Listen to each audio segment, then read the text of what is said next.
We are we are live. Good evening, everyone. Welcome to this meeting of the Historic Districts Review Board.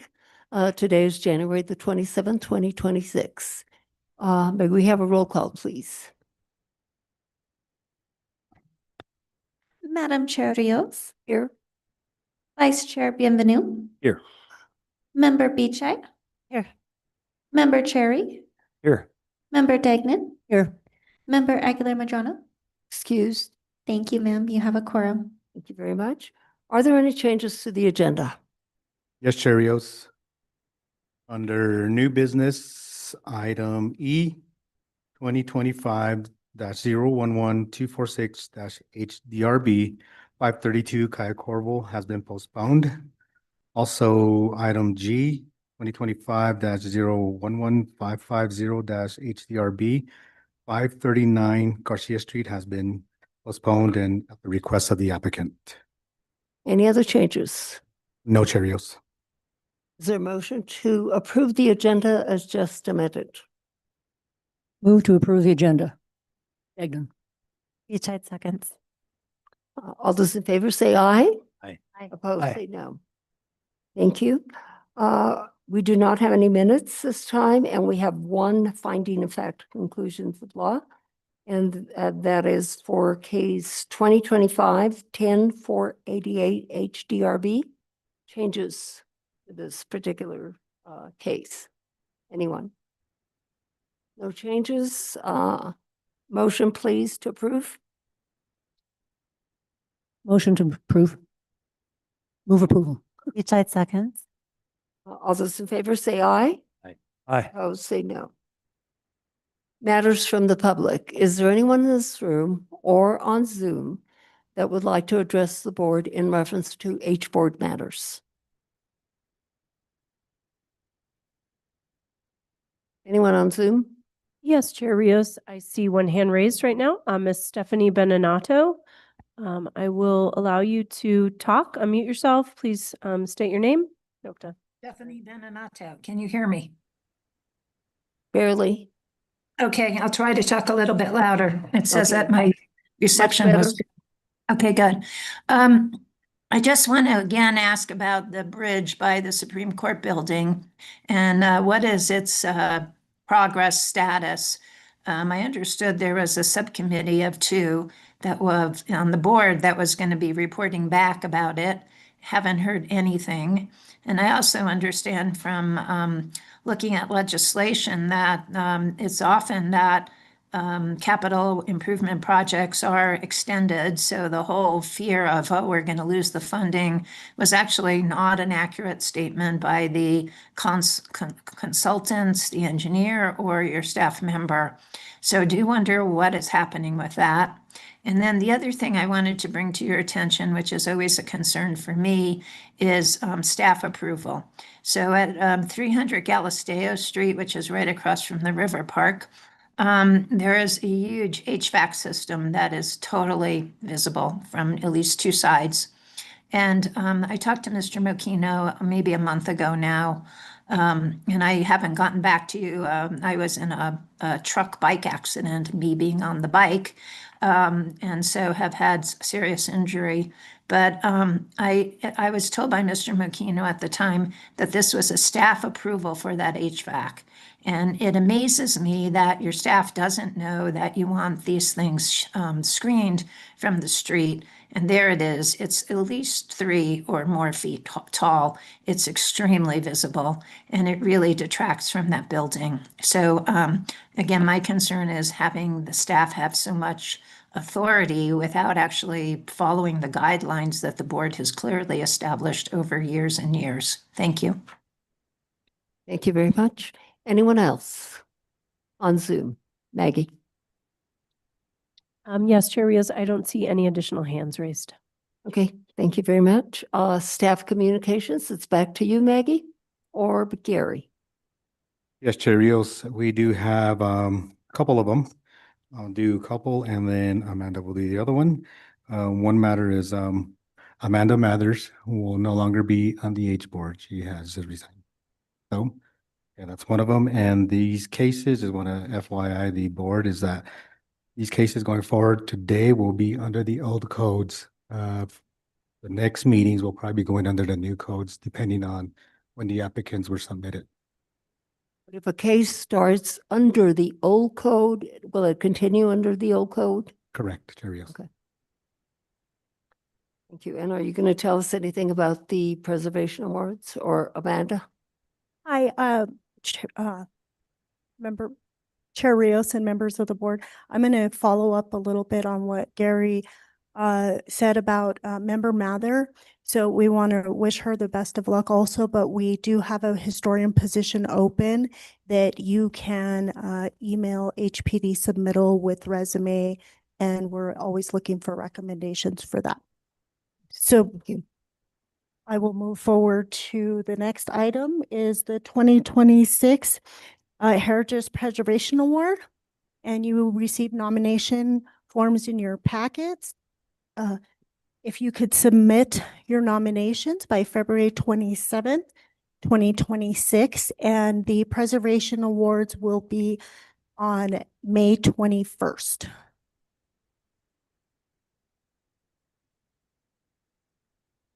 If you have any questions. Thank you. Member Dignan? Ms. Arroyo, what is the venue? Where will it be held? It will still be held at the San Miguel Chapel, and the reception will be at El Zaguan. Thank you. Yes. Thank you. And Any other it's a questions? Normal board start time members? of 5:30. Thank you, Amanda. Sure. It appears there are no other questions. So is there anything further that staff wants to let us know about? Not at this present time, Madam Chair. Thank Okay, thank you. We will move on to old business, and in reference to cases this evening, if you disagree with the decision this board renders, you do have the option to appeal. You would be appealing to the city council. And I would suggest that you get together with staff, city staff, because there are constraints that you have to meet. Okay, with that being said, we will move on to the first case, and that is case 2025-01, 1586 HDRB, located at 130 South Capitol. This is the capital outlay project, the executive office building. Thank you, Madam Chair. IT, if you could go ahead and put the podium. Thank you. So I will go ahead and turn this over to the state representative to go ahead and give the presentation, and then staff will add a comment thereafter. Okay. That is okay? And Yes, we have Miss Jennifer Jenkins online. She's joining us as a panelist and can proceed with the presentation. And I just want to say something before the presentation starts. This evening, we have, in addition to this case, we have a total of 12 cases. And at the last board meeting, we were here till, I think I got home about 1:45 in the morning. We do not want to repeat that this evening. But we do want to give due process to every applicant. And so Jennifer Jenkins, if you are listening to me, if you can make your comments to the point, and I would suggest that all members of that are going to comment, please do so, and you will have a 2-minute limit to speak. And Mariah, can you help me with that? The 2-minute limit? If you can raise your hand or Yes, blow a yes. whistle or do something.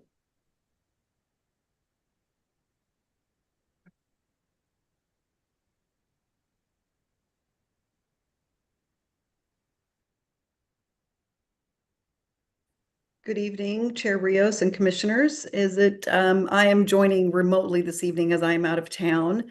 Is this the time for me to get started? Yes, please. Great, thank you. Thank you, Chair Rios and board members. Can I go ahead and swear her in real quick? Yes. Please. Will you please state your name and address for the record? Jennifer Jenkins, 130 Grant Avenue.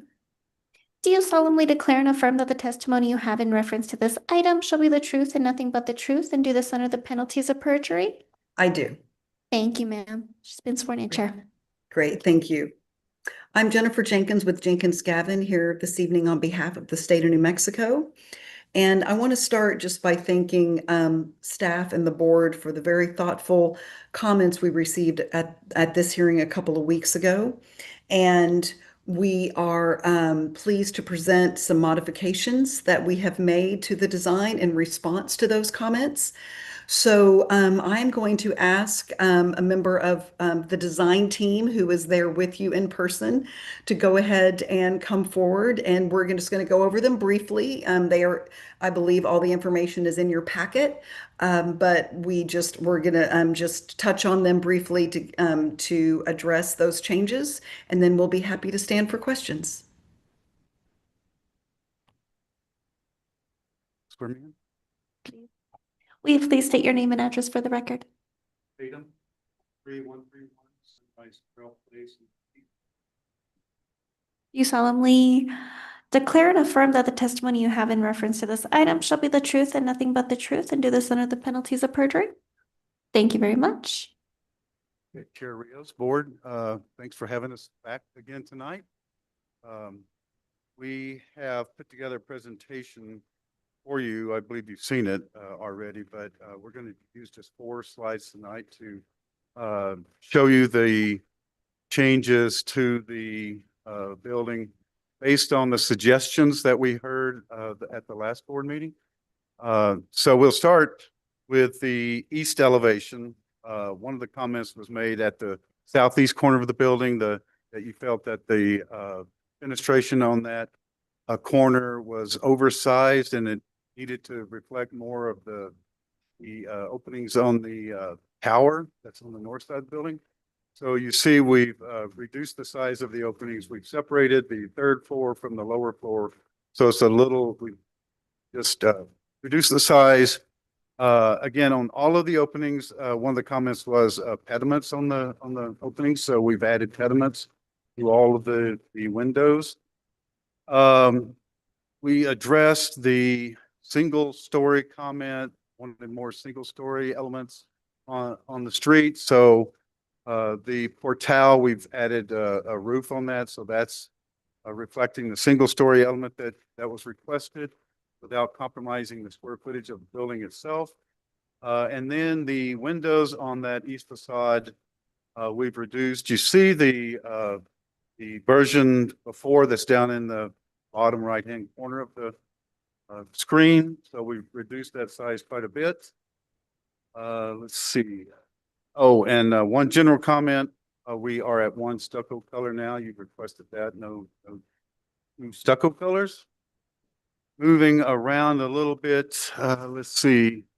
Additional comments that the ground floor windows did not go to the floor. So we have added that. We've raised that. That's 2 feet from the floor. So we no longer have the windows going all the way to the floor. Moving around to the north elevation. Again, pediments at the windows. We responded to the rhythm of the windows on the 2nd floor. Those are a little not as clear as they are now. They're a little more aligned with the 2nd floor windows and respecting the column grid lines. Again, it was mentioned that the cupola hadn't really been detailed enough, so added a little more detail to that. This is just a little closer view of that cupola. And then we show where the windows above the entry, it was reflected that those were too small, so we enlarged those. Again, a general comment, no horizontal expression of the windows, so all of the buttons are more vertical than horizontal. And I believe that is all of the comments that will we open it up to viewing. Thank you. Of course, this building is very large. And can you tell us how this building is going to relate in terms of its 160 plus square feet and its height to the surrounding buildings? Most of the buildings, and you guys jump in anytime you want to. I also have Ted Grumblatt and Antonio V. Hill here with the FPT team. So we've all been working on this. So we all have, something to say. All of the buildings around it are mainly 2- and 3-story masses. So we feel like the massing of this building responds to those. Right up against the parking structure to the south, which again has quite a bit of stepping on it. So we've tried to break down the massing to do just what I said there. So with the single-story portals that have roofs over them, 2-story entry element, and so as you move around the building, you'll see a lot of massing changes on the building. And that's how Is it your opinion that this building relates to human scale? yes. We are also set back from Capitol Street quite a bit, so there's quite a pedestrian plaza in front. That's going to be very for the pedestrian. Again, anytime you have a portal that's covered, very pedestrian, we think the landscaping is very lush and responds to the landscaping of Santa Fe. So that's another area. On the south side, we have a lot of pedestrian courtyards and things for the music of the building itself. So yes, we do feel like. Thank you. Board members, do you have any other, you have any comments or questions for the applicant at this time? Member Benvenu. Thank you, Madam Chair. So thank you for taking all of those considerations and translating them into a revised design. I really appreciate the process we've been going through. I do want to just confirm your view, though, that the design with the final changes that you've made, or the most recent changes that you've made, is in the opinion of the state and the opinion of the architects, not only acceptable, but that it's even an improved design from what it was before. And the reason I ask is we're always leery of designing by committee. We do not try to redesign projects for people. We give advice sometimes, or things to take into consideration, but we certainly don't want to stand between a project and the architect in terms of what they believe to be the best possible design within the parameters of the ordinance. And it's the latter part that is our job to enforce, but it's the first part for you. And so can you confirm that one way or another for us, what your view is? So it's always a challenge when you have, a client that's requesting a certain amount of square footage. You've got the codes that we have to deal with. We have the setbacks that we have to deal with. We have the historical review that we have to deal with. All those things, in my mind, just makes a better building. And that's what I feel this building does. It has to respond to the height setbacks, the massing changes, even the maximum amount of window.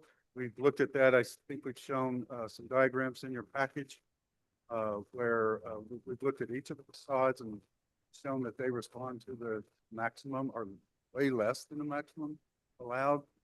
We've looked very hard at the surrounding buildings, not just the general territorial style, but the buildings around it, tried to respond to the portion of the windows that are on all the buildings that surround it. And as you go around Santa Fe, you're going to see territorial buildings. They are all look a little different. They respond differently with fenestration, with massing. Some of them go 3 stories straight up.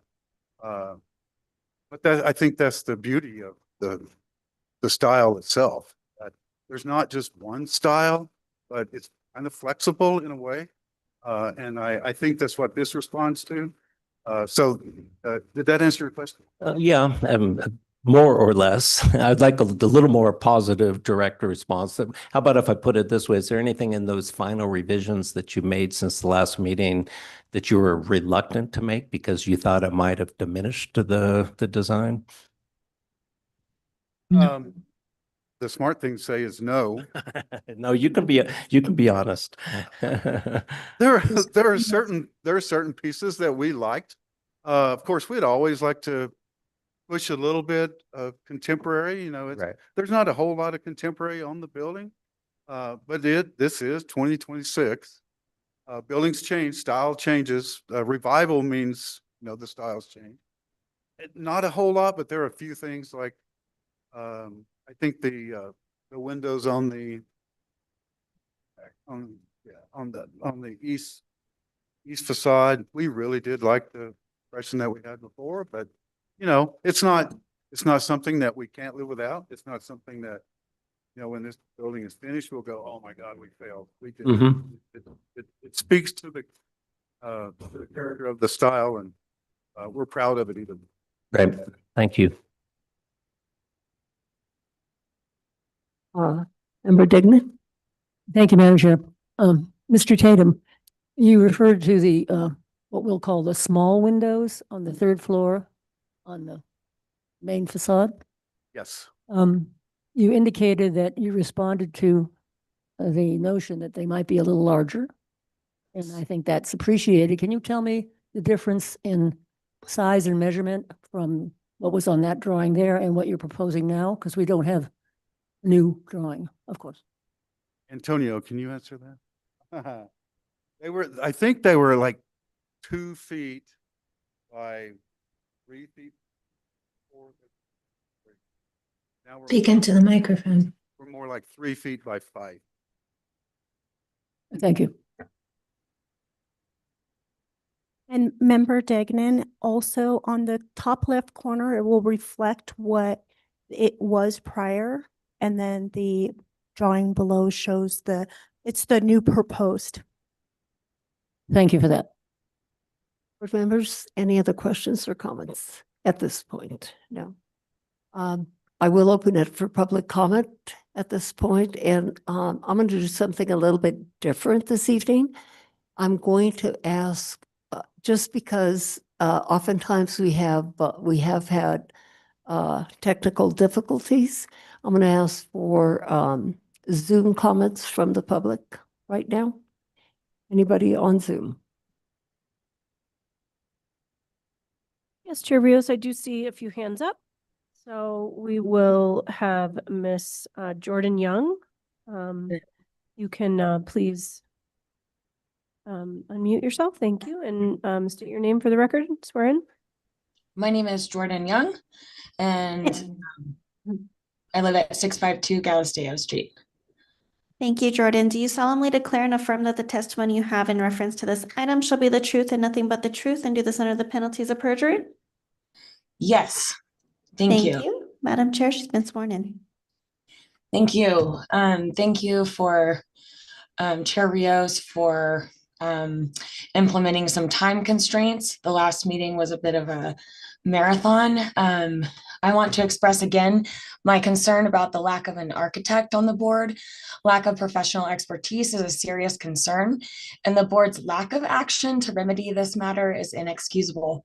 The Old Santa Fe Association, which does very little to preserve but much to block development, continues to have an outsized number of positions and weight on the decision-making of this board. Last week, after pointing out the absurdity, or 2 weeks ago, after pointing out the absurdity of redesigning a building via public comment, Chair Rios ignored this completely and solicited comments from all of the members of the public with nitpicky design concerns and complaints. She asked them to submit them. How many more times will the state have to submit to a design process with HDRB before they are allowed to proceed with their project? As a resident of South Capitol, I'm disgusted by HDRB's inability to condense multi-hour meetings into administrative approvals. As a small business owner, I like to be mindful of meetings that could have been an email. As a young working homeowner, I am terrified about what these kinds of processes mean for my neighborhood. Will any families or children be able to live here in 5 to 10 years? Why can't we have a code and process that allows for administrative approval by a real architect? Why must every project go through multiple phases of public input? Again, I'd like to point out that public input privileges the wealthy, the retired, and the lawyered. Complainers make up the majority of the people making input. By giving them such a privileged position, we make all development more expensive and slower. This ridiculous case-by-case, complaint-by-complaint process undermines the authority of our code. Historic preservation should be about people and culture, not a bureaucratic gridlock. Thank you. Thank you very much. That's your 2 minutes are up. Anyone else on Zoom? Yes, Chair Rios, we have Miss Stephanie Benenato. And she has already been sworn in? Or Not yet. Not yet. Please swear her in. I'm here. Stephanie, Yeah, perfect. Can you please state your name and address for the record? sure. Stephanie Benenato, PO Box 1601, Santa Fe, New Mexico. Do you solemnly declare and affirm that the testimony you have in reference to this item shall be the truth and nothing but the truth, and do this under the penalties of perjury? Yes. Thank you, Madam Chair. She's been sworn in. So I appreciate your questions, Chair Rios, to the staff of the proposed building. And I agree with Ms. Young that we need to have, we need to care about preservation. And I live in South Capitol too, and I appreciate the efforts to preserve the history of our town because that is what attracts people here. And if we destroy history in the form of architecture, then we obliterate our history and we obliterate or we diminish why people come here. And as a tour guide, I know that firsthand. I think there's a process called due process, and that this is a public hearing, it's a land use hearing, and you, the board, are required to have these kinds of hearings, no matter how tedious or onerous they may be. And I want to say I agree with Ms. Young about needing an architect on the board.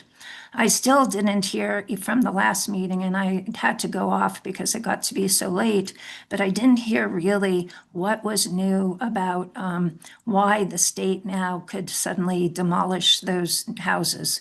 And again, you've all emphasized stare decisis over and over, and yet there were no new reasons given. And it was very disappointing that the board caved on that. In terms of this new design, yes, I guess it's better, but I don't see human scale in it at all. And the main facade between the first and second fenestrations, I wish that they would leave out that white detail between them and have it look more like that third and second story part to the left of that facade, where there's a stucco rather than just a white facing, whatever that facing is. I think it would just make the building look slightly less overwhelming. And I know it's a done deal, so, I know you're going to approve this. But again, I'm very disappointed that the board caved in on their decision not to allow demolition without new reasoning for it. Thank you. Thank you, Stephanie. Anyone else on Zoom, Maggie? I don't see any other hands on Zoom. Thank you.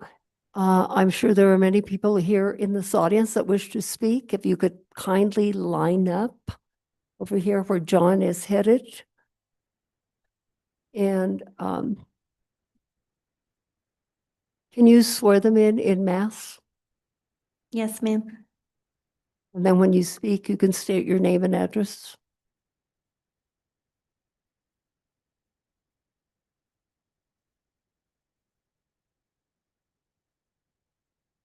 Go ahead and quickly, friends and neighbors.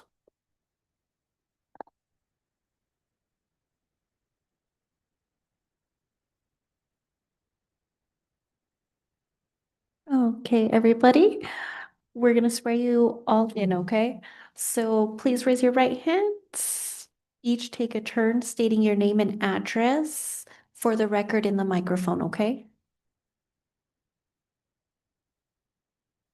Do you solemnly declare and affirm that the testimony you have in reference to this item shall be the truth and nothing but the truth, and do this under the penalties of perjury?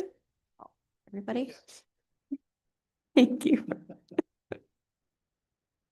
Thank you very much, Madam Chair, board members. Thank you, staff. My name is John Eddy. My address is 14 Avenida Campo Verde, Santa Fe, New Mexico. I do appreciate the aesthetic moves that the state has made on this building. I think they have improved things and they have softened the building. I would like to speak to a little bit of a misconception that came up about how these meetings are handled. And I would like to clarify, I would like staff to clarify for me the makeup of this board. The staff is paying attention to my question. How many members of the Old Santa Fe Association are on this board as a position designated for the Old Santa Fe Association? I see the board woman, Rios, raising her hand with one finger. So if there is one person who is a designated OSFA position. Sure. I'm sorry, one finger, there's one person. Okay, I just wanted to clarify for the public because there is a misconception there. There is a designated and very dedicated group of people that are on the Old Santa Fe Association that have worked towards preservation of our historic culture in Santa Fe and our architectural culture for 100 years now. Having said that, we maintain and support a public process. Ms. Beninato stated that this public process works. It is tedious and it is trying, but it works. So that's why people continue to show up in a dedicated fashion. I wanted to raise, having stated my agreement with the aesthetics that are being applied to the building, I do appreciate that. I am still very concerned about code violations and stuff. Is that me or you? Is that the 2 minutes? Okay. Sorry, John, I think you devoted a little time to something else, but anyway.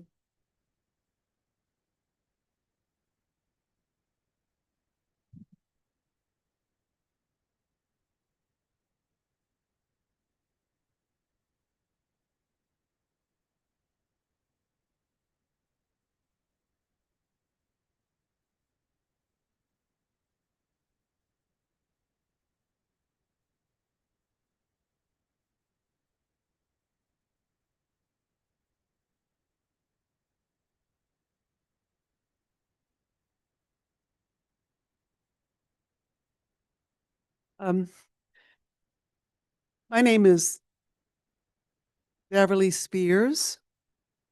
I live at 1897 Conejo Drive. Good evening, Chair Rios and board members. With my limited time to speak, I will come straight to the point. The state's consultant has misled the public and the H board regarding the maximum allowable height. They have said that the maximum allowable height is 57 feet 6 inches. Their method of calculating allowable height was not in compliance with city code. The code is precise in this matter. The only allowable method of calculating allowable height is to use the building heights documented on the city's official building heights map. This error, this egregious mistake, was pointed out to the board at its December 9th meeting. The board did not address this grave error that evening. However, the board and city staff and the state and the state's consultants have had ample time subsequently to investigate and rectify this critical calculation. I don't see how the board, in good faith and in following its legal and ethical responsibility, can possibly approve this proposed design as currently presented. It is not only wildly out of compliance with city regulations, but also greatly out of scale with the historic district. So forgive me for bringing this up, but given that it seems to be larger than the Roundhouse, it can be likened to the massive ballroom under construction at the White House. Please consider this carefully. Thank you very much. Thank you. Beverly?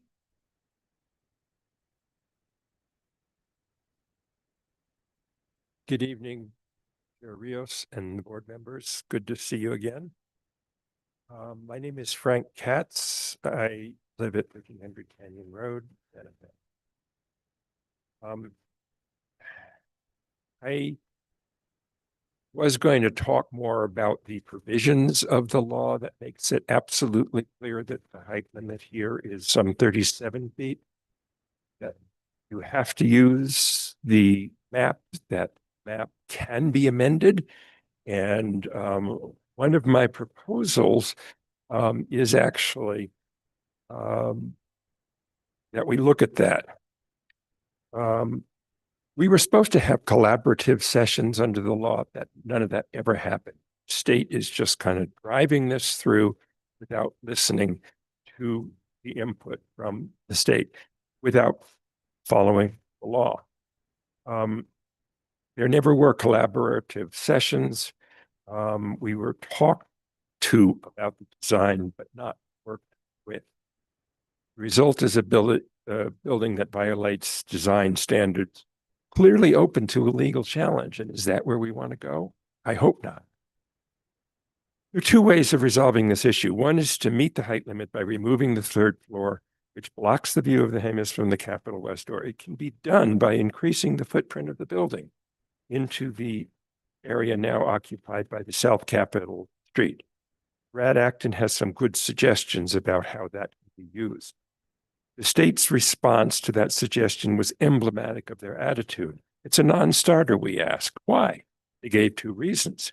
South Capitol is needed so that the employees leaving the underground parking garage that's planned can go north on Galisteo, go through the South Capitol Street, and then south on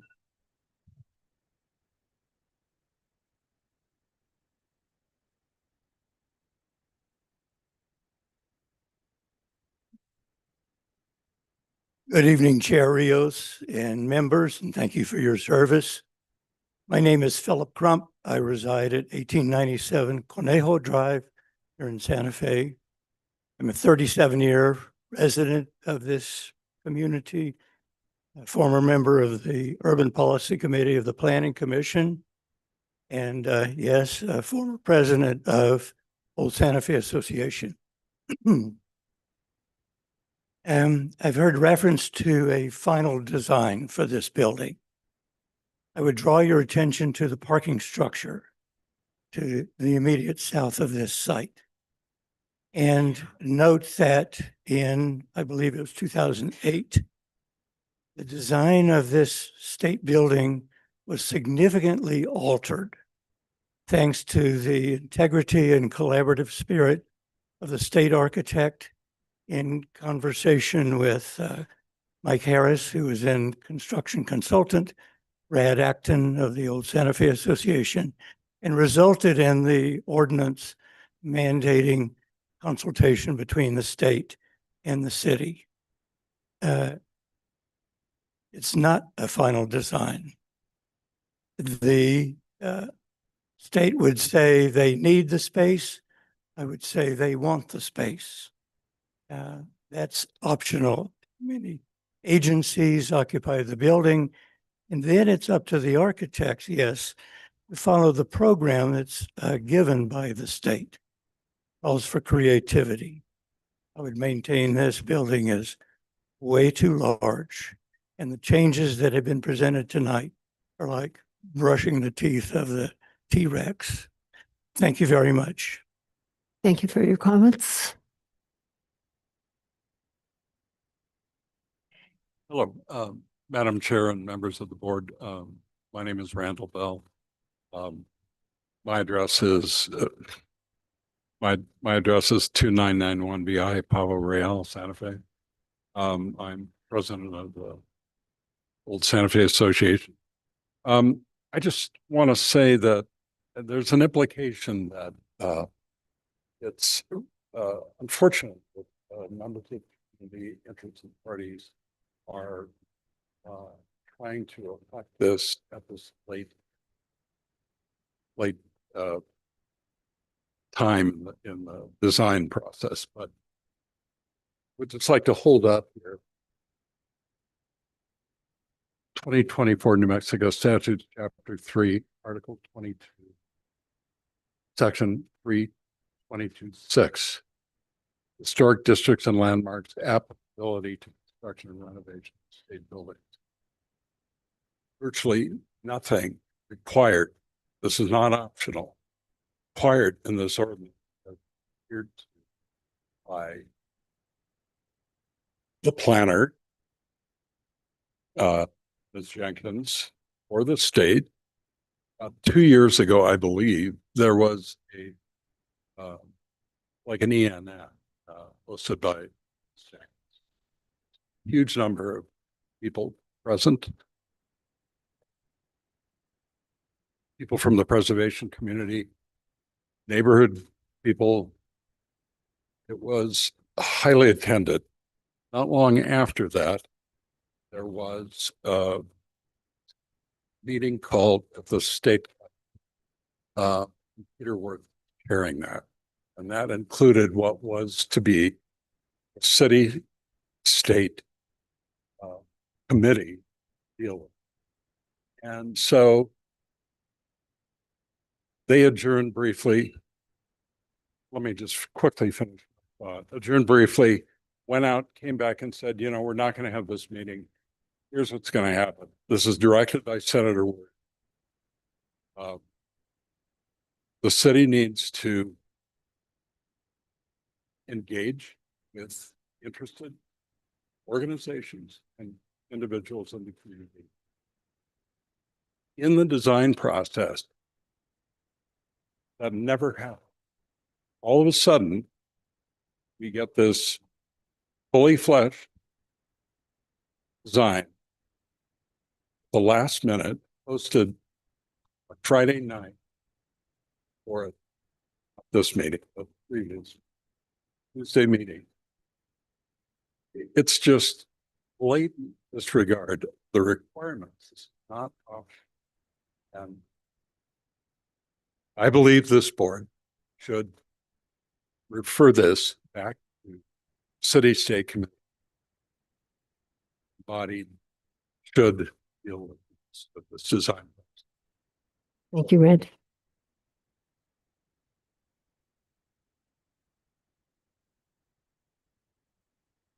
My name is Rad Acton, and Chair Rios and board members.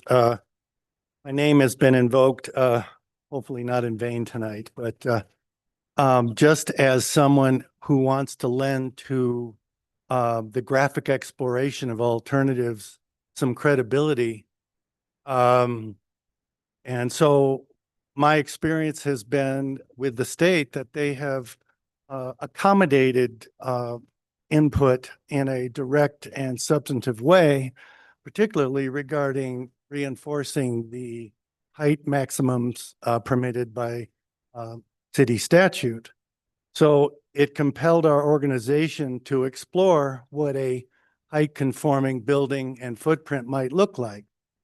Well, we came up with a plan, a massing plan that does provide the state with the square footage they're looking for and does maintain the two-way access and parking along South Capitol, albeit somewhat realigned, and does increase the two-story footprint of the building such that it does now comply with the city height maximums. So we wanted to show that a building can be placed there that meets all of the programmatic requirements, that also meets the city's height restrictions. And I think we've shown that, and all we ask is that that be explored, as there's no need for a rush to judgment. We're still theoretically in what we call the design phase. And there's time to explore that, I believe. So I'm going to just ask that you look at that and explore those options. Thank you. Thank you very much. Thank you all for speaking. Anyone else wanting to come forward and in this audience and speak in reference to this matter? No one else?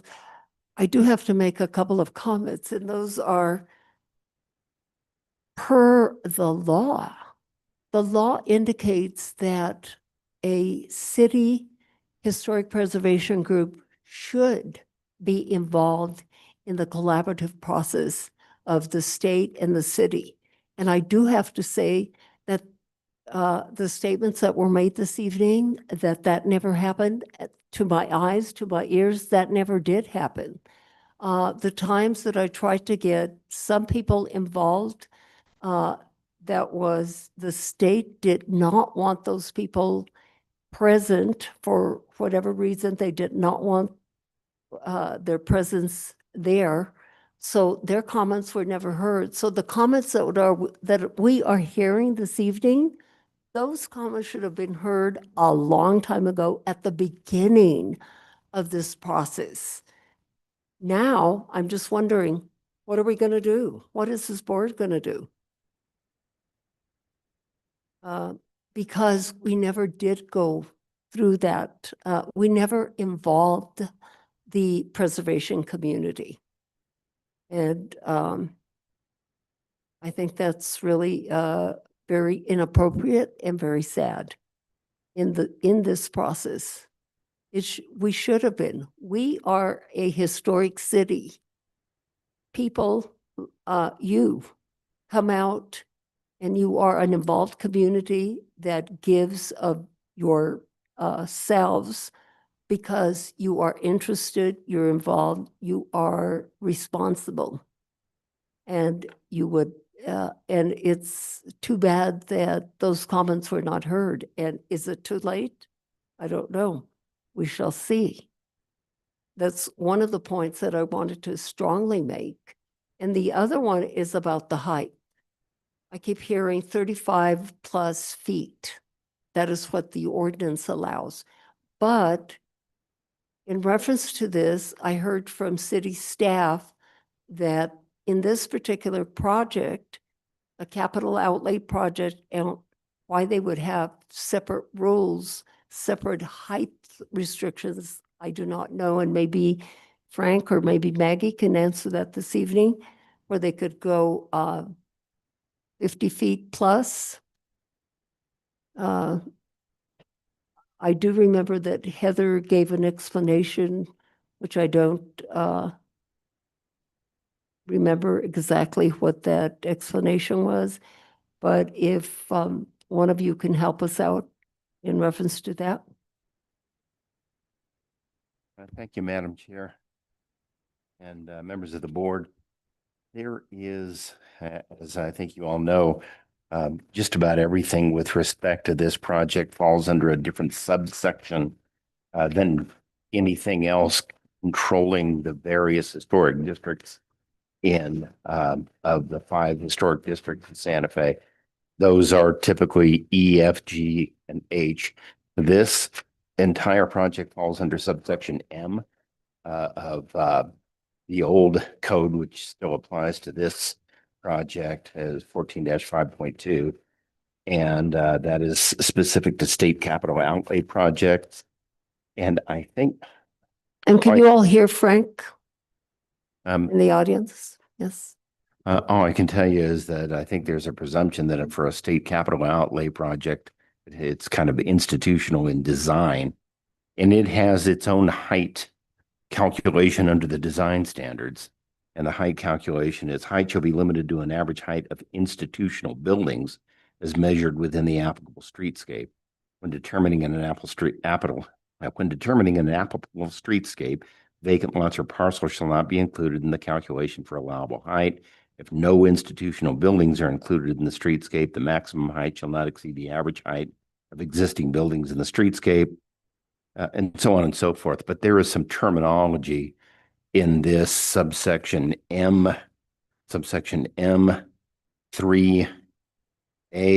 little Roman numeral 6. So that's how buried it is, in the code. But nonetheless, the idea behind the state capital outlay projects is that they're controlled by a different height standard than applies. So do you know who actually determined that height? Well, I don't have the expertise to do that, that the staff has to do that. I have to rely on what the staff tells me. I just have to make sure. So you are indicating that city staff is the one that determined that height, the 50 Well, plus? they should, yes. And I believe that was stated on the record in the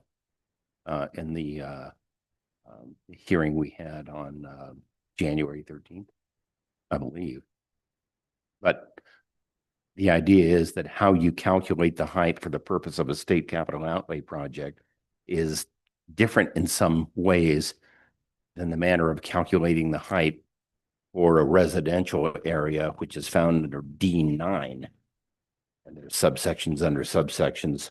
The streetscape is for any other project other than a state capital outlay project would be found under 14-5.2 D9 B little Roman numeral 2. So it's a completely different section. And there are some similarities, for example, taking into the account of the streetscape, but for residential areas, it reads, when determining streetscape, the following structure types shall be excluded: institutional buildings originally constructed to house a hotel, residential multiple units, buildings with non-historic multiple stories, non-historic pitched roof, auxiliary outbuildings such as sheds, et cetera, et cetera. But as you can see, the thing that kind of jumps out is that institutional buildings are excluded under the D9 calculation, but they are included under the M3 calculation. That's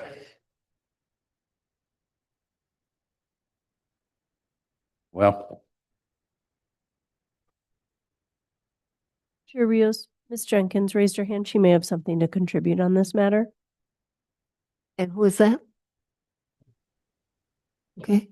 Just to answer Mr. Katz, yes, it does rely on the official map. I don't dispute that, but what I do, emphasize to the board is that institutional buildings are included under the M3 calculation. They're not included under the D9 calculation. Now, how that's calculated is something that the staff has to tell me, because I don't go out and measure buildings. And I'm just a lawyer. Right? Thank you.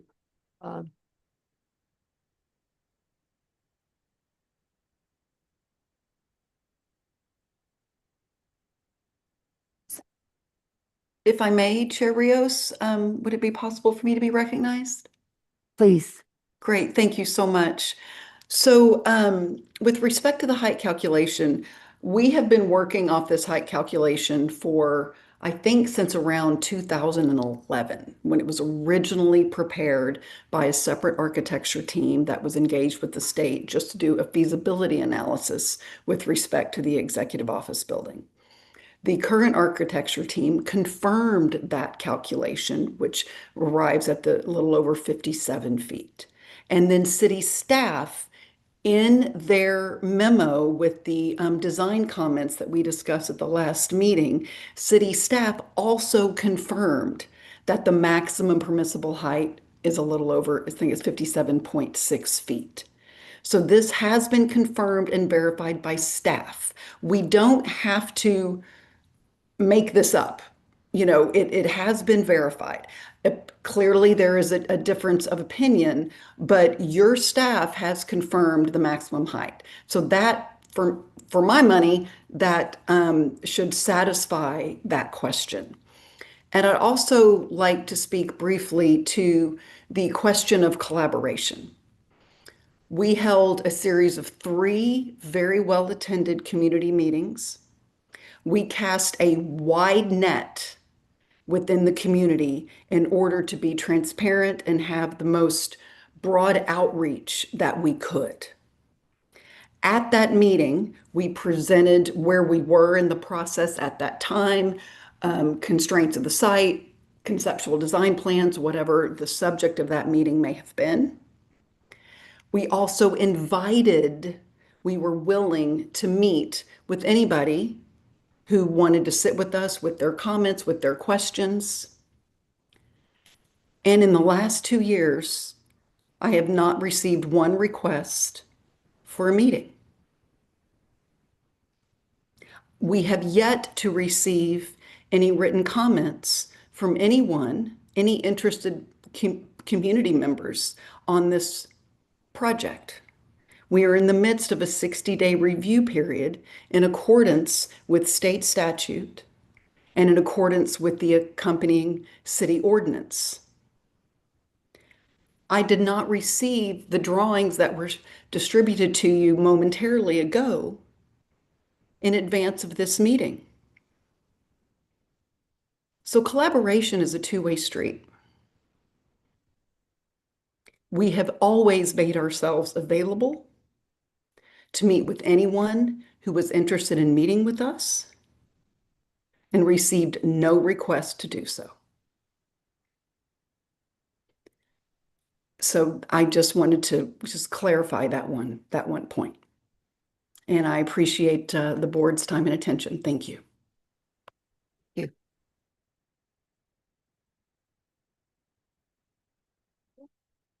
Member Degnan. Thank you, Madam Chair. Ms. Jenkins, can you hear me? It's Mary Ellen Degnan. Could you clarify for me your comment, please, about, you said the staff clearly and plainly verified the height. Yes, that actually, I can pull that up real quick. So in the memo that was distributed at prior to the last meeting regarding the subcommittees and staff's comments on the design, and I'm going to pull those up really quick. While you're doing that, Ms. Jenkins, may I just finish my thought on that? Absolutely, please do. You made it clear to us that the staff verified the height. Did they recommend the height? I'm going to read the language. And this was item number 4 in the memo. And it says the height should not exceed the average height of the institutional buildings in the streetscape. And permitted height is 57 feet 6 inches. Those are the exact, I'm reading directly from the memo provided by staff. The proposed building height is approximately 50 feet. Okay, thank you for that. I just wanted to be sure that we're using the same words with the same meaning. No, absolutely. Yes, thank you. Board members, any other comments at this point or questions?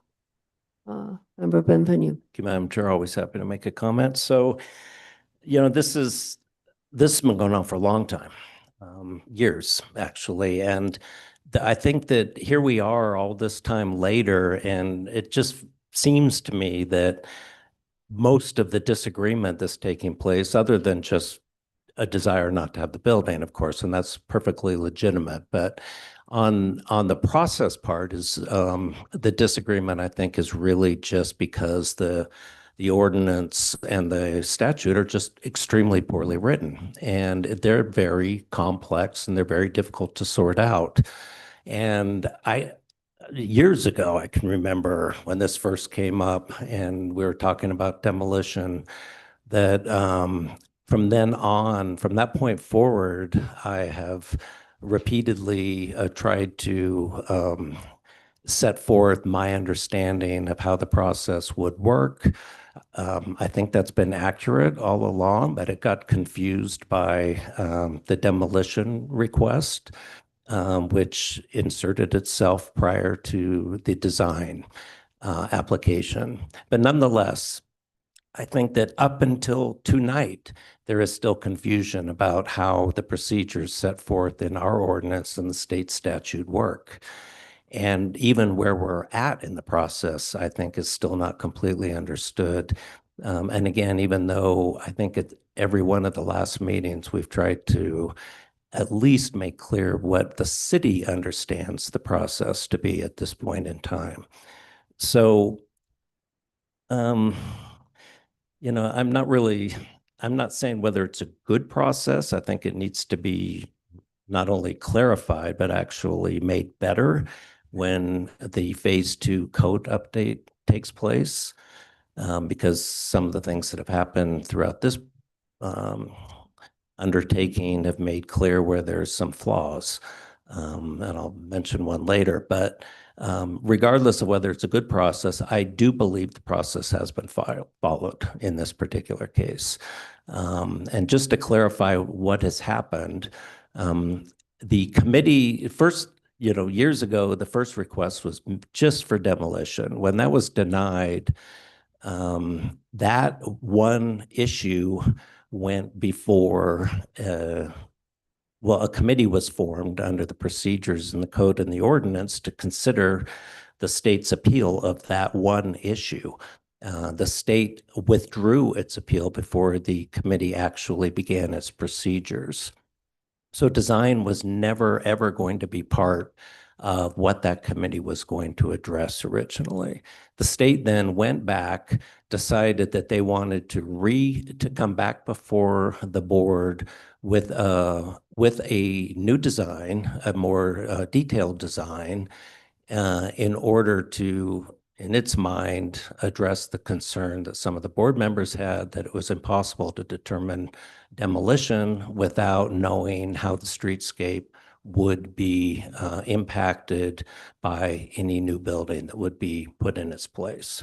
So that took place, and then the various meetings happened that were just described by Ms. Jenkins. The procedure was followed for asking for public input by identifiable community groups. Whether or not that input was taken into account, I don't know because I did not participate in them, but I know that those meetings did happen.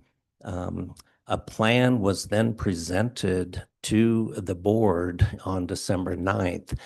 The important part about that is that design that was presented to the board triggered a 60-day period that everyone had to act within, not just the board, but community groups. Everybody had a deadline that started running on December 9th when those plans were presented to the board.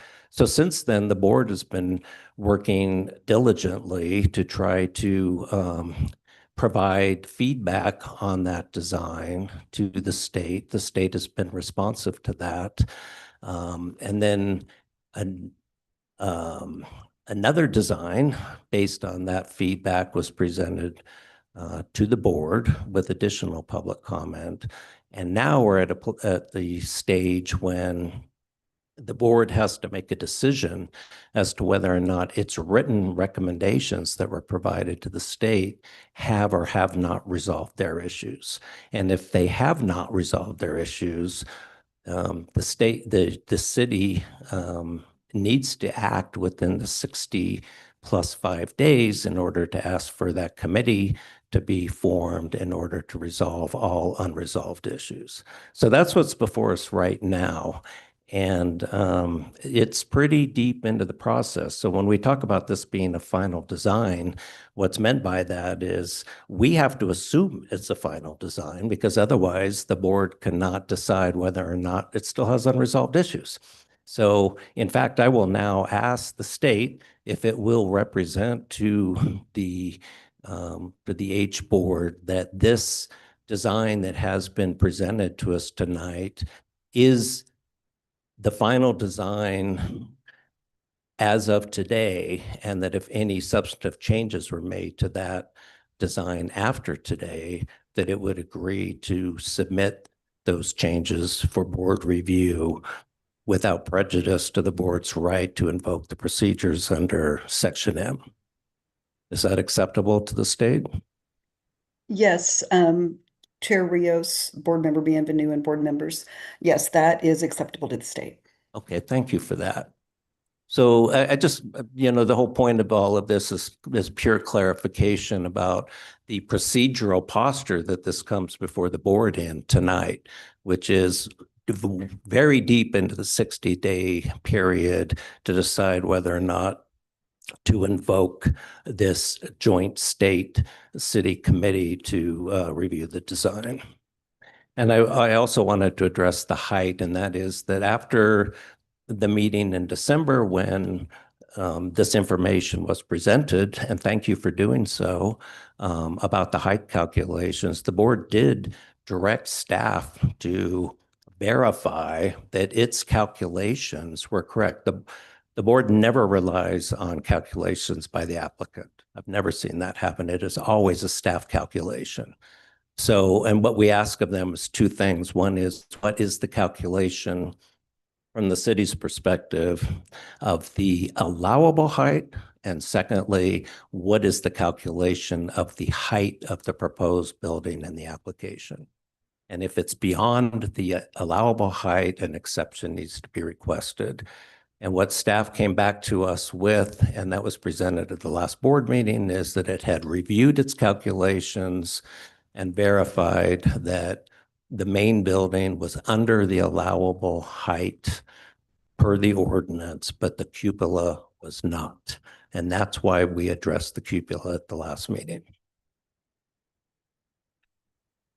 Thank you, Member Bienvenu. And members of this board and members of the public, if board members have no further comments, we have come to the point at this meeting where I need to entertain a motion in reference to the design. Yes, Amanda. Thank you, Chair Rios and members of the board. Before we do that, I would like to ask the state a few clarification questions that the subcommittee had when we met from yesterday. First of all, what is the depth of the recess in the windows? If you have those number? Possibly.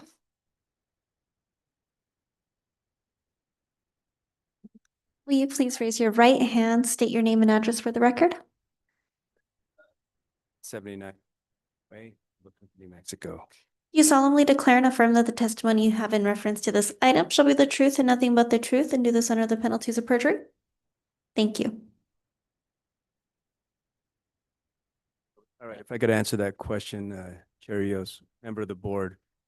So where we're at right now is to make sure that we have at least a minimum of 8 inches deep as far as the windows go. Base of the frame, the window, or the glass itself. Excuse me, sir, could you repeat that? I didn't get it.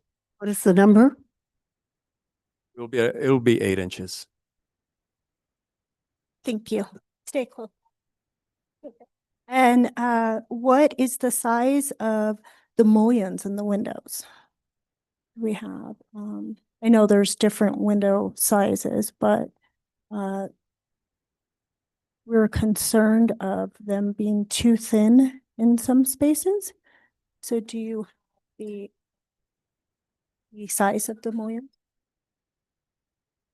Now it's likely going to be 2 inches. That's a typical width of a mullion for storefront type windows. No. Lastly, we wanted to mention here, let me see if you guys, IT, if you could please put my computer on the monitor.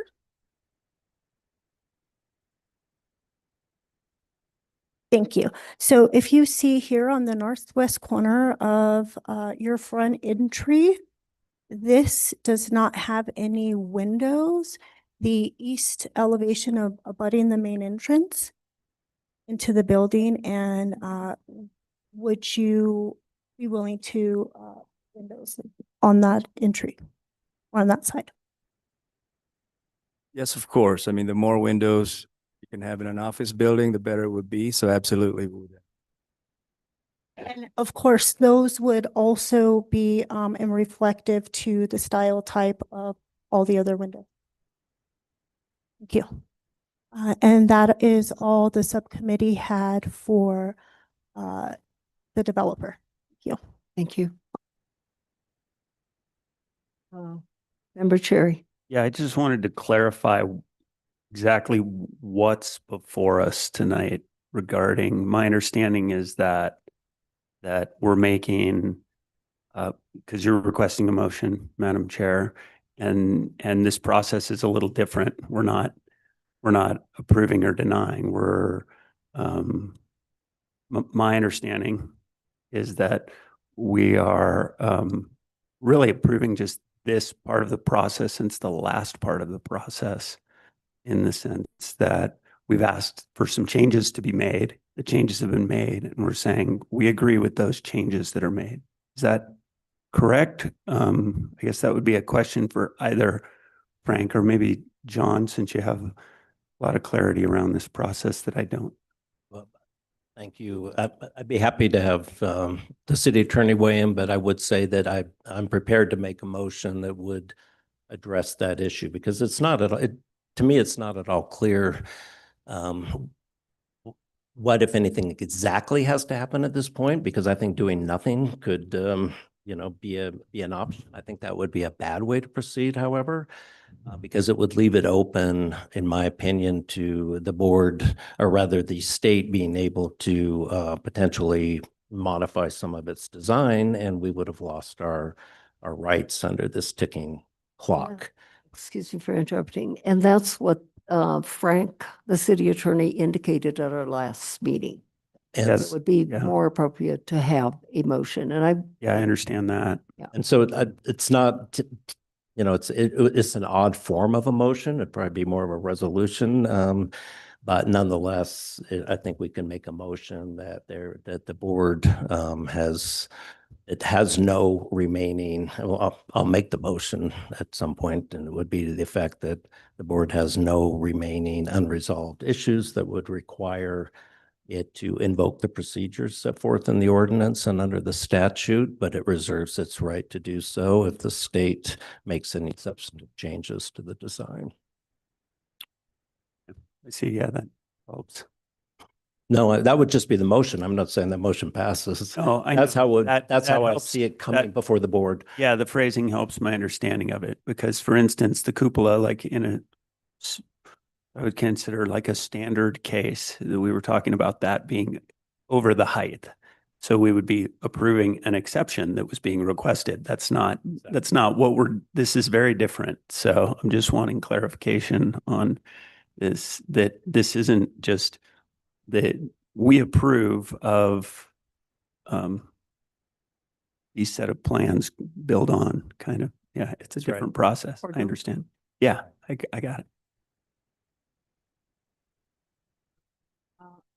board members, if you have nothing further to say, I will entertain, and I would put it in the form of a motion. Yeah, I will. Madam Chair and board members, Frank? I do seem to recall an issue that came up at the subcommittee meeting on Monday, was that the board was going to ask for more specification of the detail of the redesigned tower. That was one of the issues that you were going More to specification on the on the yes, the couple tower. or the tower. Yes. I would comment on that, that just from what I've seen in the drawings, there's more detail. The applicant could comment, but right, but my observation. If you want more detail, if one of the architects can quickly tell us about it. If you'll come to the podium. In reference to the tower.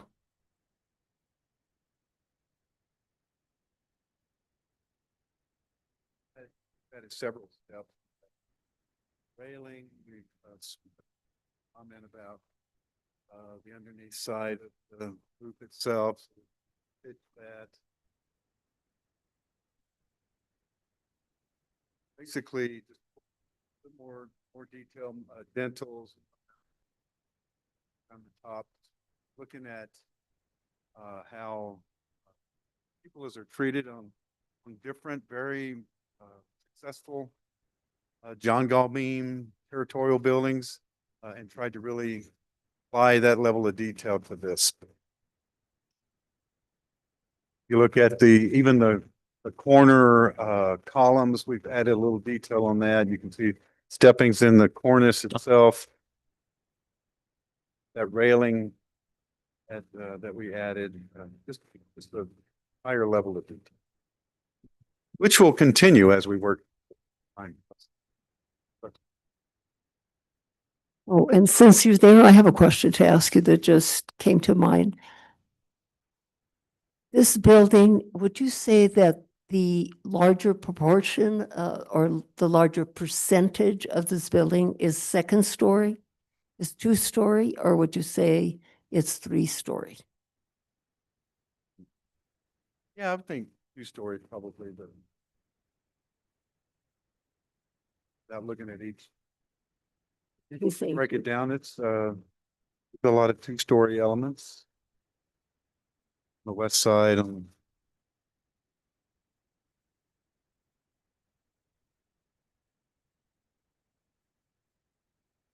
Anything else, board members?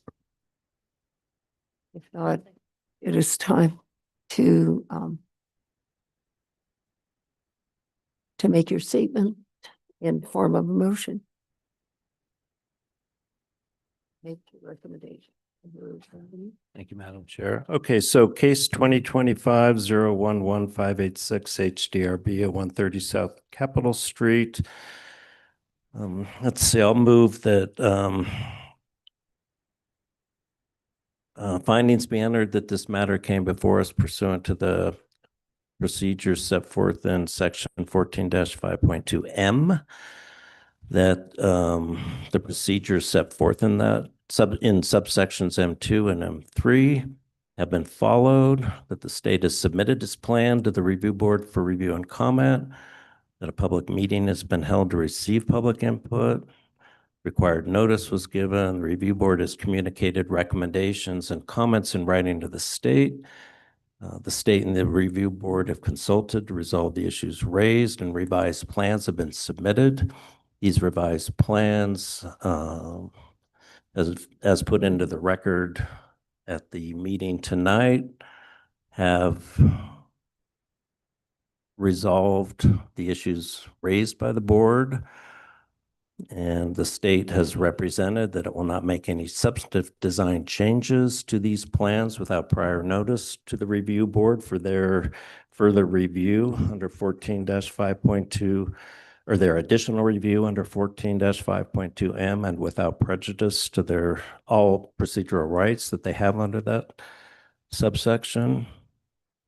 Therefore, the Historic Review Board does not find it necessary at this time to notify the state that any issues remain unresolved or that issues need to be finally determined as set forth in section 3-22-6G, the state statutes.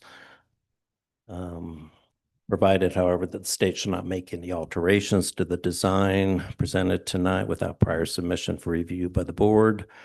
And the board reserves its right to invoke all procedural safeguards set forth in 14-5.2M in the event it determines that substantive changes have been made to the design. Each side seconds.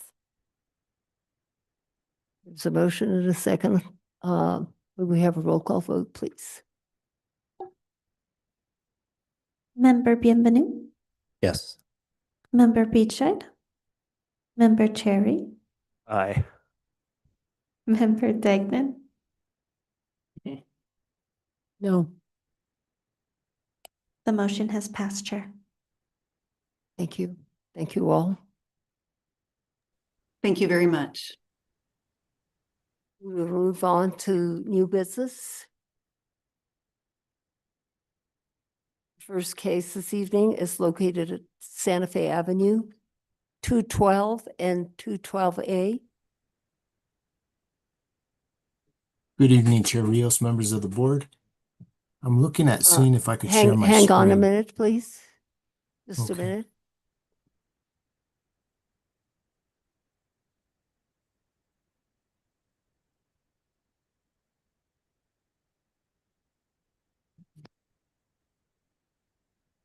This is Okay. Paul's case.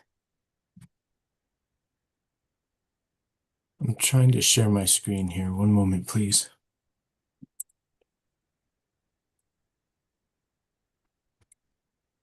Chair Rios, can you see my screen?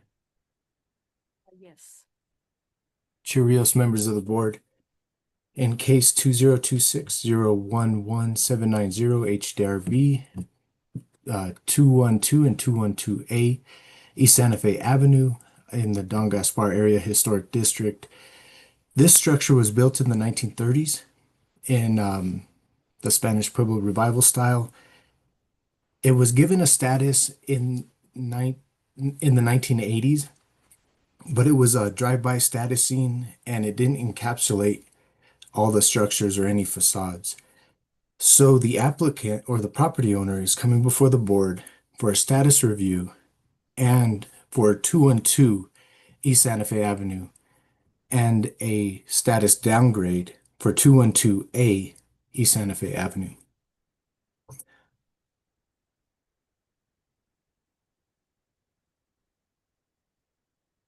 Here we see an oblique of the north facade and the west facade, as well as the yard wall along East Santa Fe Avenue. Here we have the east elevation, the covered portal. As we walk down the property, we can continue on that east facade.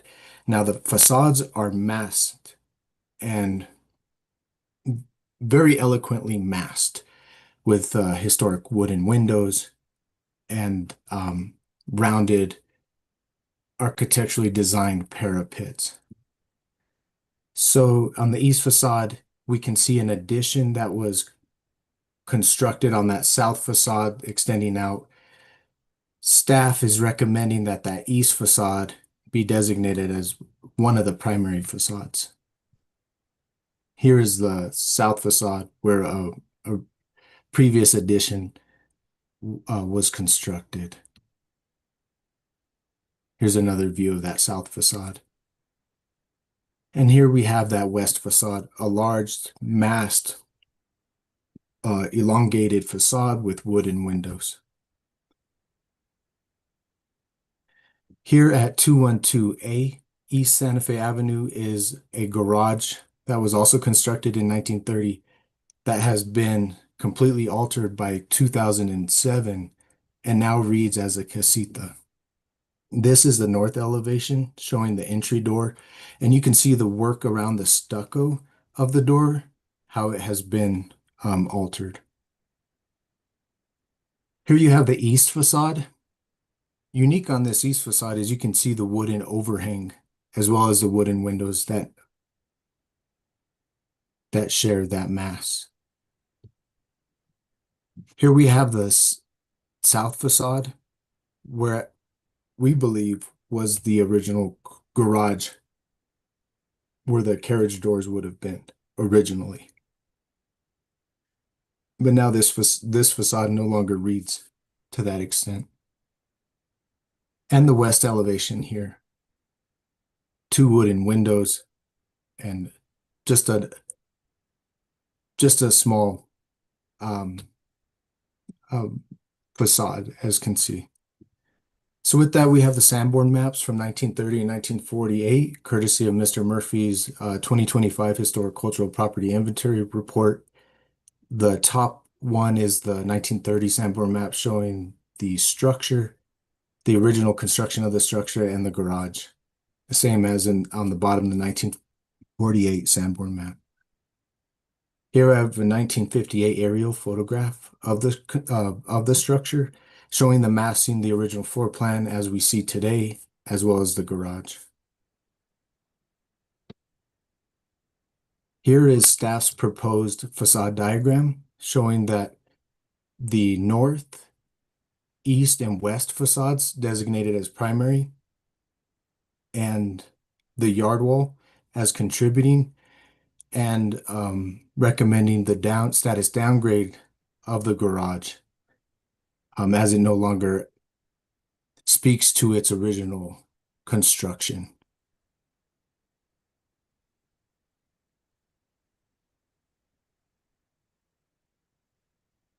Thank you, Paul. Is that it? Yes, ma'am.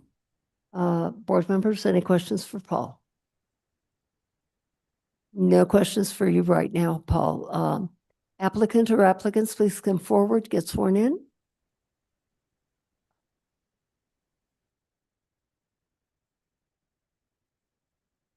Hello, will you please raise your right hand? State your name and address for the record.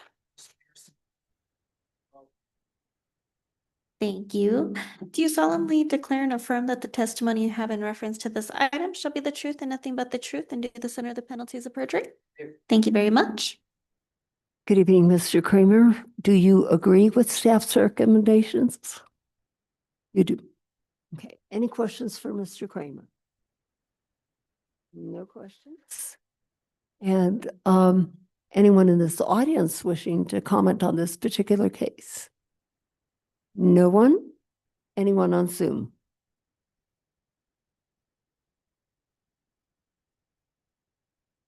Yes, Ms. Beninato, you should be able to unmute yourself. Please state your name. Stephanie Beninato, P.O. Box 1601, Santa Fe. I think that the staff recommendations are appropriate and that the status should be downgraded of the building A, and that the choices of primary facades for the main building, again, are appropriate, and I hope the board will adopt these recommendations. Thank you. Anyone else online?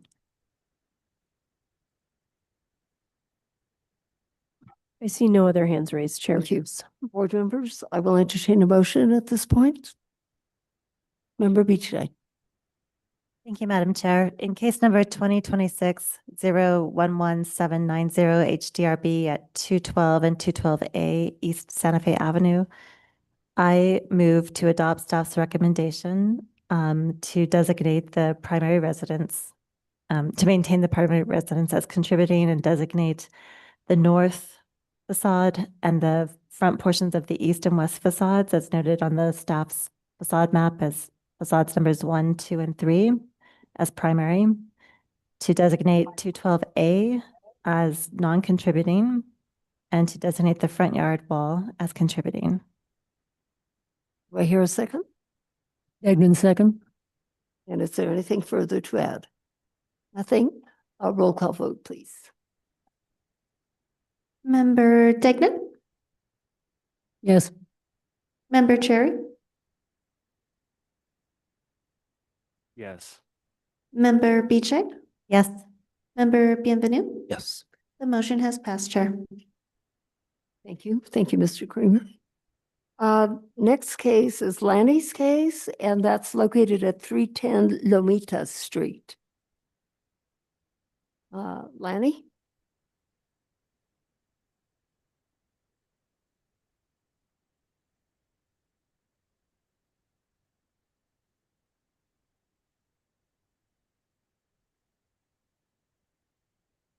So if the microphone's on, sorry. Good evening. This is case 2026-011767 HDRB for 310 Lomita Street for a status review. Lomita Street is a 720-foot long street between Don Copero Avenue and Galisteo Street and is a part of the 1940s Linda Vista addition. The north side of Lomita Street is in the Don Gaspar Area Historic District, while the south side of the street is outside of the historic district. The Linda Vista addition is one of the last subdivisions developed in the Don Gaspar Area Historic District and was developed by Samuel L. Kirk and Celia May Grimes. The street has sidewalks on both sides of the street. Properties have low to medium height stucco or rock yard walls and retaining walls, and Latia fencing along the street. The houses are set back from the sidewalk by 20 feet or more. The residences on the streetscape are in the Spanish Pueblo Revival or vernacular styles. The dominant paint colors are blue, white, or brown. Most of the residences have some form of wood element, such as columns or headers at portals.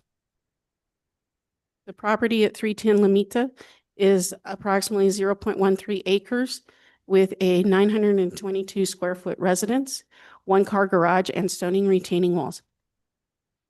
The non-contributing residence in the Don Gaspar Area Historic District is a 1941 Spanish Pueblo Revival style with a single-car garage to the side and rear of the residence.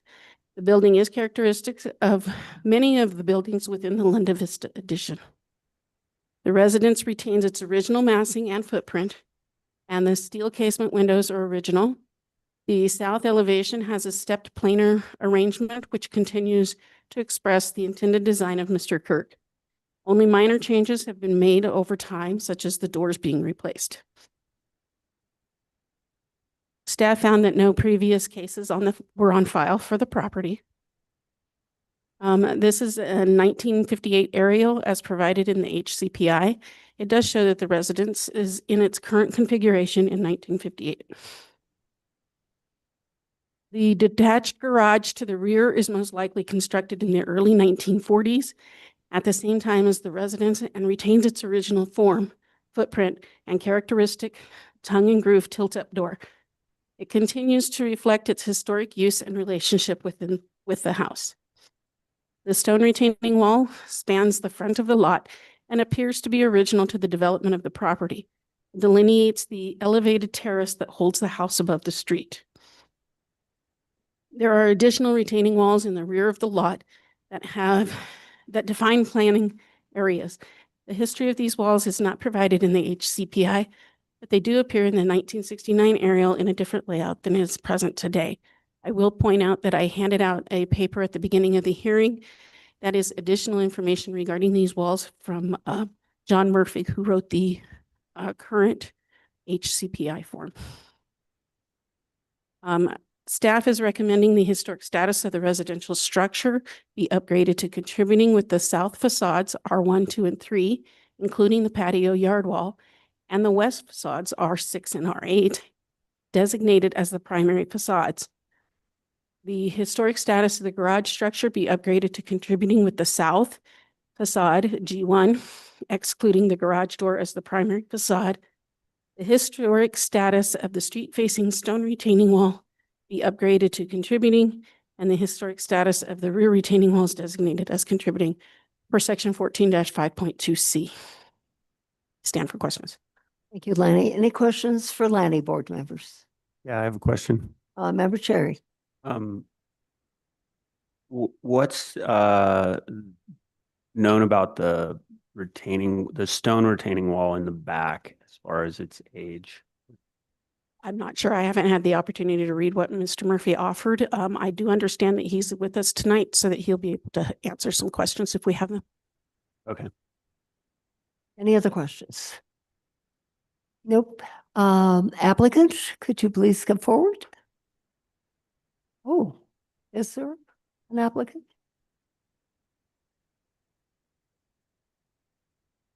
Lanny? They are online? Yes, they're online. Yeah, thank you. Okay, Michael Darter, you should be able to unmute yourself and state your name. I am unmuted. Can you hear me? We can, thank you. Great. Good evening. Hi, Michael. Can you please state your name and address for the record? Michael Darter, 310 Lomita Street, Santa Fe, New Mexico, 87505. Although I don't actually live at that address currently. Okay. Do you solemnly declare and affirm that the testimony you have in reference to this item shall be the truth and nothing but the truth and do this under the penalties of perjury? Yes, I do. Thank you. He's been sworn in, Chair. Thank you. Yes, what do you have to tell us? Do you agree with the recommendations of staff? For the most part, I do agree. Okay, would you indicate what you don't agree with? Yes, I don't agree with the status of the rear retaining walls. Those appear to have changed over time. John Murphy has submitted a memorandum stating to that he should be on this Zoom as well, and it would be great if he could speak to it since that's his area of expertise. The other facade that I disagree with is the section on page 5 that's highlighted as R6. It's the west-facing facade. That particular section is not visible from the street. So I would ask that that can remain non-contributing since it's not visible currently from the street. Other than that, I agree with the interesting yard wall in the front, and I love to maintain the integrity of the front of the structure. Thank you. The rear retaining walls and raised patios, though those seem just like more modern additions that I disagree with the findings and the upgrading to contributing. Thank you. Board members, any questions for Mr. Darton? Member Benvenu. Thank you, Madam Chair. I don't know who this question is for, but is there a photograph in the packet or something we can look at on the wall in question that's in dispute? I'm not finding it. The only thing I have is an aerial, which is this one here. I believe on the the memorandum that John has compiled, my understanding was that he would be on this call, and I believe he wanted to share his screen to go through his opinion of those areas. The photo is on pages 8 and 9 of that document that I gave you from John. Okay. John Murphy, are you there? Is John online? Oh, he said he was checking in. Well, now is the time for him to speak, if he's going to speak. Hold on, I'm just sending him a quick note here. Okay.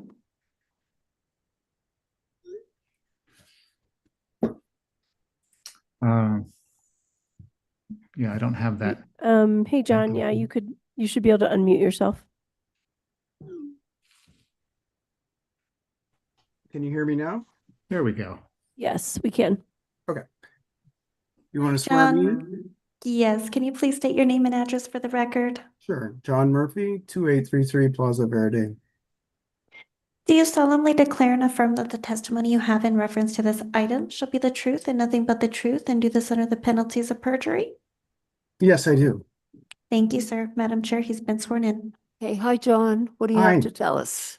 Well, very quickly, Chair Rios, I assembled a very brief memo about this rear retaining wall specifically, as well as what is, I think, a very small planter that has been bricked over with contemporary bricks and now serves as kind of a raised patio.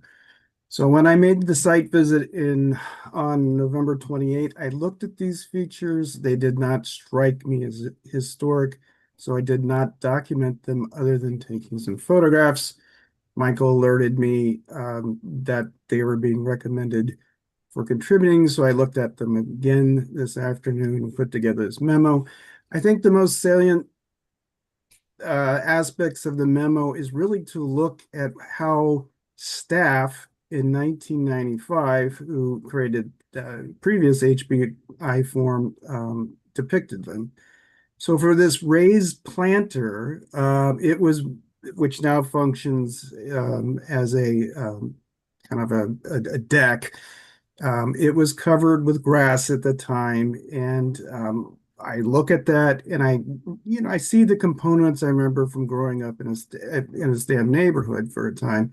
So I would say, yes, that modest, very modest low to the ground structure may be 50 years of age. And I tried to show that in the area photographs. I personally don't think it rises to the level of a contributing structure. The second feature is dual retaining walls behind it. So if you again look at my report, which references the 1995 staff visit and HBI, Mary at that time said they were block. She didn't say stone face. She didn't say stone. She says block.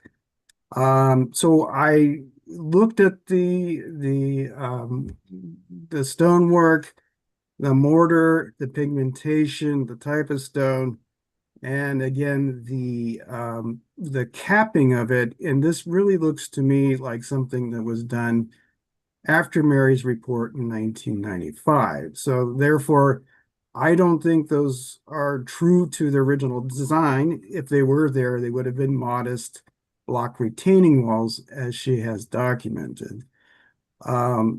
So that is really my conclusion as to these added features coming under the recommendation for contributing status. Thank you, John. Any questions for John?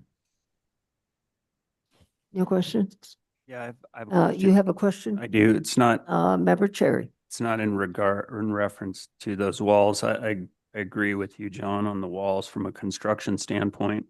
Another indicator I saw was mortar appears to be like a brown colored mortar, which wouldn't be indicative of something that was used historically, unless it was like arroyo sand, but it appears to be like pigmented mortar on those walls. They also don't line up with the figure from the previous Hickby that you have figure 7. So yeah, I guess that's a comment. That's not a question. My question for you, John, though, is this house is like incredibly well intact as a whole. So can you comment on the decision to recommend contributing as opposed to significant? Sure. I did walk through the neighborhood to see if there were other varieties of that house, and there are. And you can tell by their front elevation, configuration of windows and doors, and that kind of bat swoop at the corner. And they have been all altered to some degree or another. And so this is a very good example, I would say.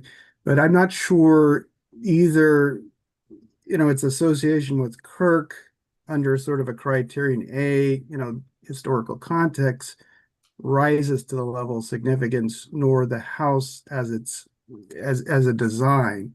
Again, it does represent his work and maybe one of the most tacked within that surviving subdivision, but as a piece of architecture, I don't see it at the significant level. Okay, and why would you not recommend the east? Why side? I didn't? Yeah, I mean, yes. it is visible. It's pretty representative of, well, it's very representative of the house, and the openings are, Right. clearly I guess- most of this house is pretty intact, so. Sure. I was really taken with the south facade and its play of, slight massing. I saw the east facade as fairly utilitarian and plain, so that's why I didn't recommend it. Thanks. Any other questions? Anyone from the public wanting to speak on this project? No one in this room? Anyone online? Yes, Chair Rios, I see Ms. Benenato's hand up. Did you want to comment on this one, Ms. Benenato? Yes, I did. Thank you. Stephanie Benenato. I too live in this subdivision, and I think this house is a beautiful example of the buildings in the area. It is definitely characteristic with the retaining wall. You'll see many of these in that subdivision with the front retaining wall and the separate garage setback from the main house. And I agree with staff's opinion that the 3 facades should be considered primary for the house and that 1 facade for the garage and the front retaining wall be primary. I'm not sure, I don't think that the back walls should be considered contributing. But I don't think just because you can't really see a facade or part of the facade from the street, that it shouldn't be considered contributing, because if it is characteristic of the house intact, especially the windows being intact, I think it deserves preservation or protection. Thank you. Thank you, Stephanie. Anyone else? No one else. Motion, please, board members. Make a motion. As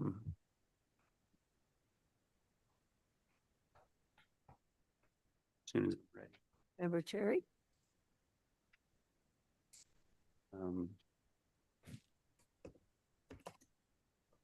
Right number here in case 2026-0-11767 HDRB or 310 Lomita Street.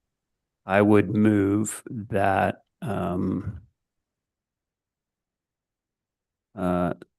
that the status of the building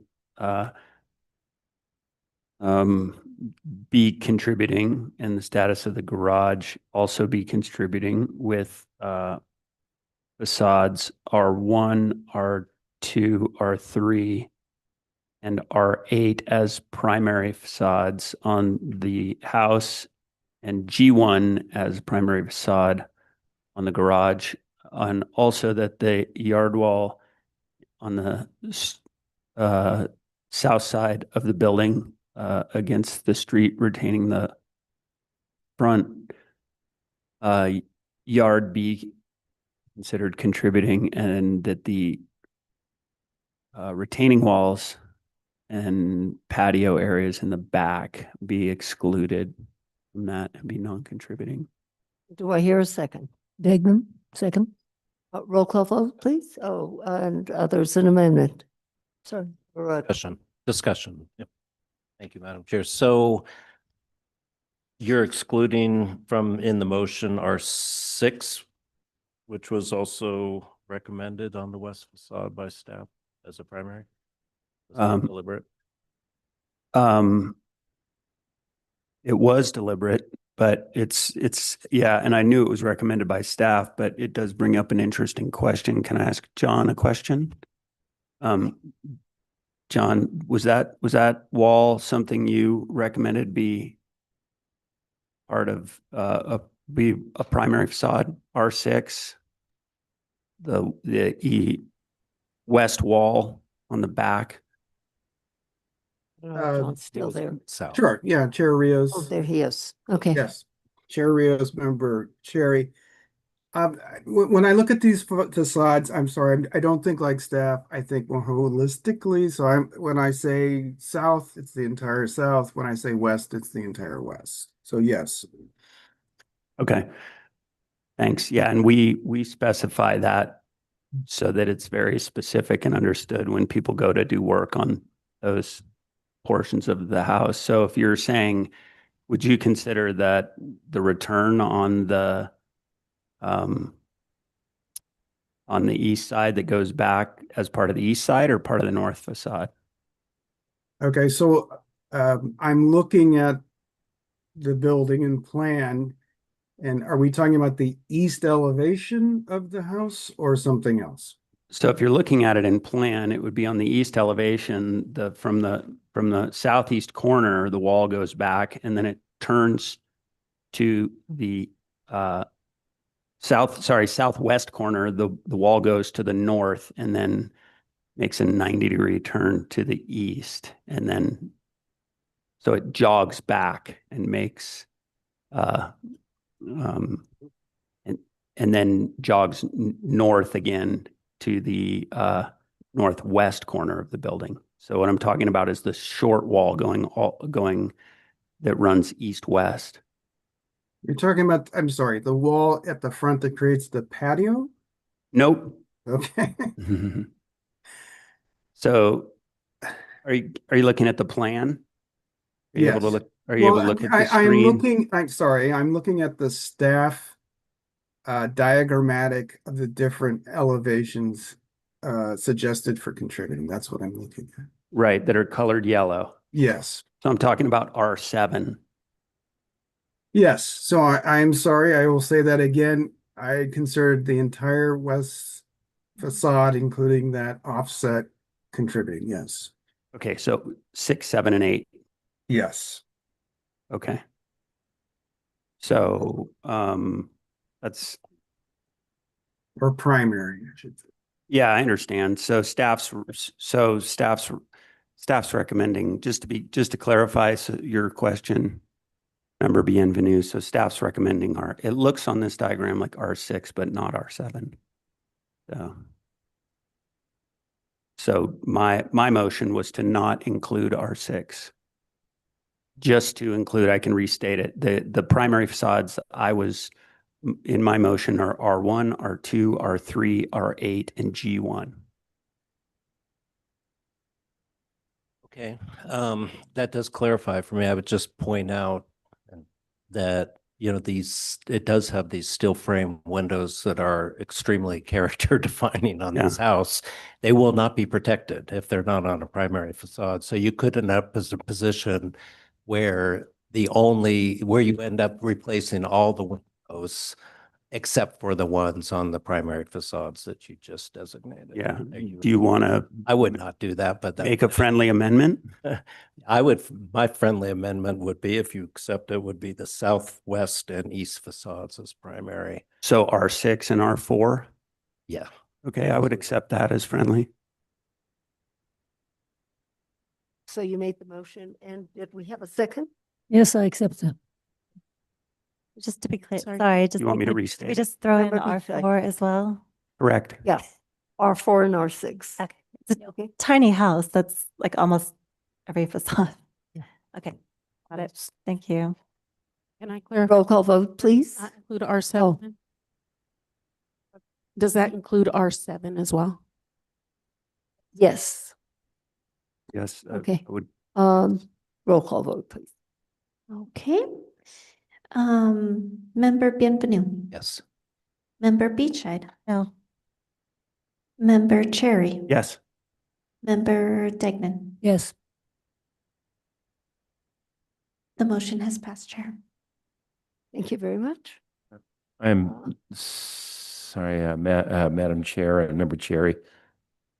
I heard R7 is included, and I heard that R7 is excluded. It's included. R7 is included. Correct.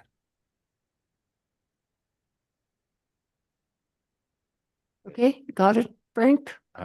So primary facades are R1, 2, 3, 4, 6, and 7, and G. And 8. 6, 7, 8, and G1. Correct. Okay, is that everybody's understanding? Thank you very much. And the front retaining wall. Thank you very much. Okay, next case is located at 411 Camino Don Miguel. And I see the applicant is here, and that is Paul's case, and Paul is online. Paul, can we hear from you? Chair Rios, members of the board, can you see the PowerPoint? Yes. Thank you, Chair. In case number 2026-011791 HDRB at 411 Camino Don Miguel, the single family residence is listed as contributing to the downtown and east side historic district. The main residential structure was built on a 0.87 acre lot in 1957 and comprised of approximately 2,280 square feet of roofed area. The structure was built in the vernacular architectural design style as seen by the adobe block, wood frame, and concrete masonry block building materials, and wood, steel, and aluminum doors and windows. In 1984, Michael Belshaw designated the structure as non-contributing, as identified in Mr. John Murphy's 2025 Historical Cultural Property Inventory form.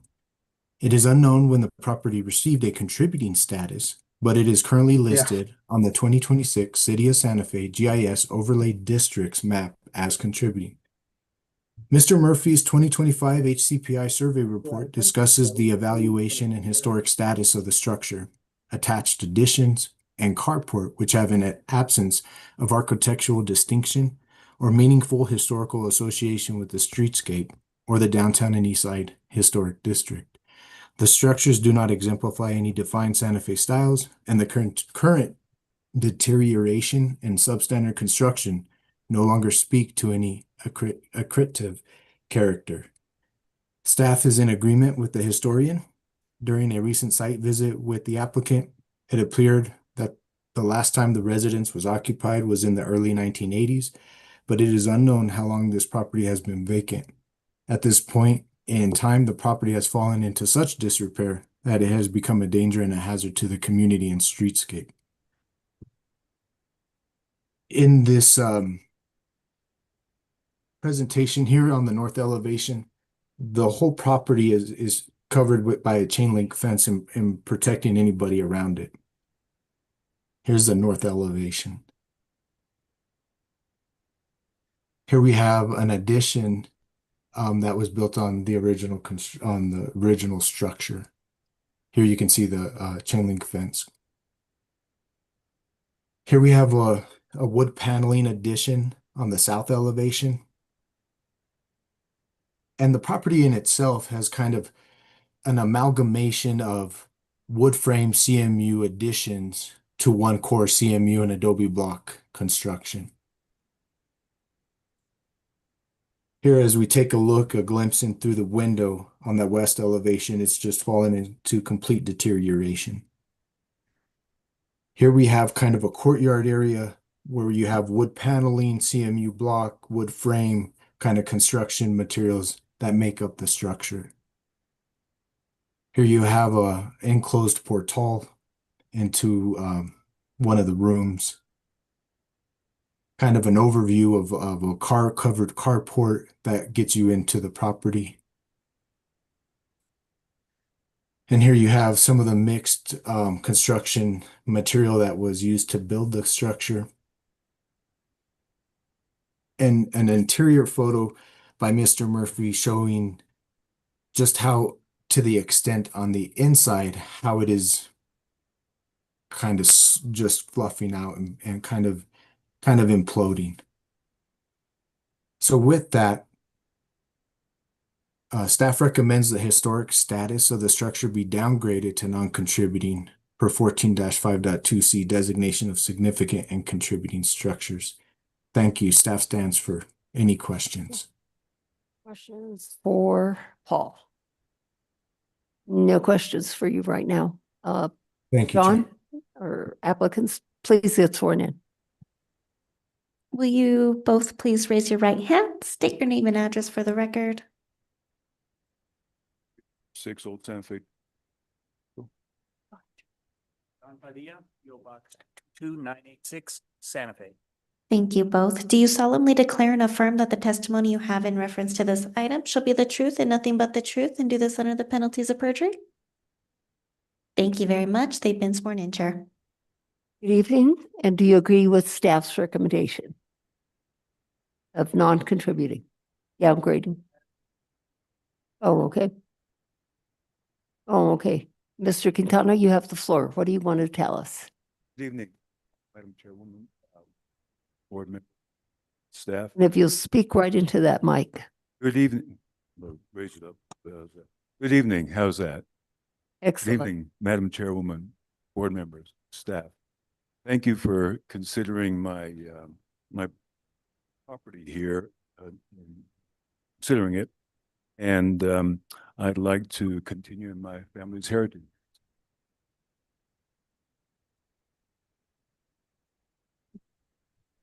Madam Chair, good evening. In reference to 411 Camino Don Miguel, there's a couple of items that I'd like to clarify. First off is Mr. Quintana acquired the property in late 2024. So it's not a property that he has had during his tenure as the owner that has fallen into disrepair. It was significant damage created or allowed to happen by the previous owner. I just wanted to make very clear so that the board members know that Mr. Quintana purchases late 2024. The other item in the staff report, on page 2 of 6, it states that the property is 0.87 acres. I just wanted to correct it. The property is 0.1686 acres, or 7,341 square feet. So a lot smaller than 0.8. The second item is the fact that as we move forward, the idea of preservation is something that Mr. Quintana is being a longtime resident, born and raised here, longtime resident of Santa Fe, understands the idea of preservation and the need for historic preservation. And as we move forward with the project, preservation will be foremost in our mind, and how we look at how the property is integrated into the neighborhood. The third item that I'd like to just make clear in Mr. Murphy's recent HICP that is part of your packet, on page 2 of the packet where it describes property owners, what was in your packet is an older version of the HICP that was presented by John. Mr. Quintana owns both properties. There's actually 2 properties at 411 where the garage and carport are on the southern property and the house is on the north parcel. It is owned entirely by Mr. Quintana's trust. And with that, we do accept the recommendation of staff for non-contributing status. As was mentioned in Mr. Duran's report, is somehow it became contributing in the historic mapping. No documentation as to the actual process or a legal action that was taken by the H board. So we respectfully request that it be considered for non-contributing. Thank you. Thank you, John. Any questions for John or Mr. Quintana? No. Anyone in this room wanting to comment on this project? No. Anyone online? Yes, Chair Rios, Ms. Stephanie Beninato. Good evening, Stephanie Beninato. I understand that Mr. Quintana has recently acquired this property, but it has been in his family for some time. And one wonders how one could ignore the degradation of this building if you knew the prior owner. I think it's just so sad when families ignore the degradation of historic properties, even if they're owned by somebody else, and don't try to step in and encourage them to make repairs, etc. And I do wonder how you can preserve the building if it's literally imploding on itself.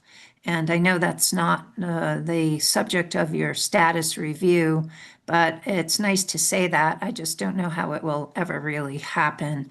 So again, I think that we have lost a historic property due to neglect, and really severe neglect. And I just feel very sad about the loss of these kinds of properties tucked away on the east side because family members seemingly disregard or don't care. Thank you. Thank you. Anyone else online? Please.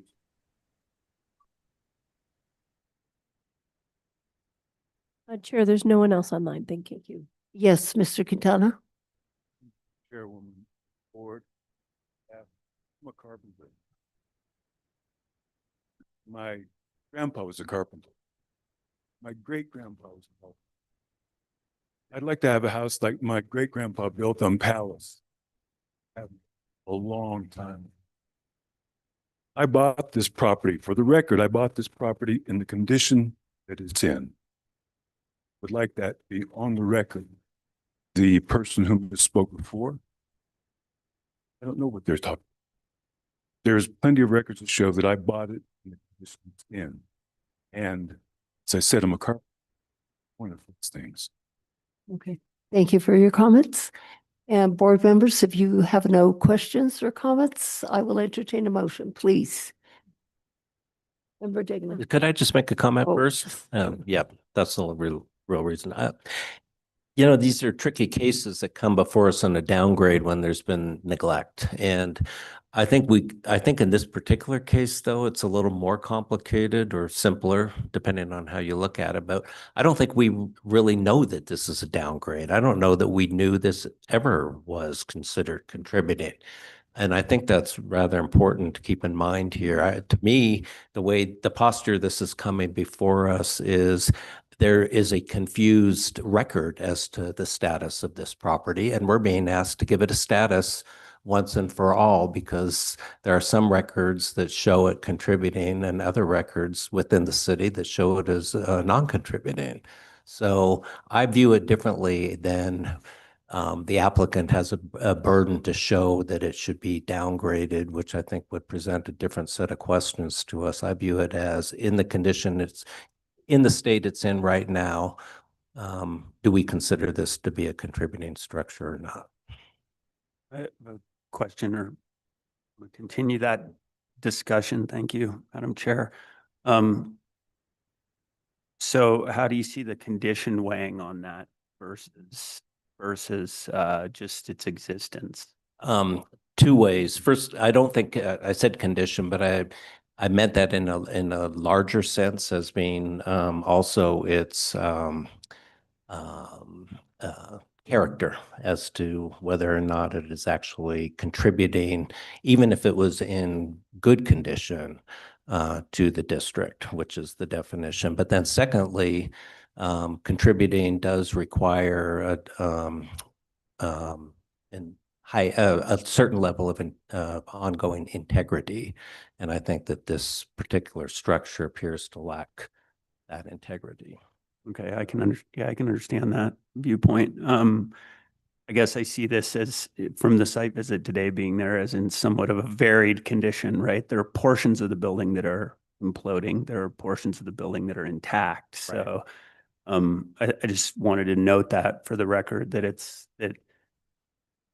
to me, it doesn't look, of course, it would take an engineer to figure out, or a full assessment with a variety of people to figure out if any parts, what and if any parts of this structure would be salvageable. But I just want to make sure we're not doing it a disservice by saying it is imploding, as in, that just implies that, like, the whole thing is, there's a variety of conditions going on in this building, I believe, from my observation.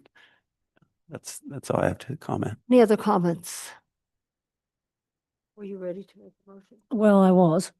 You were. You hesitate. Under the conditions, pardon me, the situation that exists and the comments made by my fellow members, I think I'll withdraw my motion at the moment, because frankly, how can we downgrade it if we don't even know what the status is? It's just dawning on me that maybe I'm making a motion. Well, I'm speaking to my own motion. Thank you. I didn't hear a motion. So, well, if you don't want to make a motion, I'm happy to make a motion then. Okay, so in case, let's see, what case are we on here? We're on case 2026. No, we're on 2026-011791 HDRB 411 Camino Don Miguel. I would move the findings be entered that the current status of this structure is uncertain, because the city records in some areas show it as being a contributing structure and others show it as being non-contributing. Therefore, the board is called upon to designate a status for this structure. And based on the staff report and the site visit, I would have staff's findings adopted that the structure does not help to establish and maintain the character of the historic district, and its integrity no longer remains. And therefore, it's should be designated non-contributing. Do I hear a second? Beachhead seconds. Okay. Roll call vote, please. Member Bienvenu, Yes. Member Beachhead, Yes. Member Cherry, Yes. Member Degnan. Yes. The motion has passed, Chair. Thank you both. Thank you, Board. Thank you, Madam Chair. Next case. is Thank you, lo- Madam Chairman. Oh, you're welcome. Thank you, staff. Next case is located at 924 Paseo de Peralta.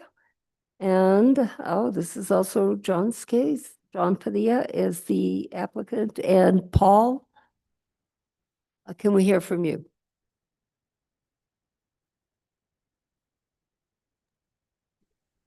Chair Rios, members of the board, can you see the PowerPoint? Yes. Thank you, Chair. In case number 2026-011792 HDRB at 924 Paseo de Peralta, the current El Castillo retirement resident office space and previous architect Isaac Hamilton Rapps, original single-family residence, at 924 Paseo de Peralta is listed as contributing to the downtown and east side historic district. The original structure was built on a 0.42 acre lot in the late 1920s and comprises of 5,906 square feet of roofed area. The residence was constructed in the Spanish Pueblo Revival architectural design style, as seen by the flat roof with rounded parapets, recessed doors and windows, and wooden lintel and viga elements throughout the structure. The structure eloquently speaks to its environments and surrounding structures along the streetscape and has a monumental impact as an aesthetically pleasing structure on Paseo de Peralta. Mr. Murphy's 2025 Historic Cultural Property Inventory Survey Report encapsulates the history of the construction of this special structure and the owners who once called this residence home. Mr. Murphy's analysis of the structure and the previous additions to it shares how this historic building speaks to the times of place and people in the heart of Santa Fe.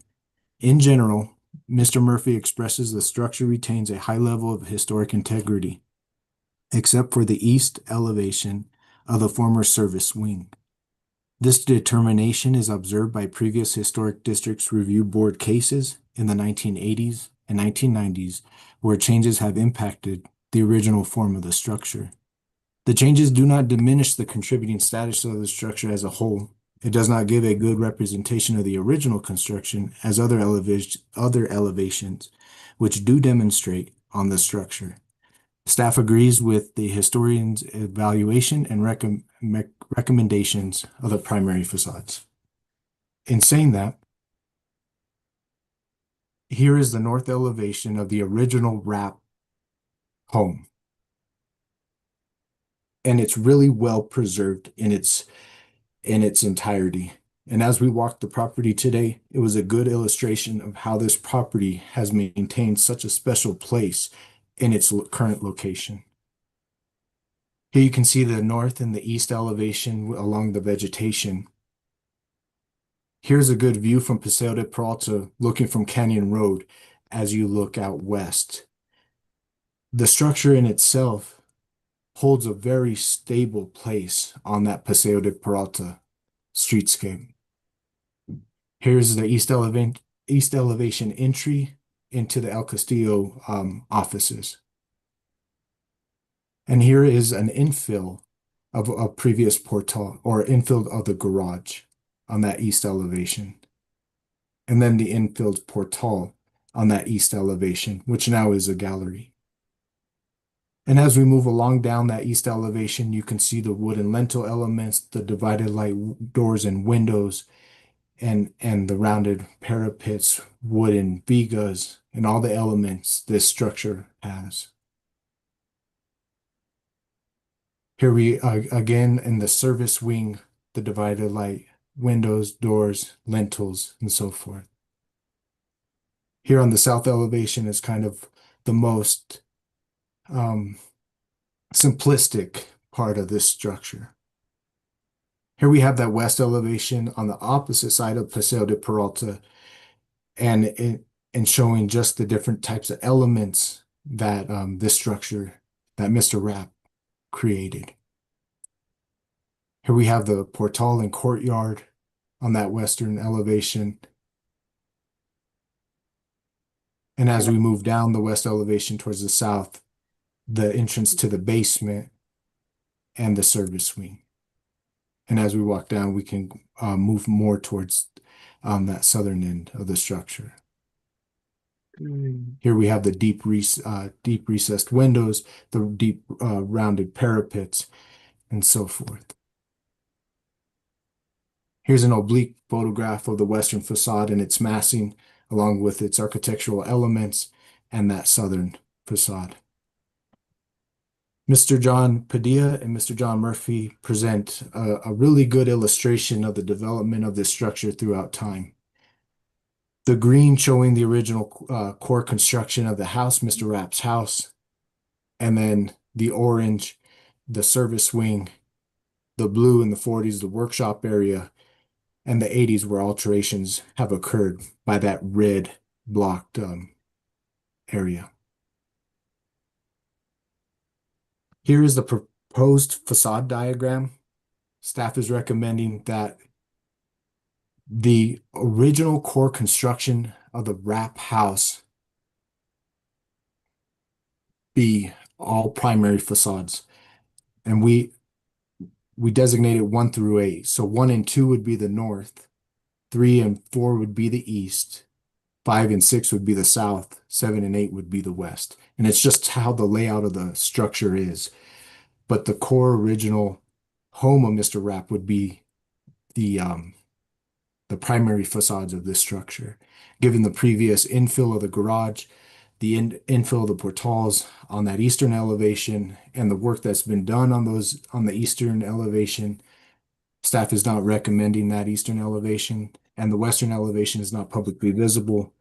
So for those reasons, staff recommends the historic status of the structure be maintained as contributing, and designate all the north elevation, east elevation of the historic residence extending from the 1-story section with the chimney northward to the north, including the 2nd story, the west elevation extending from the original house southward to the south end of the portal, and the south elevation on the original structure, including the 2nd story, identified in the facade diagram numbers 1 through 8, as the primary facades per 14-5.2 designation of significant and contributing structures.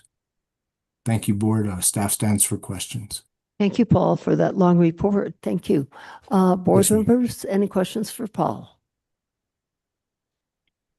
Member Benvenu. Thank you, Madam Chair. So Paul, in reviewing the HICP, we did talk today on site about it being Rapp residence, but I think, as I understand it now, it was built after Isaac Rapp passed away and was built by his widow, which it's still the Rapp residence, but just for clarification, I don't think that Isaac Rapp, the architect, never lived in this particular residence.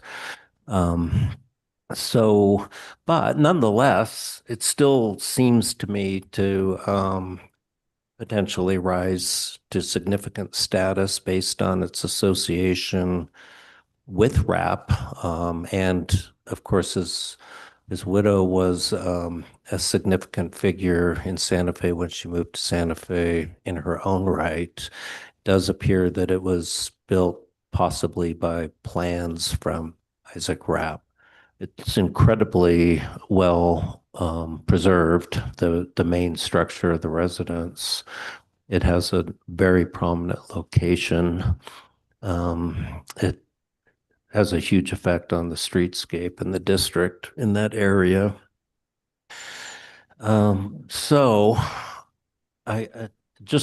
even the extension, and then Janga Meme acquired the property and converted it to apartments, which is interesting in its own right, as also having an association with Meme, as well as an association with the development of altering buildings to serve as apartments in that era of the 40s, which is when I think he did that. So even the alteration from the original residence and these wings that are attached seem to me to have some important significance for Santa Fe history. So what do you think?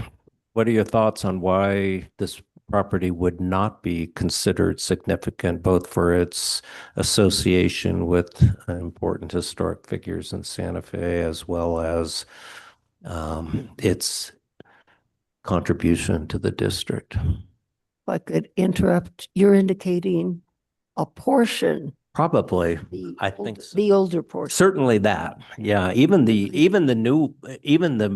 more recent additions are still date back to the 30s and 40s. So they're pretty important in their own right and very historic. And there's reasons why they were added on that I think are very interesting historically as a workshop and so forth. I guess the only thing that doesn't strike me as something with historic value are these 80s alterations that are fairly insignificant, but probably would need to be excluded from any any designation regardless of what it is. So anyway, I'm throwing it back to you, Paul, to say, what are your thoughts on a significant status for the structure, especially the original footprint of the residence, the 1936 house, and then also address the Rios. service wing? Yeah, thanks. Chair Rios, member Bienvenue, thank you for asking that. That is a very thoughtful consideration. I think that staff's well, that was kind of the direction of staff when reviewing this project and reading the HCPI report from Mr. Murphy and just how monumental this structure is on the Paseo de Peralta streetscape and the heart of downtown. And as in our proposed facade diagram, 1 through 8 is the original core construction of the Raps house. So we're trying to preserve that as best as we can, is making all of those as the primary facades. Yes, because of the infills and some of those alterations, we reconsidered that those eastern facades is maybe not, because of those alterations, we can't ask for that. But I think that's something the board can consider, that in our own proposed facade diagram, we're trying to preserve that original core construction of the Rap house. Now, I don't know if the board can make that motion where they can designate significant to the Rap house and the contributing to the service wing and the other additions of the property extending to the south. But that's something to consider. But definitely the presence of this structure needs to be preserved in some capacity. Yeah. Thank you for that. Yeah, I Thank you, guess sir. maybe it doesn't, I guess if I understand your answer, it's that if you were just designating the residence as significant, that wouldn't add anything to what you're already proposing, which is it being designated as contributing with all of those facades being primary. Is that the member Chair Reese, member Bienvenue, that's correct. Well, at least that's staff's way of reviewing this structure. right? Okay, thanks. Any other Thank you, sir. questions, board members? Member Dignan? Could I ask staff if there has been a case in the past that comes to mind where you have this wonderful dilemma in this great building, different ages and stages? Can you, this is one unit connected. Do you have different designations per dwelling within that whole unit, the whole application? Maybe I didn't make my Chair- question clear. I'm sorry. Chair Rios, member Degnan, that's a great question. I don't know if we generally do that. Yeah. I would ask other board members if that's something that's been done previously to my tenure. Do we know? Do we have any information? Recall, but I don't think it's an impossibility. Yeah, Because if you have special circumstances, special situation where you have a building that you really feel is significant, and another portion of the building that was built later, but that the board doesn't feel it's significant, but is contributing, I think the possibility exists. Yes. So it doesn't happen. Well, if I may, Madam Chair, just to add to that, it seems to me that this is of a piece. This is a whole development unit. And it seems awkward. Well, I guess in the scheme of things, people probably won't be asking the question down the road. Do you have 3 designations, sir, or just 1? I mean, so I'm just wanting to make sure that we don't inadvertently make recommendation and vote on something that might start something else off that hasn't happened before. Maybe this is unique, but there you go. Thank you. My experience working on buildings with a variety of different statuses is that it's atypical to see buildings that have, I guess I would say multiple statuses, and it would be, it also the, I guess the best way to say it as an example would be the Nordfeld house is the house that I think of, 460 Camino de las Animas, which is a significant structure, however, has quite a few alterations that are, I would say, similar in some ways to this, as in specific additions at specific points in time. So they are added to the building, they become part of the building. And in that case, it's, I think John Murphy's mic is on. Maggie? Oh, I thought we had a ghost. I don't want you to think that he's saying that you're putting us to sleep. He might be. And anyway, I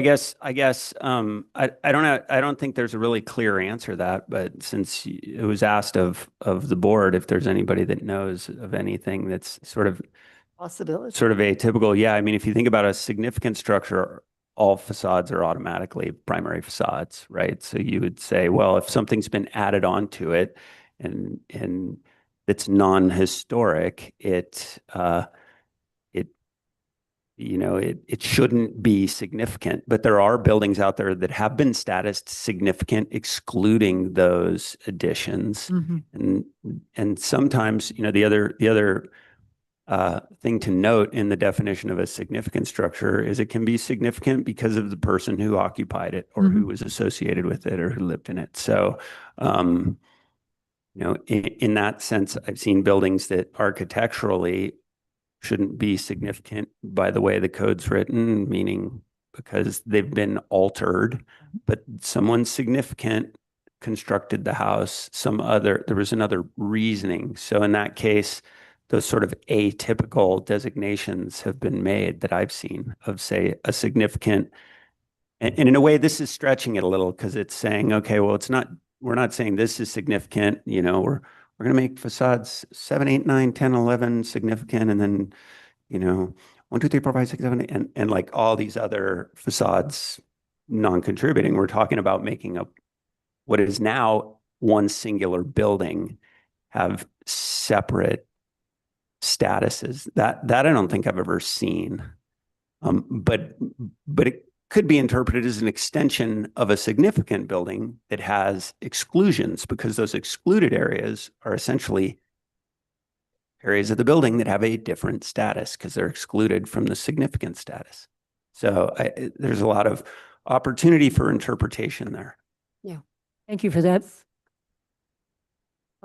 Any other comments? If not, I will ask, John, have you spoken? Well, I'm bypassing. Why are you smiling? I'm just kidding. Yes, John. You have the floor. Madam Chair, thank you. Members of the board, great conversation. Thank you. I appreciate, your thoughtful review of the application and comments that were made. I will tell you that El Castillo Retirement Communities is very proud of this building, and having had it in their possession for many years. The lease with the tenant was Nambe. Everybody always referred to it as, well, the Nambe building over there. Well, I will tell you that my client, El Castillo Retirement Community, the minute we had our report, our updated HICPI done by Mr. Murphy, they immediately started referring to it as the RAP building. We now refer to that main structure as the RAP building. Their intent is to move their offices into their administrative offices without any significant changes. Obviously, we know if it's a contributing structure, we're limited to what we can do. They understand that. They are proud of that building. They are proud of the fact that they own a RAP building, and therefore will be as sensitive to the redevelopment or the development of this property as they move forward. Some of you may recall, Madam Chair, I know you recall a plan that we brought forward for the corner property, which now exists as a parking lot.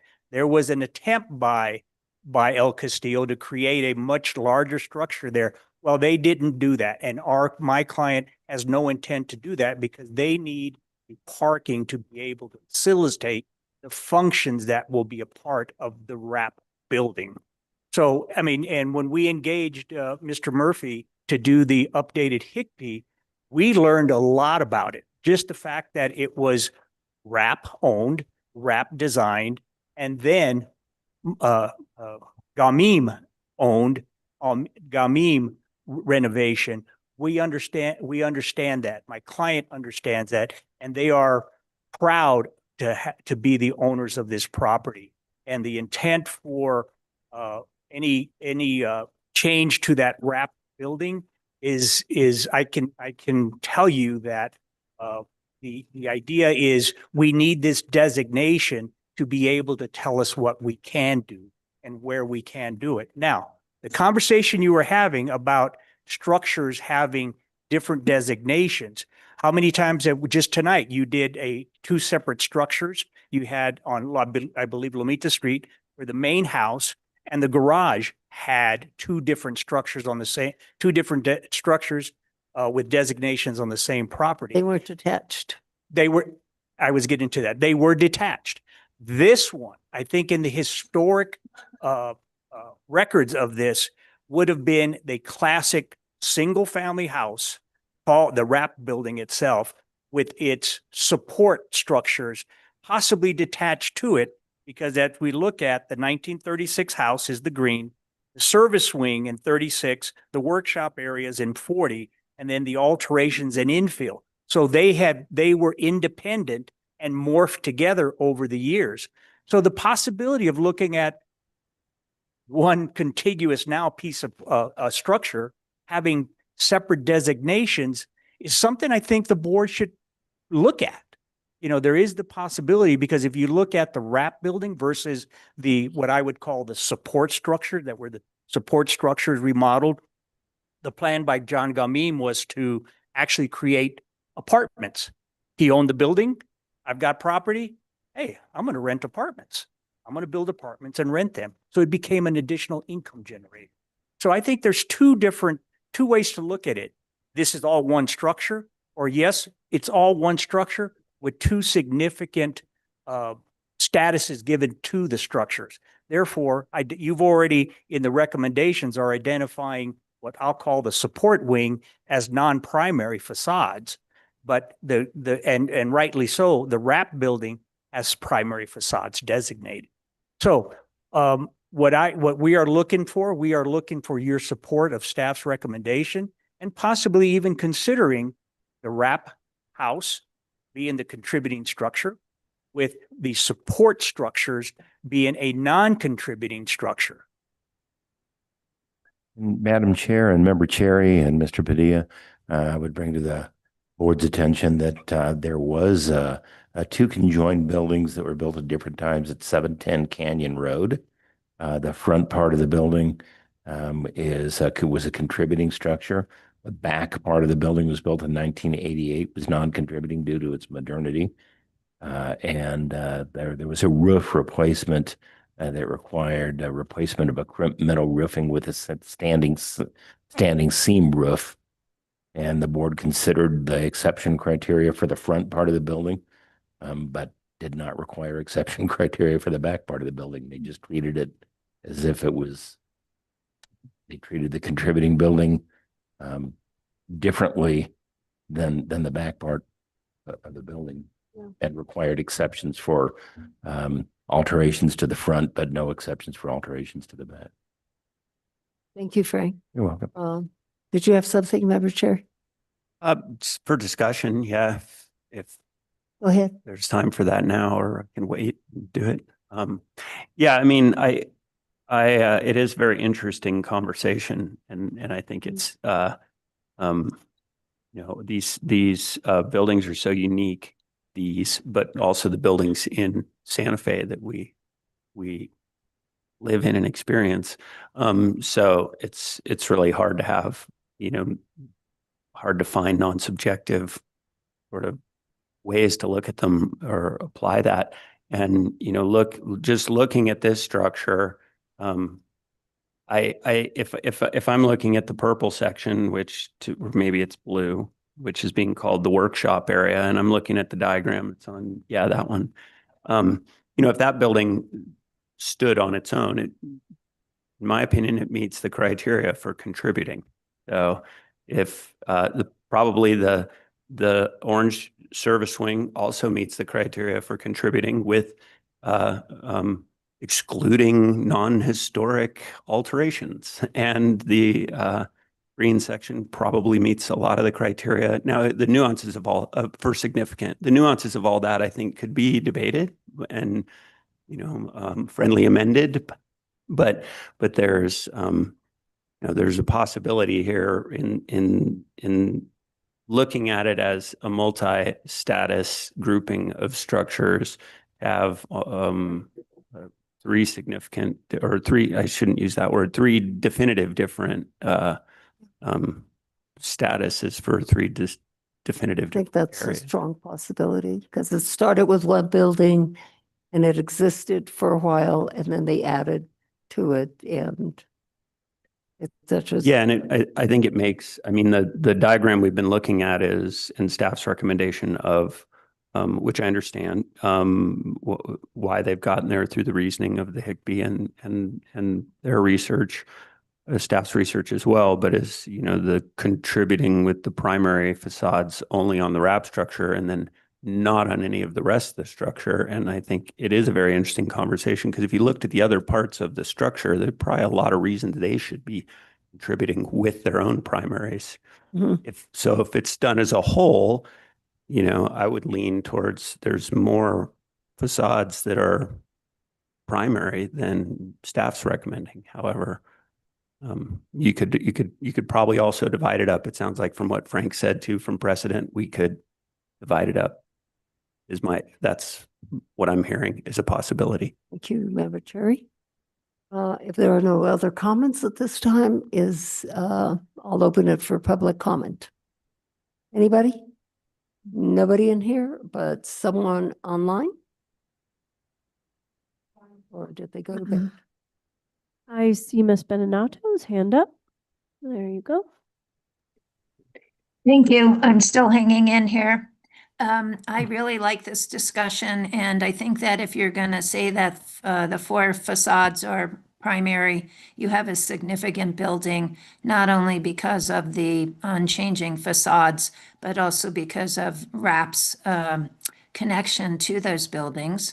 I do also agree with Mr. Cherry and with some of the other discussion, including Mr. Padilla, that, you know, these were other structures that were added on to this building. They are historic in their own right, and they are not very changed over time. So that I would urge the board to make the green area significant, all four facades primary. The blue one to be contributing with at least the south and east facades being primary. And then on the orange part, to also have that contributing with the recent additions excluded and the other facades being primary. And again, I think it's possible to do this. I think it's important to do it because this is, as you all have described, a very important building on the streetscape on Paseo de Peralta. It's been there for a long time. It's been unchanged for a long time. And I think it's important that it be protected. Thank you. Thank you, Stephanie. Anybody else? Online?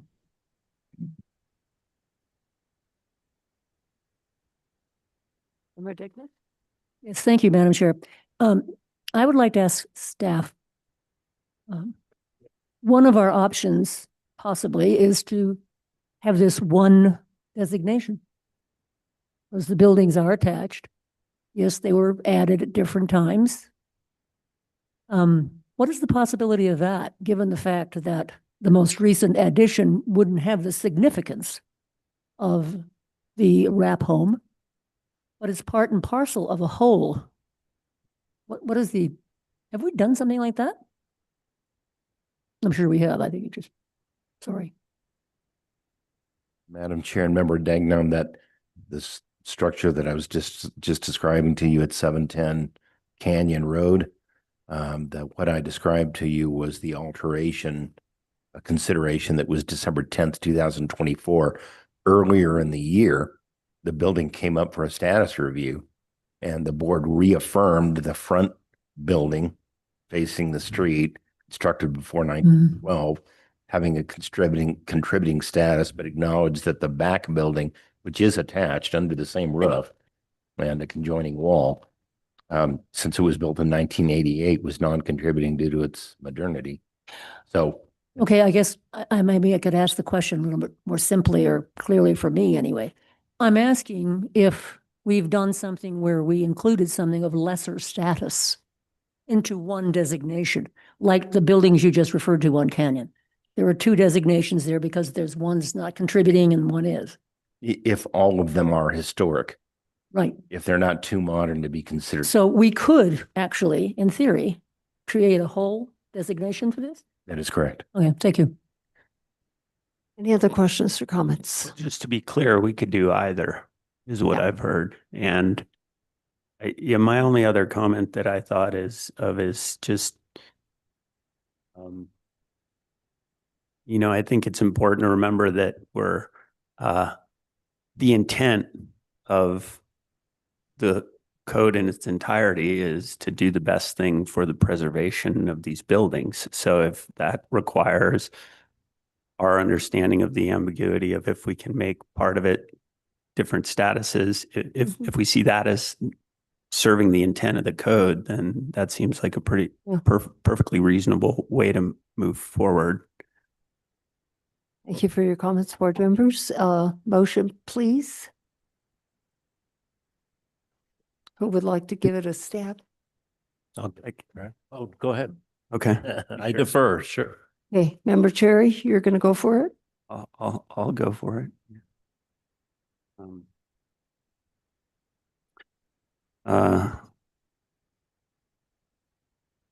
In case 2026-01792 HDRB 924 Paseo de Peralta. 011. Sorry, 011. Thank you. In case 2026-011-792 HDRB, I would make the motion that the wrap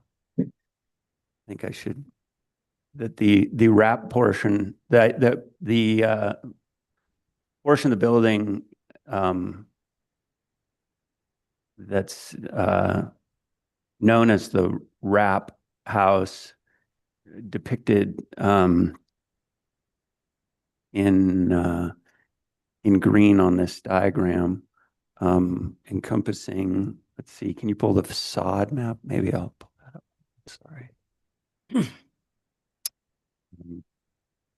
Just want to get to the facade map. Give me a minute here. Second.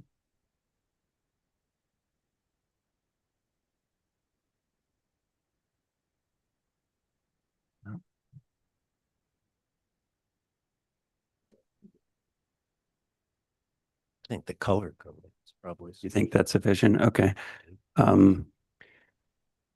That portion known as the wrap house be designated as significant, and that the portion of the building with the orange coloring designated as the service wing be designated as contributing, with the east face as primary, excluding non-historic alterations, and that the portion of the building depicted in blue, known as the workshop area, be considered contributing, with the east facade as primary. Second. And indicating that all facades of the wrap house that you're indicating to be significant, be primary. Correct. Okay.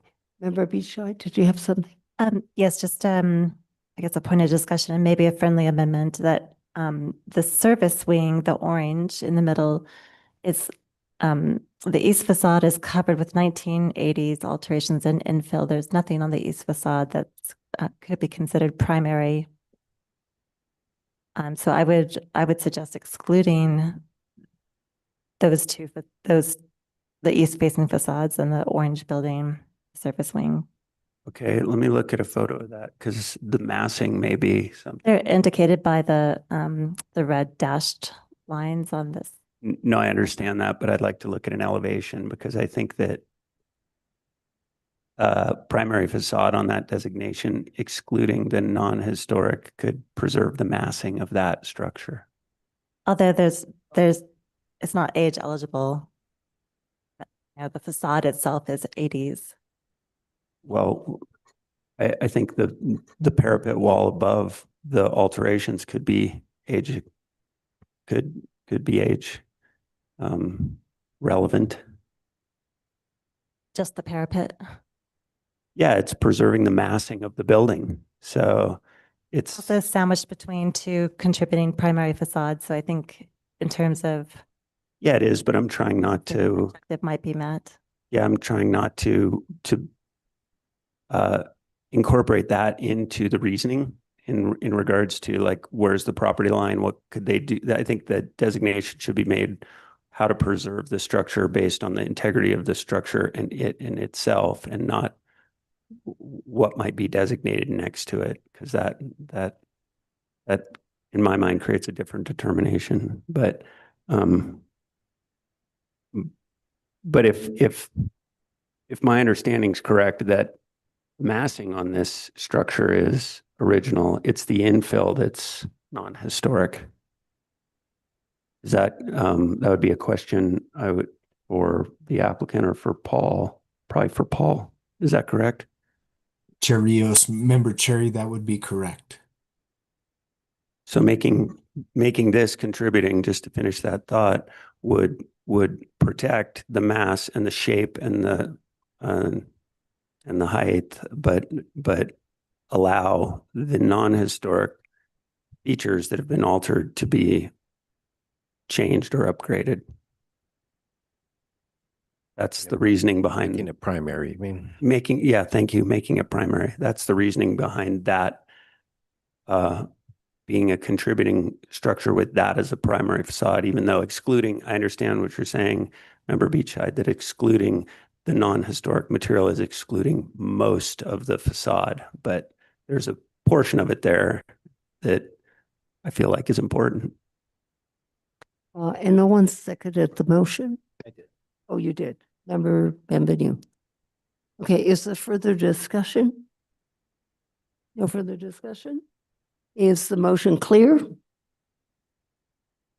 Roll call vote, please. Member Bienvenu, Yes. Member Beachside, No. Member Cherry, Yes. Member Degnan. Yes. The motion has passed, Chair. Thank you. Thank you. Okay, we are going to move on to the next case, which is located at 302 Camino Cerrito. Is the applicant here? Do you check for Efren? Green? I don't know how you said his name. Sorry. Is the applicant here, Lanny, online or? He might be online.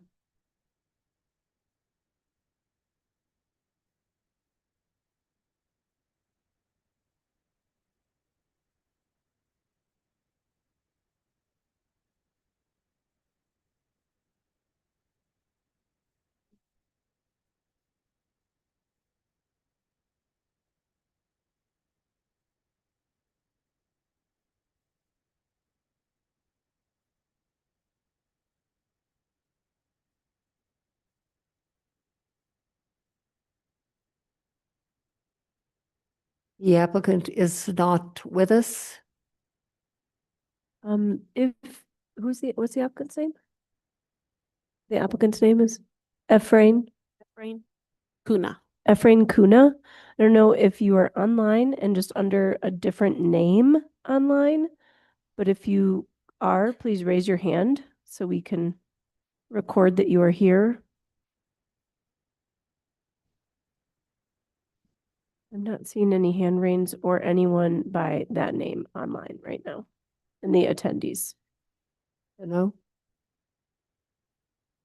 Do you want to try to call them? Okay, the applicant does not appear to be with us at this moment. Do I hear a motion to move this case to the end of the agenda? So move. Member Degan moves. Do I hear a second? Said second. All those in favor say aye. Aye. Opposed, say no. Okay, that case is being moved to the end of the agenda.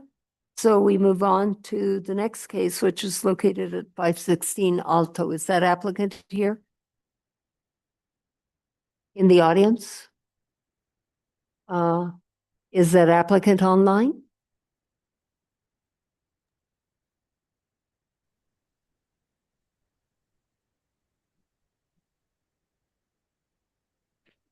Are you for 516 Alto? Yes, okay. Okay. So Paul, would you give the report, please? Madam Chair, members of the board, can you see my presentation? Yes. Great, thank you, Madam Chair. In case number 2025011536, HDRB 516 and 516.5 Alto Street, the single-family residences are listed as contributing to the Westside Guadalupe Historic District, with the north elevations designated as the primary facades on the main structure, and the east elevation on the garage structure as the primary facades. The Santa Fe County tax parcel information identifies that the structure was built in 1710 on a 0.25 acre parcel with 2,932 square feet of roofed area. It is noted that a 280 square foot flat roofed carport was constructed in 1935 and a 320 square foot detached garage was built in 1953. The structure speaks to a combination of Spanish Pueblo, territorial, and New Mexico vernacular design styles, as seen by the one-story adobe structures constructed with hipped, corrugated metal roofs, mud plaster walls, and rectangular floor plans with a simple porch along the streetscape. Mr. John Murphy's 2025 Historic Cultural Property Inventory Survey Report addresses the 1996 Historic District Review Board approved changes to the property. The changes included wholesale replacement of doors and windows, a glazed corridor connecting the two structures, new front porch, and replacement of the roof. Prior to the renovation of the structures were small independent residential adobe structures with hipped and flat roofs.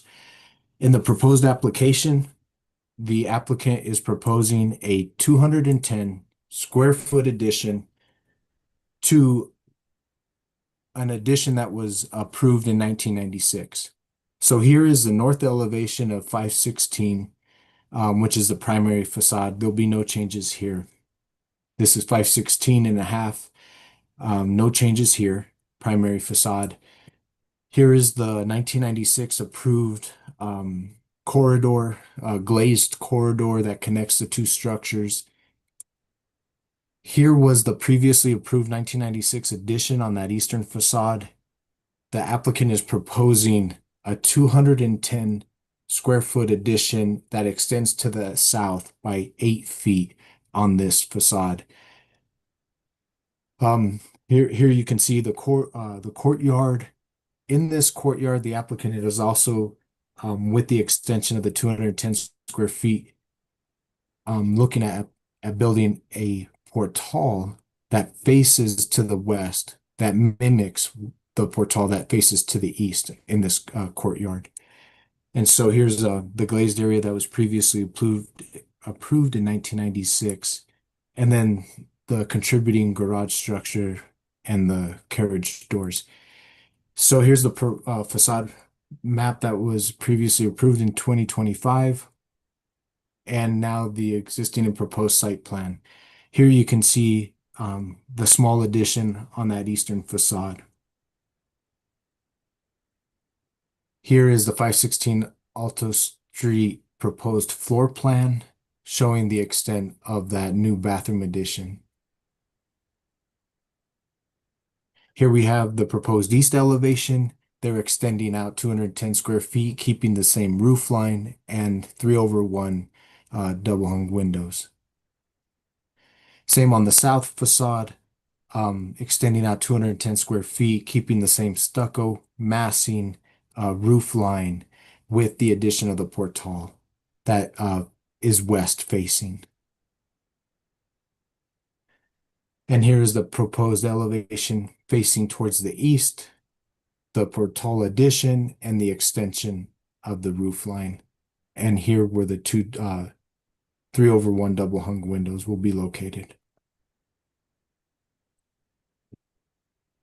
Here, just an overview of the window styles will be matched. Here, the new portal will mimic the other on the other courtyard, other side of the courtyard, and the detailing will mimic what is currently there. So almost in kind, what's presently there, and the courtyard will look in this fashion. With that, staff recommends approval of the proposed project and finds that the application complies with section 14-5.2D, general design standards for all historic districts, and 14-5.2I, Westside Guadalupe Historic District Design Standards. Thank you. Staff stands for questions. Thank you, Paul. Any Thank you, questions Madam for Chair. Paul? No questions for you right now, Paul, and I'll have the applicant get sworn in. So, will you please raise your right hand, state your name and address for the record? 1305 Lujan. Do you solemnly declare and affirm that the testimony you have in reference to this item shall be the truth and nothing but the truth, and do this under the penalties of perjury? Thank you very much. Chair, he's been sworn in. Good evening, and what do you have to add to what Paul just told us? It was pretty thorough. Trying to, really is. Trying to keep the character intact and capitalize on that courtyard. More symmetrical without having that portal side, which will make it really nice. Thank you. I think Any questions for the applicant? Paul, I have a question for you. So with this small addition, you feel that this house will continue to be contributing? Madam Chair, members of the board, yes, ma'am, I do. Okay, thank you. Thank you. Anyone from the public wishing to comment, please come forward or speak up online. Yes, Chair Rios, it looks like Stephanie Benenato has her hand raised. There you go. Thank you. I'm just unclear whether or anything the applicant had to say at all, because he didn't speak into the mic. And I'm just unclear whether this addition is on a primary facade or not. And if it is, then wouldn't it need some kind of exception? So I am sorry, but I couldn't, I don't remember the diagram of the primary facades. It's not really that clear. It is not on a primary facade. Okay, so to me, it's a minor addition and it allows some bathrooms that probably are needed. I think the portal is appropriate because it can always be removed. So I would urge the board to approve. Thank you. Thank you. Anyone else? Nobody else. Motion, please, board members. Member Madam Chair, in case number 2025. Sorry, no. Sorry, 2025-011536 HDRB at 516 Alto Street. I recommend, or I move that we adopt the staff's recommendation for approval of this project as submitted. Second. Do I hear a second? Second, Degnan. Roll call vote, please. Member Bienvenu, Yes. Member Beechey, Yes. Member Cherry, Yes. Member Degnan. Yes. The motion has passed, Chair. Thank you very much, and thank you, sir. Next case, Lanny's, 600 Camino Rancheros.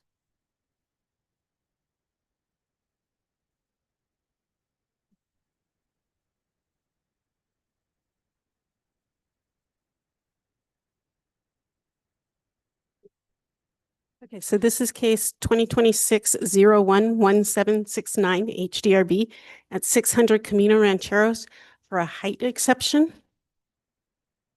Camino Rancheros has a rural character along the vegetation-lined road, though the housing tends to be larger residences that are close in proximity to each other. Part of this may be that the lots are generally sloped with the high point at the street, and the houses having a setback of about 10 feet, so that the houses are hidden behind coyote fences, yard walls, in addition to the vegetation. Most of the residences are Spanish Pueblo Revival style homes, the details of which are not visible. There are a total of 20 structures on the streetscape. Only 7 of the 20 structures on the streetscape are included in the height calculation.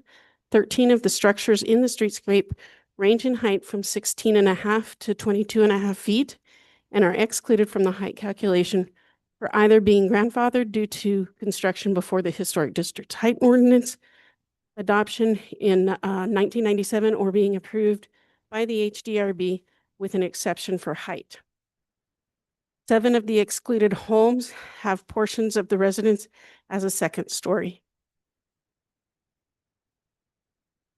The lot at 600 Camino Rancheros is 0.65 acres.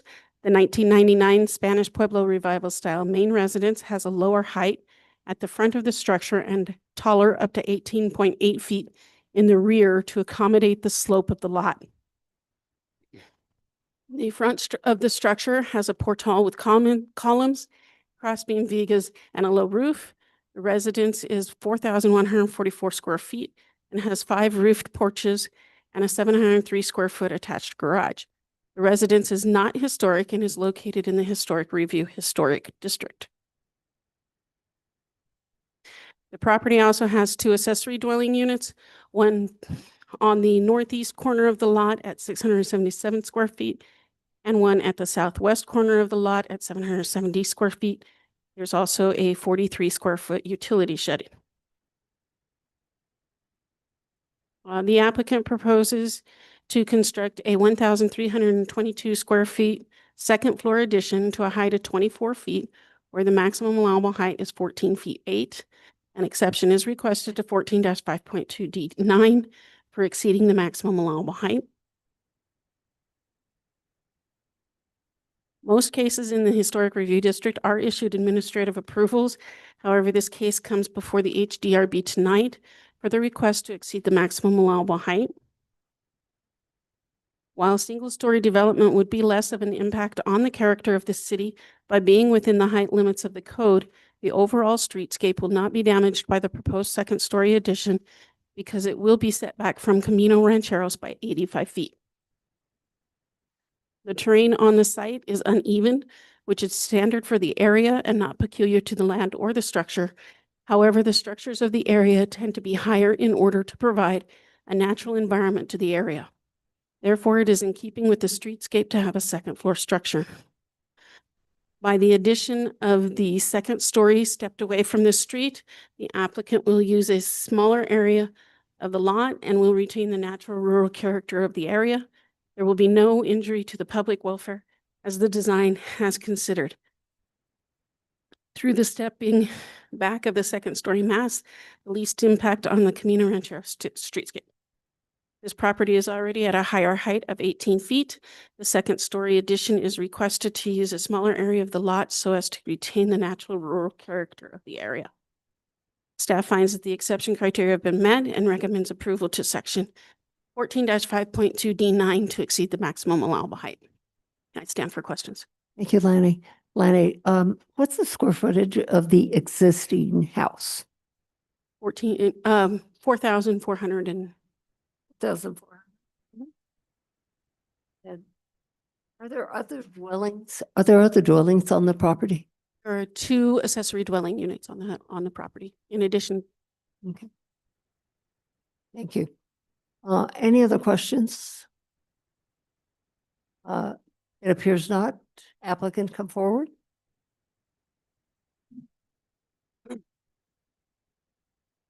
Just to be clear, one structure, and then there's a woodwork.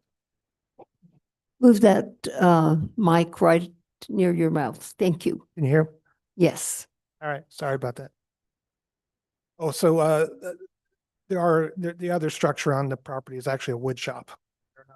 It's a working space. It's more of a studio. The other space is a very small casita. A small what? Casita. Okay, yeah.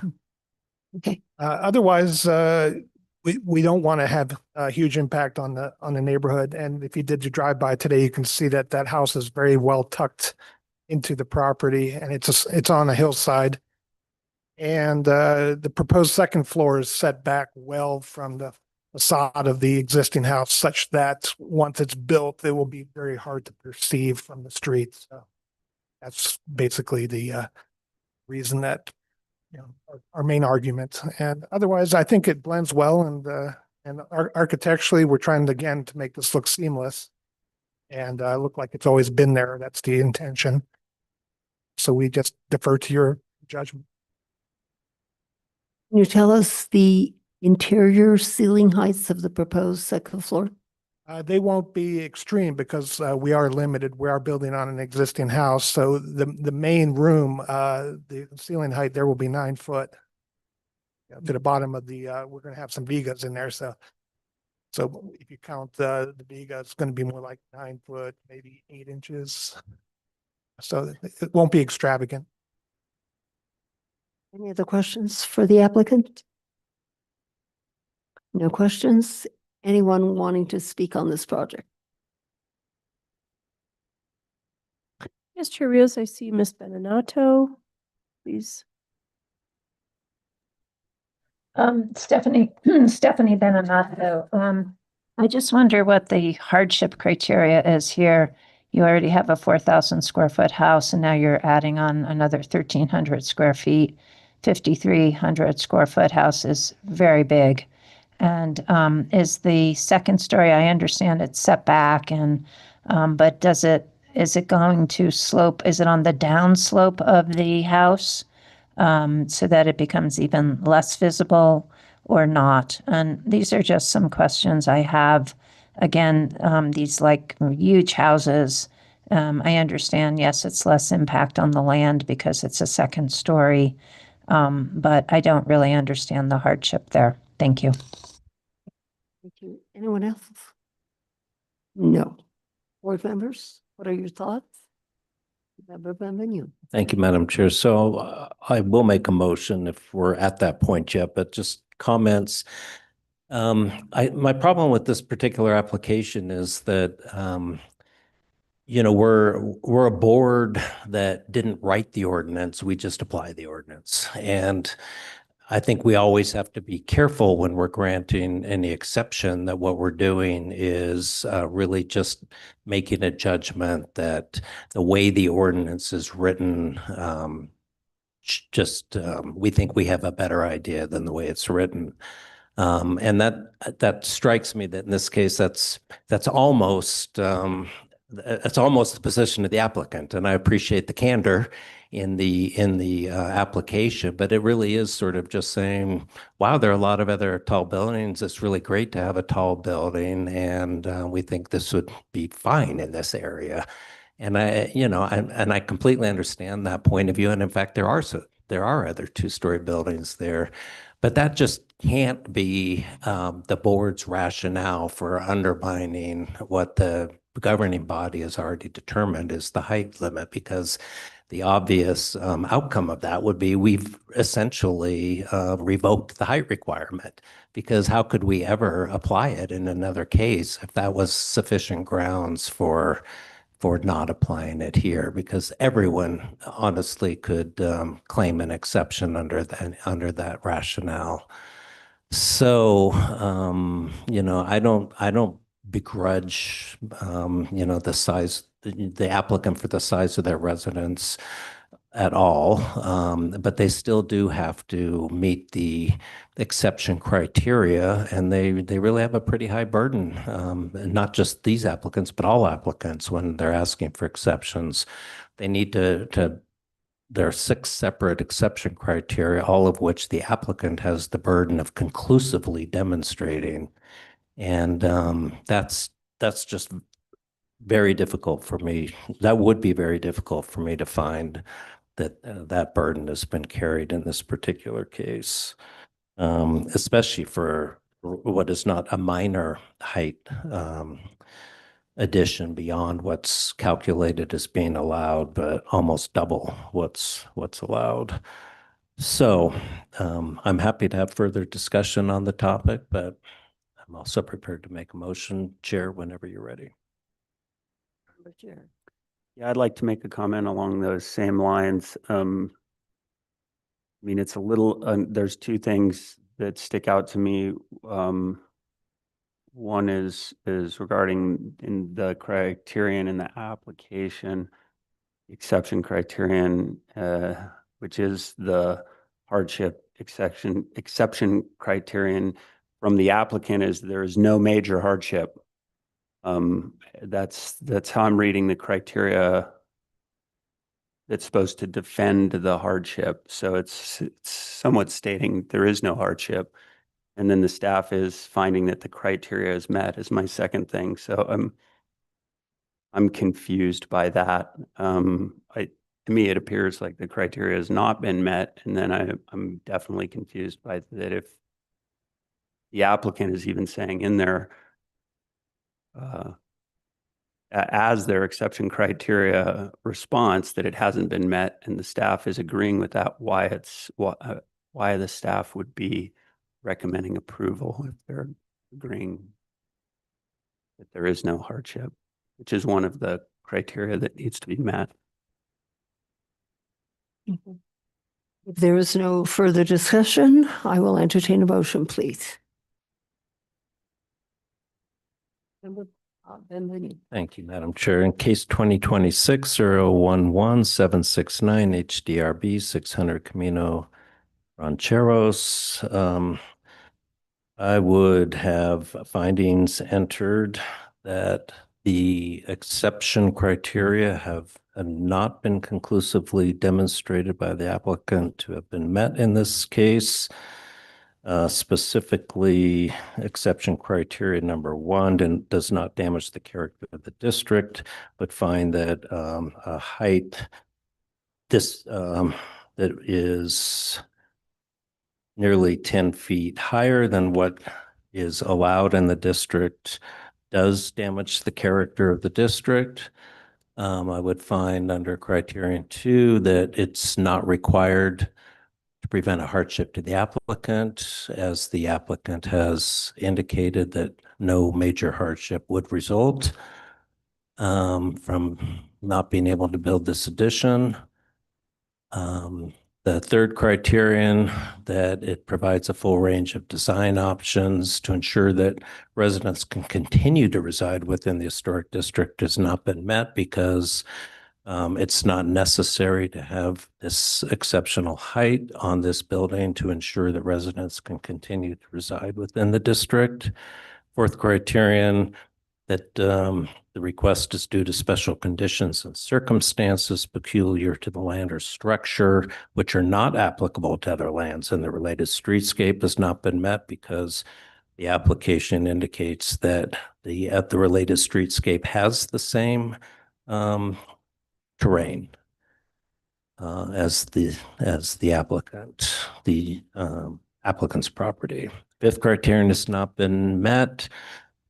That criterion provides that the applicant has the burden of showing that these are special conditions and circumstances which are not a result of the actions of the applicant.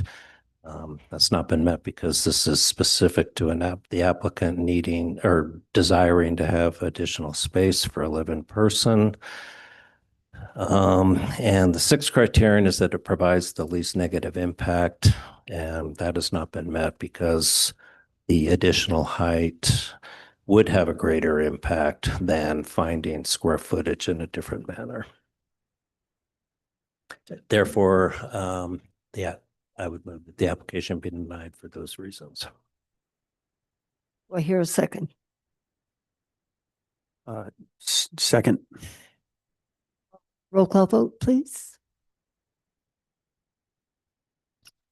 Member Bienvenu? Chair, sorry, just a point of discussion. Yeah, I understand the rationale and I worry that we're sort of penalizing this applicant for something that may have been granted by exception in this neighborhood for others. The staff report says that 13 of the structures are excluded from the height calculation, either for being grandfathered prior to the ordinance being approved or because they had an exception for height. And I kind of wonder like how many of those got an exception for height on the same streetscape. And if that shouldn't be considered, if it's, if it's half the street got this exception for the same kind of reasons. And the houses aren't very visible on this street. So I think I could see the board granting an exception on that basis in previous years. I don't know if Lanny could answer that, if it's appropriate. I don't actually know the exact numbers. Was that? I don't know the exact numbers. I'm sorry. I would address that. Yeah. As the maker of the motion. Member Bienvenu? Yeah, I would just say to that's, again, that comes back to my original point of that the board is not to be rewriting the ordinance, and the ordinance already provides that those structures are specifically to be excluded. So the board, the governing body has already made a determination that we shouldn't take into account other structures that have been given an exception. So again, I think we would be undermining the governing body's determination if we were to, and also again, effectively doing away with the height requirement in this area. Yeah, and I understand that point too, but it seems like the staff is not interpreting this in the same way. That the staff report relied heavily on the fact that the rest of the streetscape has many two-story buildings, even though they weren't included in the height calculation. I have a comment on that. I think, Richard? thank you. I think it would be, it would be extremely complicated to compare all those cases because there's more than just a black or white. Was there an exception for height granted for each one of those cases? But it's like on the basis of what? On the basis of how they individually met their exception criteria.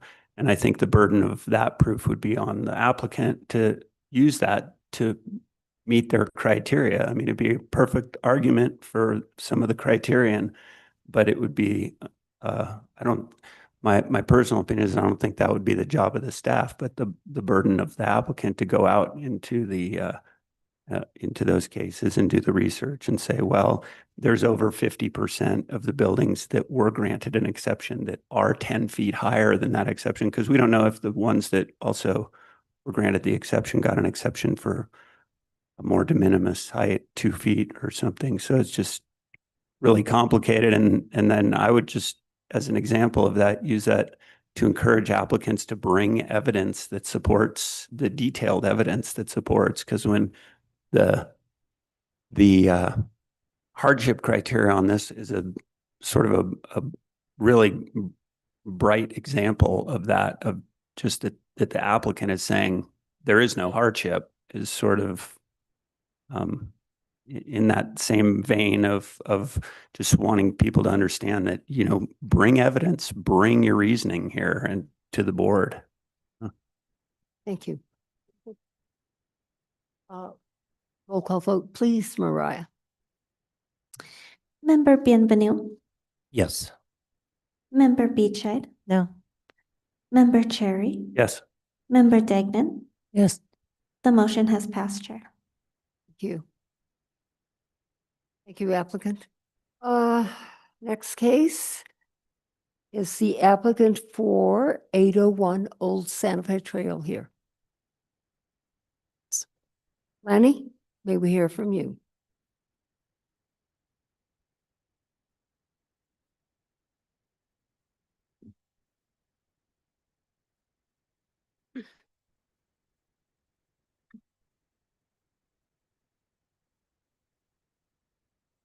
Okay. Can you hear me?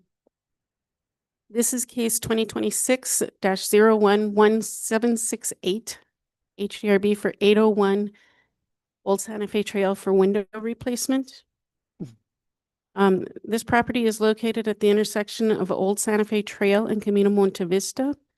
Therefore, the property is part of two different streetscapes. Camino Monte Vista is a dead-end street lined with off-street parking and yard walls, which increase in height as the street goes east. The walls are mostly stuccoed with one rock wall and a few wire fences at the far east of the road. The road is lined with trees and vegetation between parking areas, and the housing tends to be Spanish Pueblo Revival with lower heights and larger setbacks. Along Old Santa Fe Trail, the southern end has higher yard walls and coyote fences and a single yard wall with wrought iron metal on top of the wall. The houses are set back about 7 to 10 feet and are in the Spanish Pueblo style. To the north, the yard walls tend to be low to medium in height, and the housing is a combination of Territorial Revival and Spanish Pueblo styles with a similar setback. Directly across from the subject property is the triangle formed by the intersection at Old Santa Fe Trail and Old Pecos, and it is a Territorial Revival commercial structure. The subject property at 801 Old Santa Fe Trail is a Territorial Revival style 1920s residence that is designated as significant to the downtown and east side historic district. While the structure was built in sections, it was completed by the 1920s.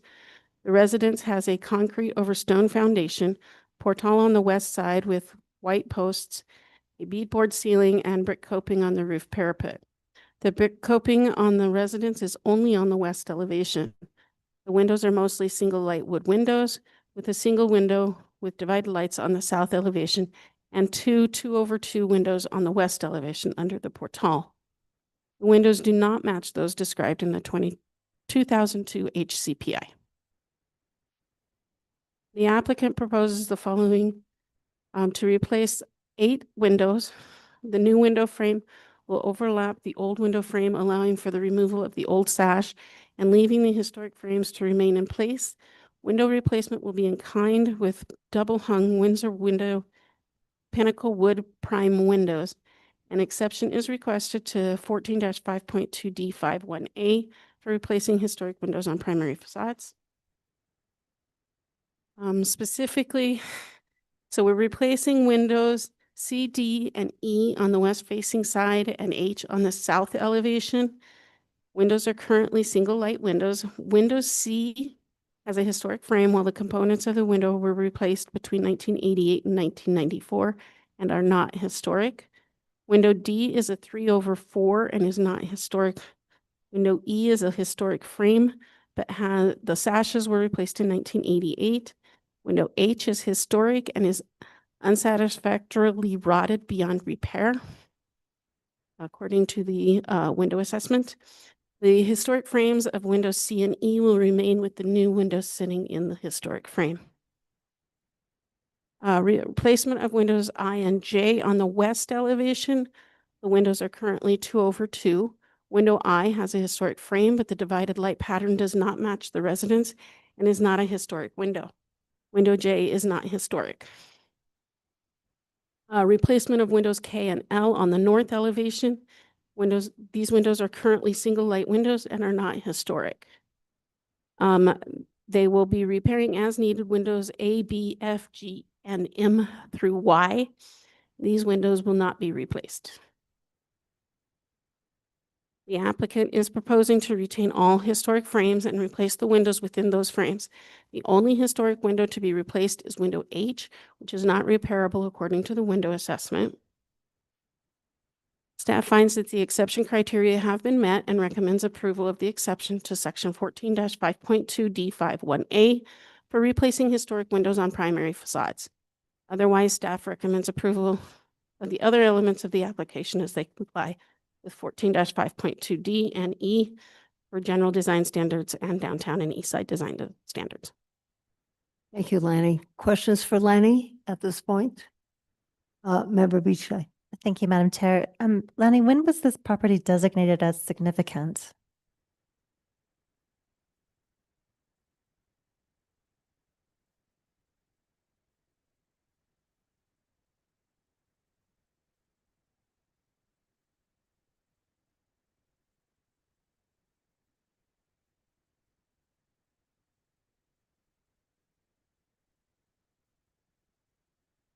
I didn't put that down. It was, would have been in the 1990s.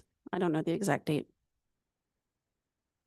As part of a H board evaluation, or as part of just a global statusing, like the 84 efforts, or? If I understand correctly, the 1990s were actually going to the governing body. Okay. Thank you. Any other questions? Other questions at this point? Applicant, please come forward.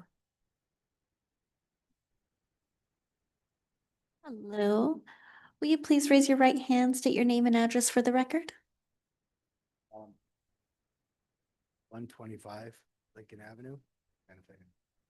Do you solemnly declare and affirm that the testimony you have in reference to this item shall be the truth and nothing but the truth, and do this under the penalties of perjury? Yes. Thank you, Chair. He's been sworn in. Good evening, and what do you have to tell us?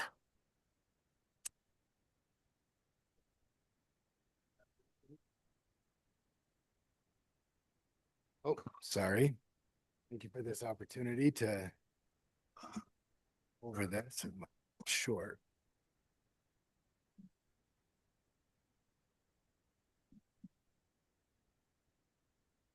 Voice is going.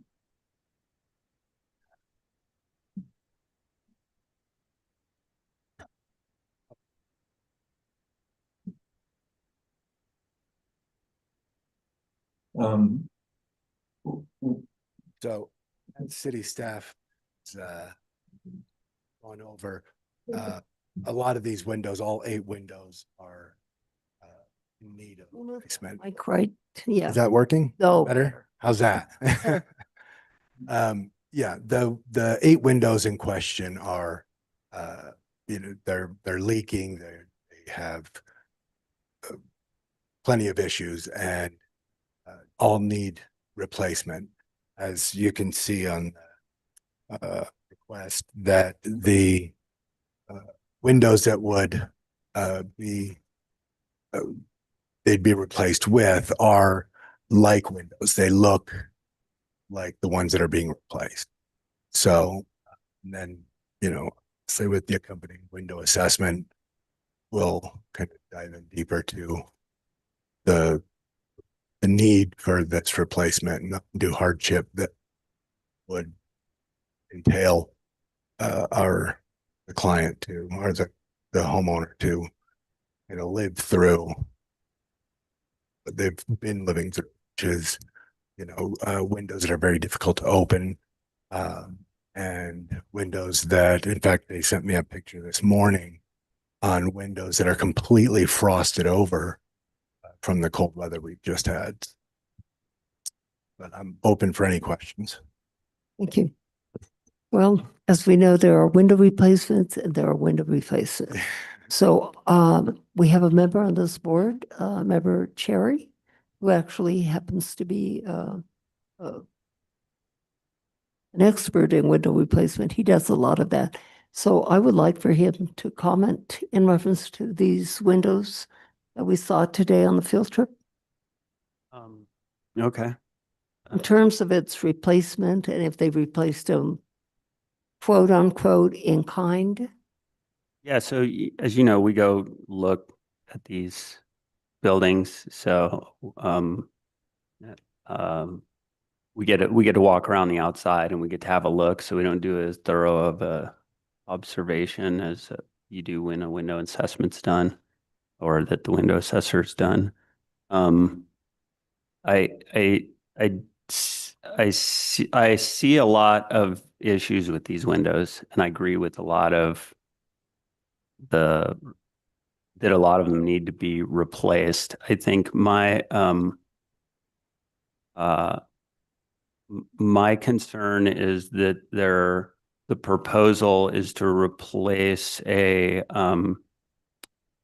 historic wood window that has a frame, and this is a good example. This house is a good example of this, where there is a frame which is part of the window and a sash which is a part of the window, and there's a lot of other little window geek parts in there too. But the I'm bringing up those two parts because that's what's been brought up in this assessment, as far as the frame is historic, the sash is non-historic, and again, it's really hard to sometimes know a lot of that for sure with absolute certainty, and certainly from walking around, but the method of which is being proposed regarding removing sashes and then inserting a new entire window, which includes a frame and the sash, and of course, all the little parts, is a different window replacement than,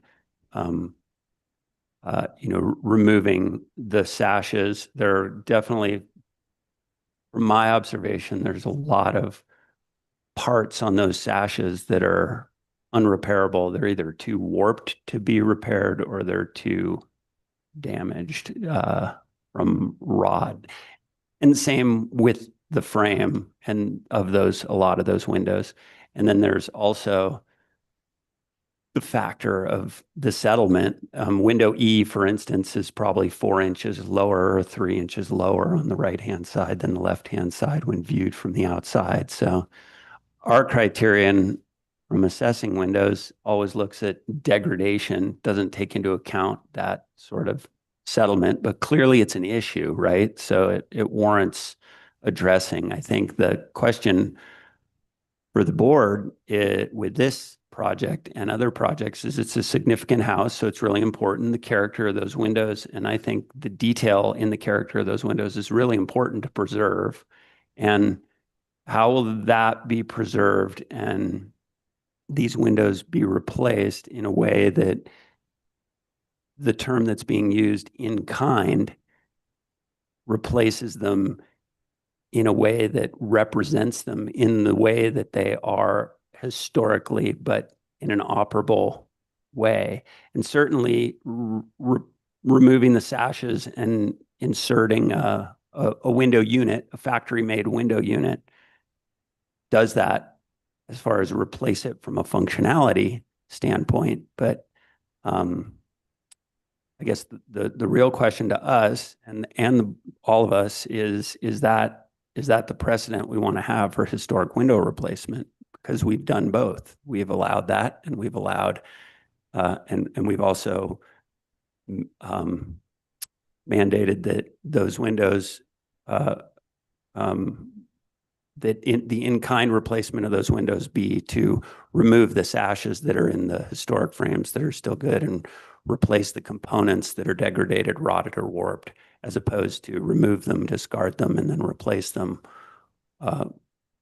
sort of wholesale, so to speak, with a unit.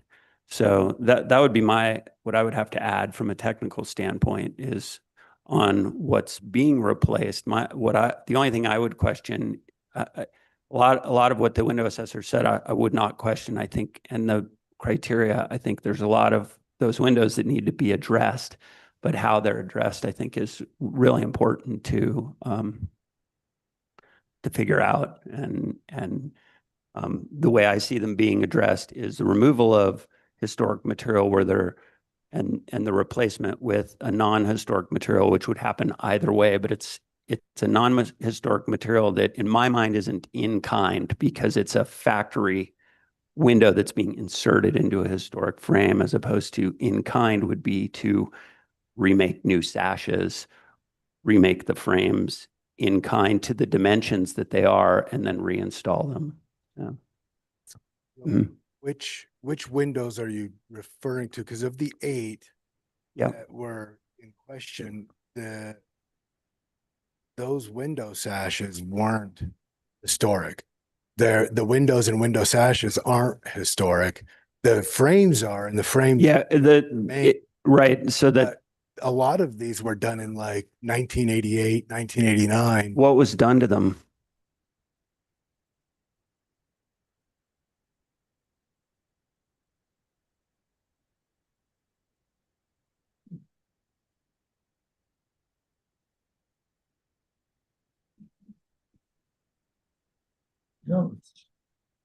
What, well, what I would while you're looking for that, I can respond to that is dimensionally and construction wise, they look identical to the windows on the front of the house. I don't know what elevation that is, but so then if they were replaced at that point, they were replaced in that manner, meaning the sashes were either built new in kind, with in kind meaning rebuilt to replicate exactly what's there. In the window assessment, explain.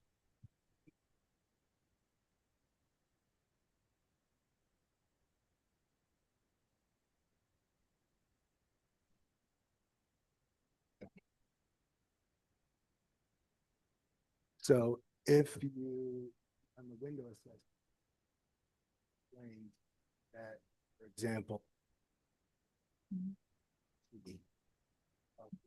only the frame was historic, non-historic. Sometimes it's 1984 machine drawn. So, for example, like that particular. Which window were you looking at? Let me sure I got. So.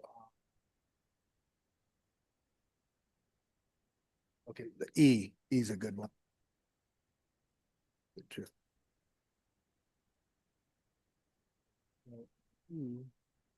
Says the frame is historic, but non-historic.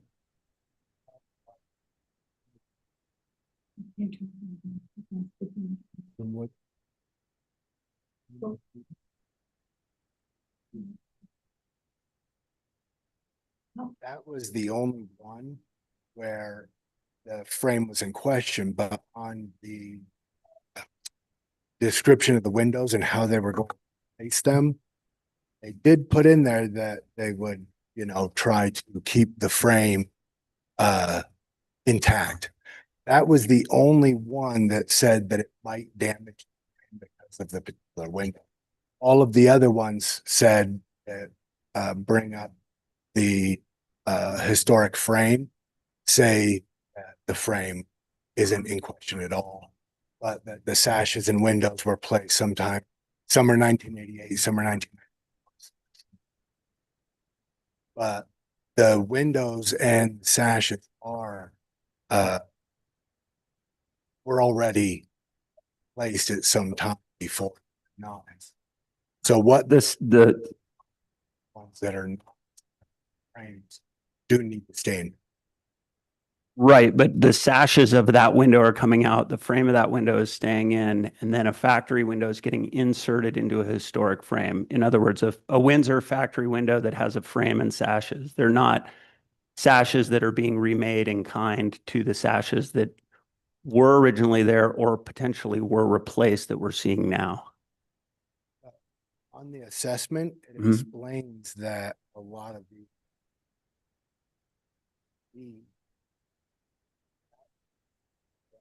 these sashes were not. That was in a double. You know, like I said, what they are, you know, their goal is to make these windows because they want to keep this. They bought a historic. They want it to look exactly the way it looks. They want it to be, you know, conform and be a historic piece. That's what they purchased. They didn't want to, you know, make changes or anything like that. But the windows they're incredibly. Some of them won't close all the way. Some of them won't open. Yeah, I understand that. And I agree with that. But what I'm saying is to your point, I don't think what's proposed here does what you're saying. I don't think putting a Windsor factory window inside has taken the sashes whether they're historic or non-historic, out of a historic frame and putting a new window unit within that frame does what you're saying. I don't think it replicates. I think it actually it looks different.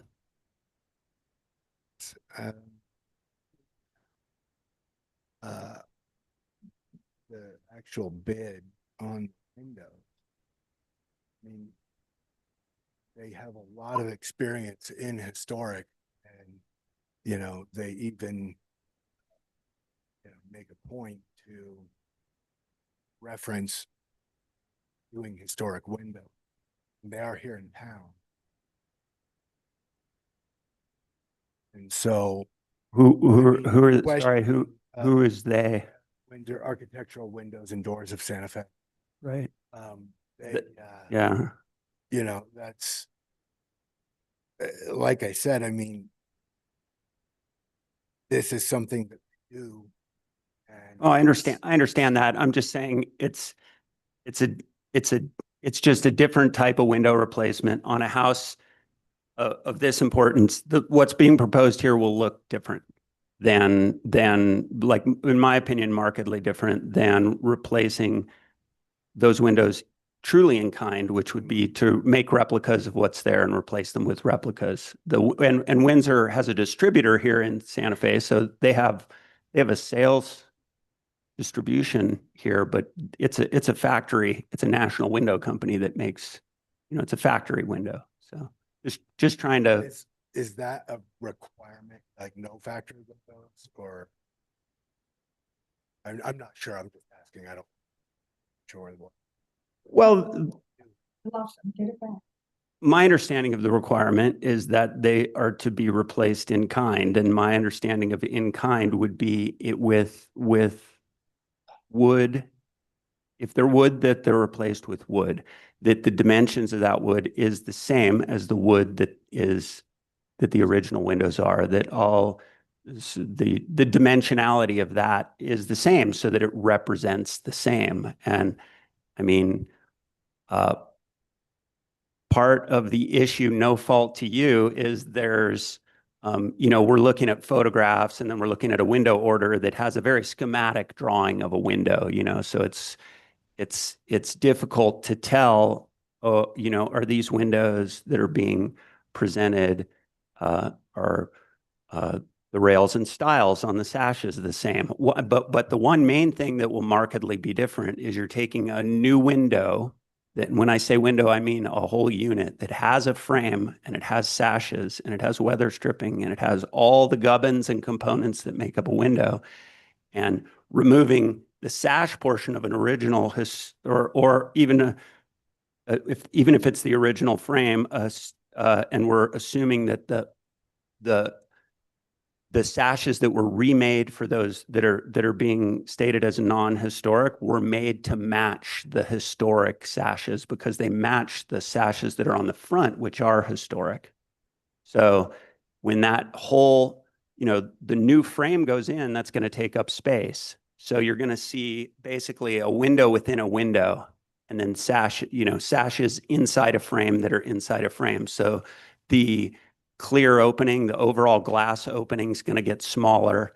So, and I'm just trying to explain to you how I see it as just being different, and how I see the definition of in kind, and with it being a significant structure, a little bit of extra scrutiny is taken towards this in wanting to maintain that integrity of the look in a very nuanced and detailed way, because it's, it becomes really easy to say in kind and, well, yeah, it's square with this many muntin bars, but if the whole assembly is a lot, there's a lot of nuances that can make that look, that make historic windows look very definitively unique compared to factory windows. And so I think if you put a factory window in there, it's going to have that markedly different appearance.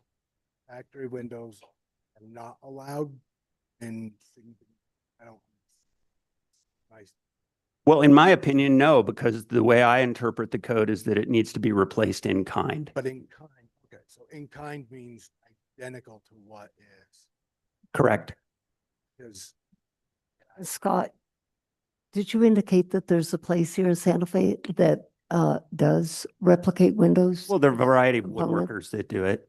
Yeah, I mean, there's a variety of people who can do because that. of this, when I say this, because of this ordinance and because of windows that get replaced in the district, yeah, there are a variety of custom woodworkers that make windows to go and to replace historic windows or non-historic windows, or in this case, historic windows that have non-historic components. But I think it's also the board's decision to determine, you know, how do we want to see this kind of a case approached? Meaning, there's what I'm interpreting from the assessment, right? Is there are some windows that there's variety of windows, but the ones I'm going to refer to specifically that have historic frames, but the sashes were replaced in kind in the 80s.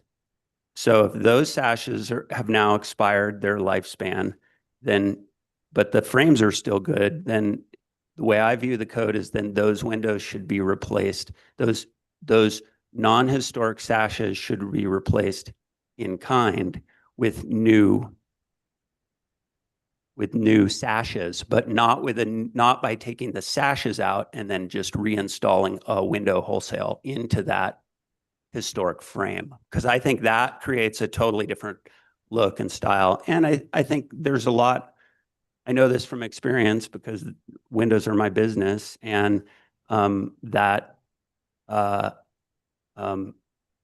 we replace a lot of windows. I have replaced a lot of windows where the board has required it to be replaced in kind. They required it to be made by, no, not by me, but by a woodworker so that a window somebody doing the window replacement can replace the windows. It's oftentimes that maybe just lots of the buildings here are contributing. So the contributing windows on the facade, 2 of them will be made by a local manufacturer, by a local craftsperson in kind to match the historic windows. And then the rest of the windows on the non-contributing, on the non-primary facades would be, you know, replaced in the way that's being proposed here. But on a significant building, all the facades are primary. So, and that's why I guess I'm so I understand, are there specific companies that we have to use to put in windows? Is there someone we are supposed to be using? I mean, I know for like window assessments, this was done by I think that's up to you. if I have to follow something so specific, how to do that, there can't be but yourself and maybe a couple of others that actually do that in this town. Because Architectural Window and Doors of Santa Fe, I know have done stuff in historic and done primary facades. At least that's what they've said. sure. And I don't doubt that.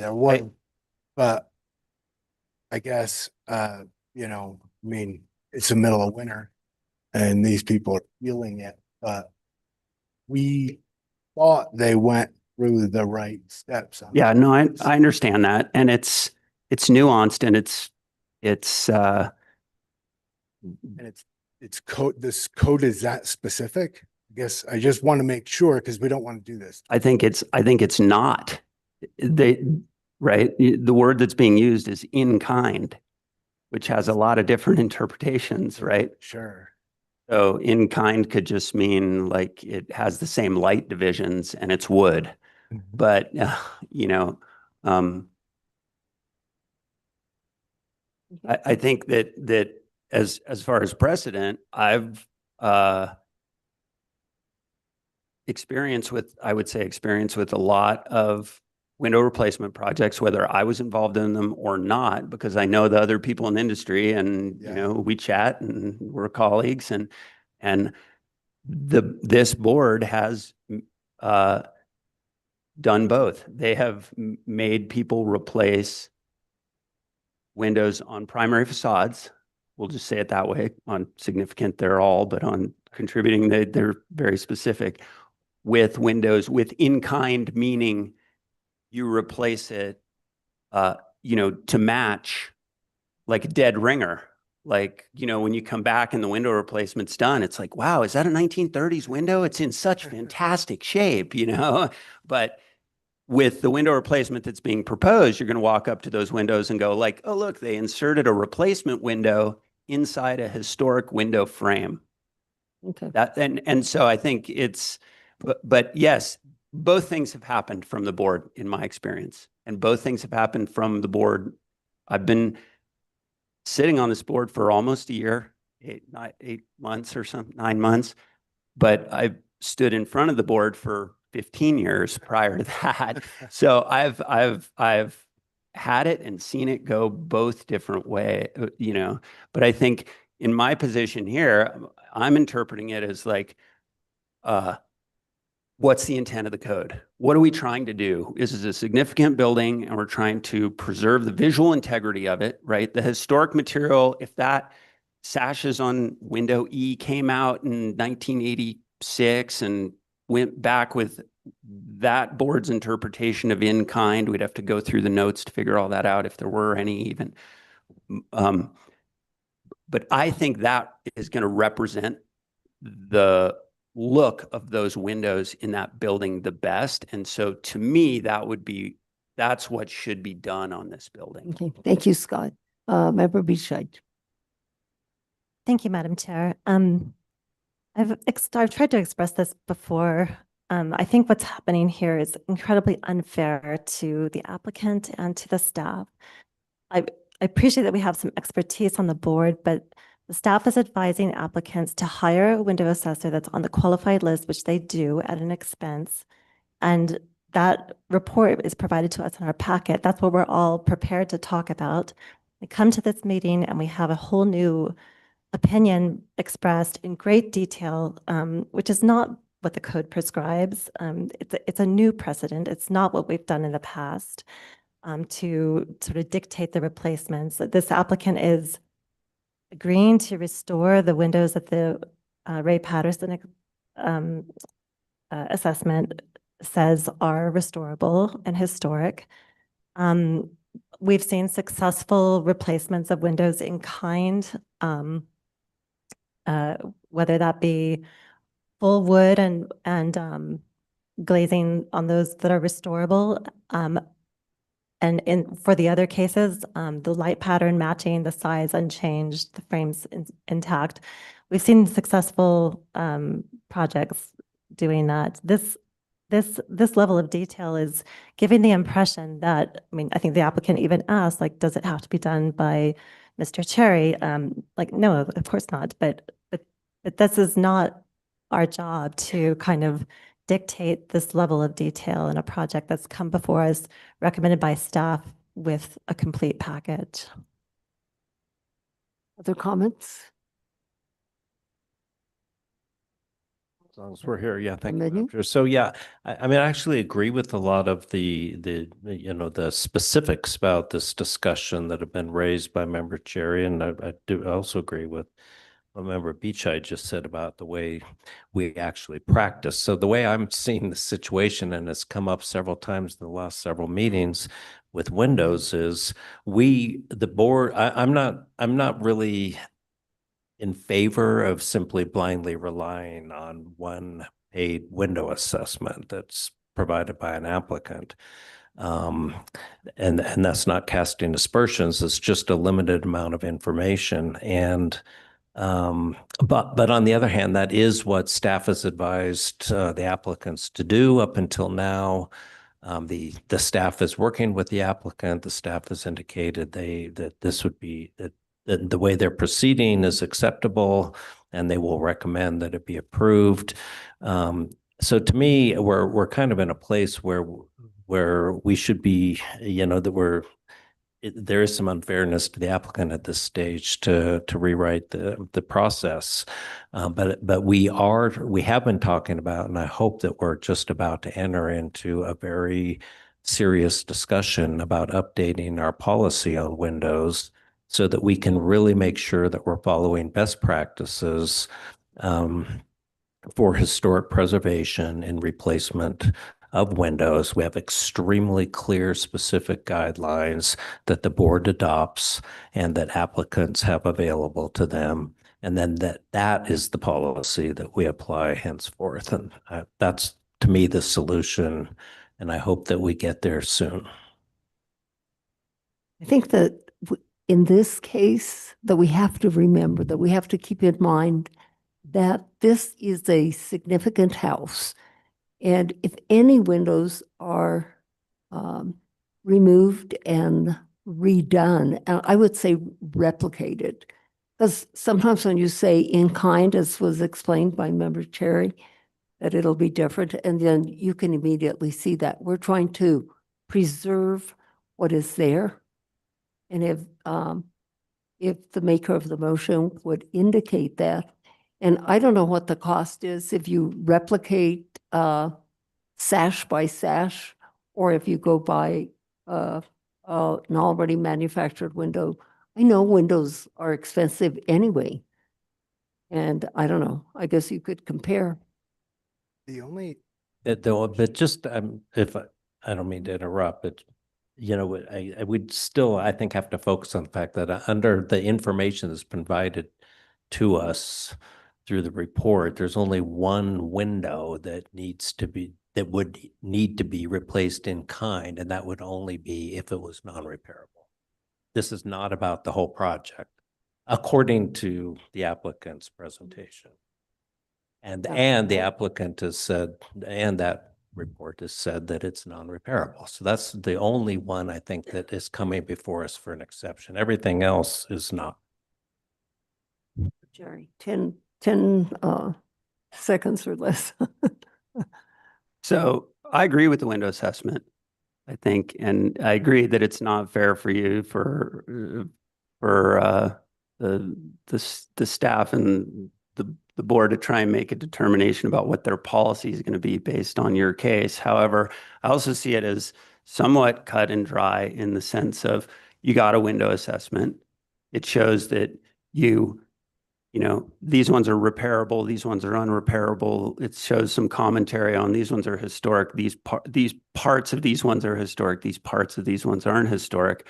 So in my mind, it's not that big of a deal. It's that you say, okay, we can replace these. How, and always have to say is, how do you replace them? Do you replicate them as the replacements? I don't think that's a new precedent. That's been done to me when I was, you know, so you could come away from this with like, that's how it was for me when I was an applicant. I would present my case. Sometimes it was to replace a bunch of stuff and the board said, no, you've got to replicate that. And I went, okay, and back to my client. So we got to replicate these ones and we got to do, and we can, you know, replace these ones with the Windsor window or whatever. And that's just, you move on. Oh yeah, no. I just, can I say one thing? Because all of these windows, only H is a historic window. All of the others on the assessment show that they were put in 1988 to 1994. A and B are historic. Madam Chair, point of order. We are really, this is overly repetitive at this point, and now we're just having an argument instead of, we've got we should state our positions and then, Okay. and then be All done. right. Anyone from the public wanting to comment?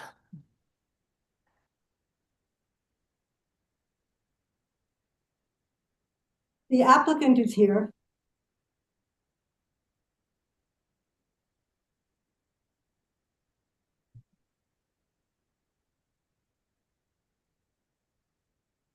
Thanks, Frank. I don't know. I'm having a microphone issue. I do see Ms. Beninato with her hand up. Thank you very much. It's been an interesting discussion. And I can just say that, yes, if there's only one historic window, that is the one that needs the exception. However, I do understand that if you leave the frame in, but then put a totally new window in, it does decrease the amount of the window by the amount of the old frame. And so you actually don't have the exact opening that you used to have. And again, I think this is maybe somewhat different in that it is a significant building. And so perhaps there needs to be more attention paid to that, the difference that putting a new window in with an existing frame actually causes. And I wonder again if it's possible to just put in the sash and not put in the new frame. Thank you. Anyone else? Yeah. No. Yes, Okay. yes, hello. Yeah, Madam Chair, I think the applicant is online. Oh, The okay. homeowner, I'm sorry, yeah. Yes, Please, yeah. Hi, Go can ahead. you please state your name and address for the record? sure. So this is Janet Sanders, and I'm here with my husband, Stuart Cohen. We're the applicants. We live at 801 Old Santa Fe Trail. Okay, and do you solemnly declare and affirm that the testimony you have in reference to this item shall be the truth and nothing but the truth, and do this under the penalties of perjury? Yes, absolutely, sure. Thank you. So I appreciate the conversation, and I feel a little bit disconcerted because we have gone through this process for months, trying to complete in every regard every step of the application process, requirements, having architectural drawings, elevations done. We went through quite a lengthy process, and this is the first opportunity we have to speak to you. My understanding is that the proposal is that the windows that we're proposing to put in they were not called in kind to us. They were called like for like, with the idea that they would completely look exactly like what is being removed. So that's the first thing I want to say. The second is that I'm not a window expert. I don't really know what all these parts are, and I feel a little bit at a little bit of a disadvantage trying to defend the project to improve the comfort and the usability of my home when I don't have the language that you all have. But what I have not heard anybody address is that these are uninsulated single pane windows. And I do not understand how replacing a sash or a windowsill is going to give me insulated windows that provide comfort in the home. It's really quite cold in this 100-year-old house or so with very, very old windows. So if somebody who is not in favor of our plan, I would respectfully ask if what you are proposing would address the fact that these windows are not insulated. And so we're not just talking about wood and frame and sash, we're talking about the glass.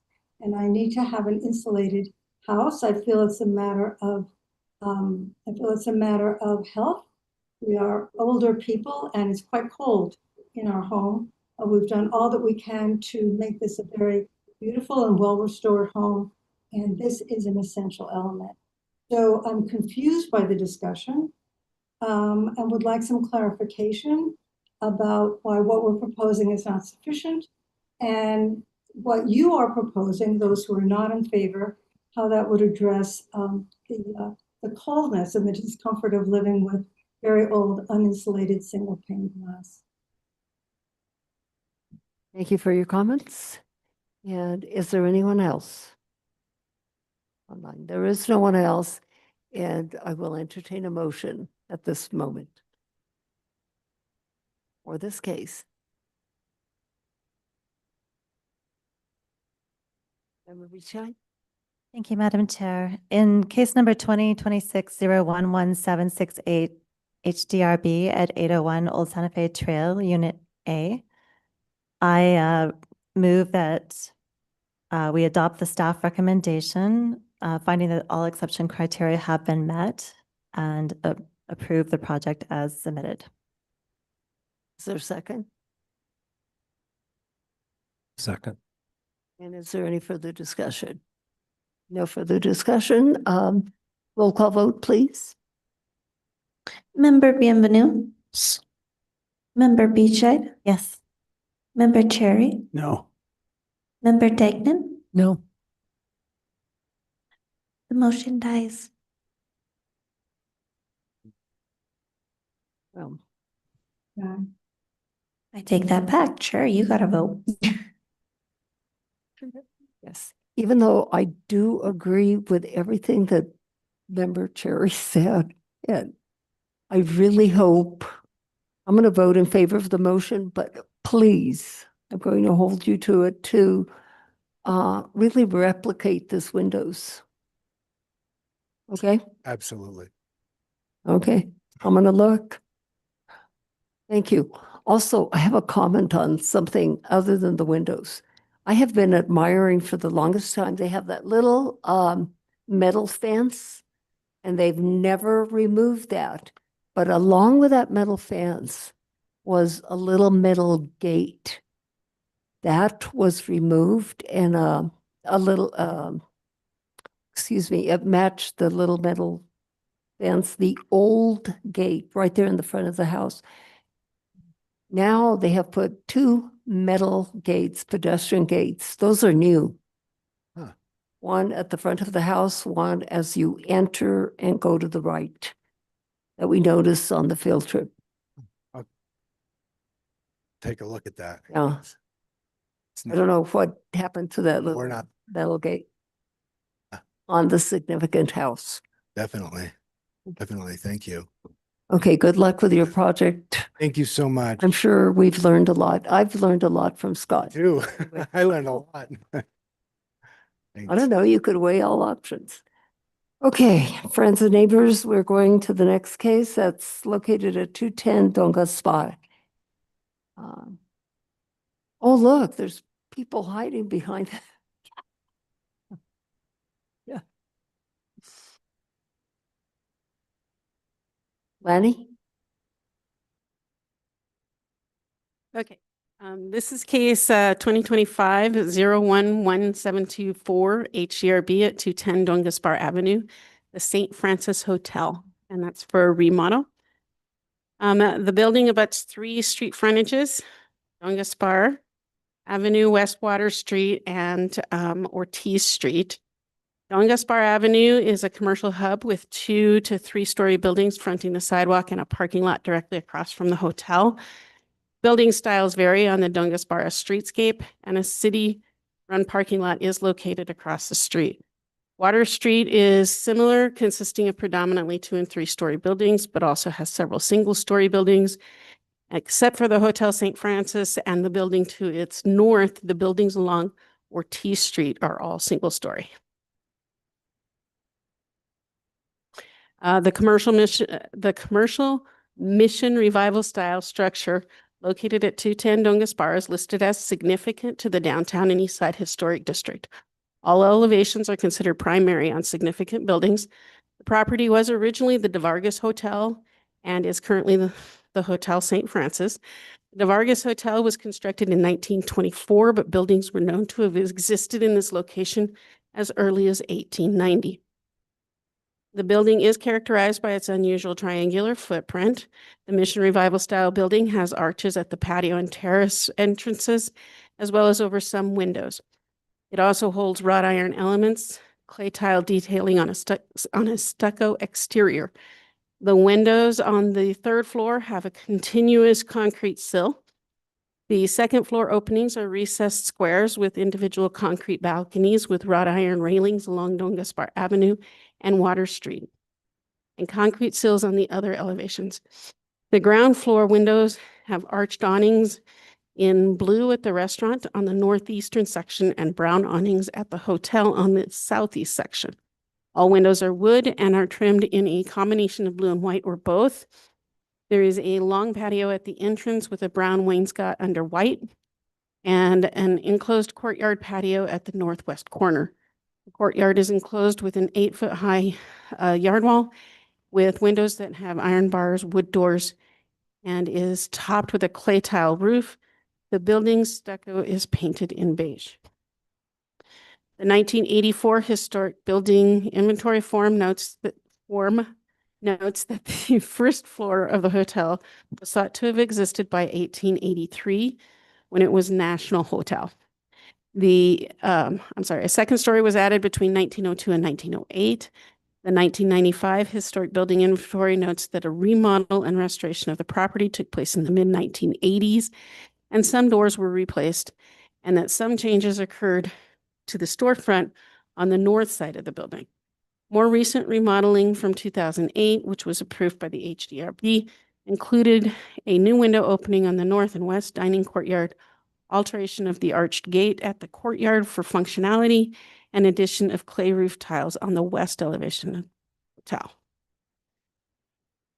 The applicant is currently requesting to relocate a pedestrian door on the south ground floor level of the hotel, to extend the landing at that doorway, install railing at the landing, and stucco repair to match the existing stucco. The relocation of the door will align the door with the hall into the building and allow for the small area in front of the existing door to be used for an ADA compliant restroom and room within the hotel. The landing will be extended to allow for egress. Staff will note that this is not an ADA compliant exit since it has stairs rather than an ADA ramp. Staff believes a ramp should be considered at this exit since it is next to a planned ADA room.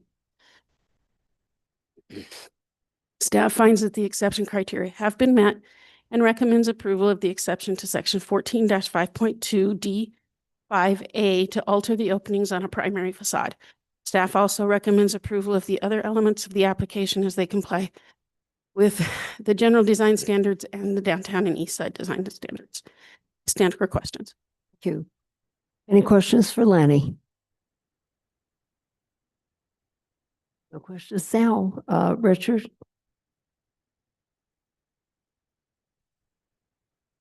Will you please state your name and address for the record? Richard Martinez, PO Box 925, Santa Fe. Do you solemnly declare and affirm that the testimony you have in reference to this item shall be the truth and nothing but the truth, and do this under the penalties of perjury? I do. Thank you very much. He's been sworn in, Chair. Oh, Richard. Hi. How are you? Good. Hopefully, I have a quick, something quick to say. This hotel, the Hotel St. Francis, had a flood about a year ago that required the repair of about half the rooms. So that whole north wing of the building, south wing, sorry, needs repair. For a permit, for us to get a permit, the city required that 5 of the rooms be accessible with accessible bathrooms as well. This wing of the hotel was built in 1926, and so some of the bathrooms were very unusual. Some of them had a step up from the rooms. You actually had to step up into the bathroom in the rooms. Some of them had the lavatory sink in the rooms. So only the bathrooms only had a toilet and a shower in them. And so in the renovation, we were trying to keep all of the exterior windows and elements, architectural elements, completely as they were. No changes. It was just an interior repair job. And it was difficult to fit in the rooms with some of the bathrooms being expanded to be accessible, and some of them being expanded just to be proper bathrooms the guests expect, not having sinks in their rooms. We never intended to do any changes to the exterior of this significant building, and we got a permit for that to happen. However, one of the accessible bathrooms that we were planning to do is now not possible because we discovered some existing plumbing lines that are in the way of the expanded accessible bathroom. And it happens to be right next door to the bathroom, the only bathroom that I could see that we could expand. And the way that we're expanding this bathroom is that we're expanding into the space where the exit door now exists. And so luckily, we're able to move that door over around 6 feet so that we can expand the bathroom and still have the emergency exit go to the same place basically and not have to do renovations to the hallways and to the accessible stairways from the different rooms. This hallway, this not historic door, it's a right now, it's just a flush metal door, painted metal door from the outside, because it's not intended to be ever used from the outside to get in. There's actually no hardware that you can get in from the outside. It's just intended to be an emergency exit from inside to the outside. That's it. This non-historic door is on the parking lot side of the building, and it's behind a privacy wall. However, this is a significant building, and so all of the facades are primary. So this is a change on the primary facade. And so my proposal is to move this existing door, or one just like it, because it's an old door, and we propose to get a new metal door, just exactly the same. This door was put in the 1980s as part of the renovation of the hotel. There was a major renovation at that time. Incidentally, the renovation in 2008 was me. We redid the lobby, the restaurant, the bar, a handicapped elevator at that time. The change that I'm proposing is only here because this is a significant building, and this door is on the outside of the building. I never intended to any change to the exterior of the building. This change will not affect the status of the building, and it won't affect any of the historic elements of the building. The roof, the red roof, the windows, the doors, anything like that. Exception criteria was required because all facades are considered primary, and those exception criteria were written by Joseph Carnes, who's here, and he can answer or address any questions on the exception criteria. Thank you, Richard. Any questions for Richard? No, not for you. And Mr. Carnes, did you want to say anything? Okay. Any questions for Attorney Carnes? No? Okay. Anyone from the public wanting to comment on this case?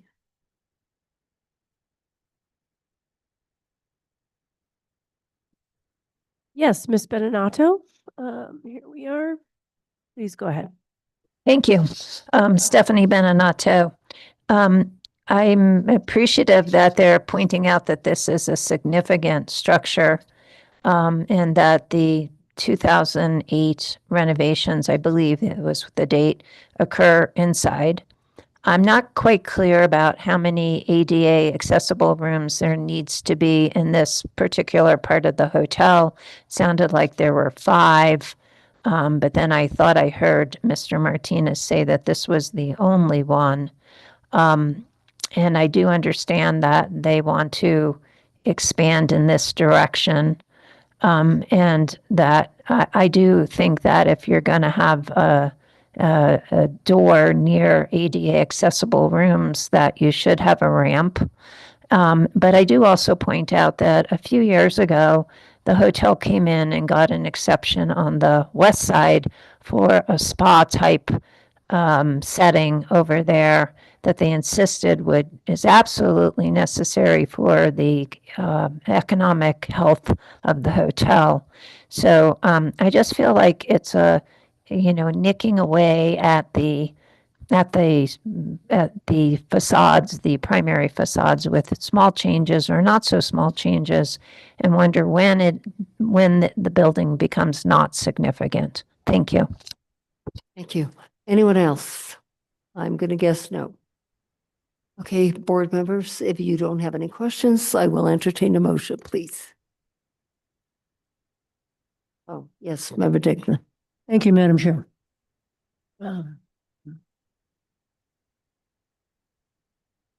Regarding case number 2025-011-724, HDRB at 210 Don Gaspar Avenue. I move that we approve the request to relocate the door to allow for the aforementioned handicapped restroom facility. And do I hear a second? Each I will second, and just a friendly amendment to note that all exception criteria have been met. Thank you for reminding me of that. Roll call vote, please. Member Bienvenu? Yes. Member Beechide? Yes. Member Cherry? Yes. Member Degnan? Yes. The motion has passed. Thank you very much. Richard, do you happen to know, just this is an aside, how many rooms are there in that hotel? I believe there are 84. 84. Yes. Okay. Thank you. Thank you. Okay, last case this evening, which is located at 330 Gormley Lane. And we have this, a sole. What? Did I skip one? Yeah. Well, there are two that have been. Oh, okay. Oh, I'm sorry. This is Galisteo. Galisteo. 726 and 728. I'm sorry, I had already checked it off. I had checked you off. Okay, Miss Paul, can I hear from you? Chirios, members of the board. In case number 2026-01-1794 HDRB, the single-family residence at 726 and 728 Galisteo Street is listed as significant to the Don Gaspar Area Historic District. The main structure was built in 1930 in the territorial architectural design style and comprises of approximately 1,274 square feet of roofed area. The structure was given significant status as identified in the 1982 New Mexico Historic Building Inventory Form. The structure is prominently situated on the corner of Galisteo Street and Sena Street and speaks to the architectural vocabulary of the streetscape. The Historic Districts Review Board has requested that all significant structures in the historic districts come before the board for any proposed alterations, and the applicant has done so. The applicant is requesting to replace the current windows on the structure in kind with double hung windows. The applicant has contracted an architectural historian for a window assessment, and the summary of the assessment has recorded that all the windows on the subject property are not historic. These window openings are historic and will not be altered or modified in any way. Here is the north elevation of 726 Galisteo Street. This sits on the corner of Sena Street and Galisteo Street. This is very similar to the previous case you heard at 801 Old Santa Fe Trail. The applicant is also proposing on doing some repair of the brick coping on top of the parapet and restuccoing the structure in cementitious La Habra stucco color colonial white. Here's the east facade facing Galisteo Street. Here is the east facade behind the fence. The south facade behind the fence, and the west elevation. Give a good overview of those recessed windows and doorways. So, as described, the owner is requesting restucco, replace the windows in kind, repair the brick, and replace gutters and downspout. With Mr. Patterson's window assessment, he assessed in his professional opinion that the windows and doors are non-historic, the sashes, exterior casings, and the seals are. The window openings are, and similar to the case that was presented before you earlier. Here's the proposed site plan of the proposed window and door replacement, showing the locations of where the windows will be replaced. It's 11 windows, 4 doors to be replaced. And with that, Staff recommends approval of the proposed project and finds that the application complies with section 14-5.2D General Design Standards for all historic districts and 14-5.2H Don Gaspar Area Design Standards. Thank you. Staff stands for questions. Thank you, Paul. Any questions Thank for you, Chair. Paul, board members? No questions for you right now. Applicant, please come forward and get sworn in. Will you please raise your right hand, state your name and address for the record? Michael Mizell, P.O. Box 2765, FA. Thank you. Do you solemnly declare and affirm that the testimony you have in reference to this item shall be the truth and nothing but the truth, and do this under the penalties of perjury? I do. Thank you very much, Madam Chair. He's been sworn in. Did you have something to add to what Paul told us? I just wanted to make one clarification. The way Paul read it, I just wanted to make sure that we understood. It's windows, the sashes, everything about them are non-historic. Just the openings are. Just wanted, what I heard might not have been, but it is written as that. Even though you're indicating they are not historic, but you are wanting to replace them exactly as what is there. As they are. Okay. And I understand you're wanting to change the color of the building from what we are seeing in the elevation. Can you put that up in the color of the building? So the color of the building, so it's originally an adobe building that was stuccoed at some point. That first color was the colonial white. This is just basically aged and discolored over the years. I did bring on the one corner, you can actually see under layers, the original white. I did bring samples, but I had left them with Paul. So unfortunately, I don't have a sample for you. So is this going to be like white? It's the colonial white. I believe it's just like a slight off-white, more of a ivory. But you're saying this is the This is not, original color of yes, the building? the original stucco color of the building. Okay. Questions, board members, or comments? There were some historic photos in the package of the white. So at some point over the history. Sir, we did see today. Yeah, remember Dick? Thank you. We did see some of the chipped pieces. They were on a little display. Someone put them there. And so we did see the original stucco color, which is a kind of, as you say, an ivory type white. Yes. It's similar to the, well, that's more of a pink, right behind you.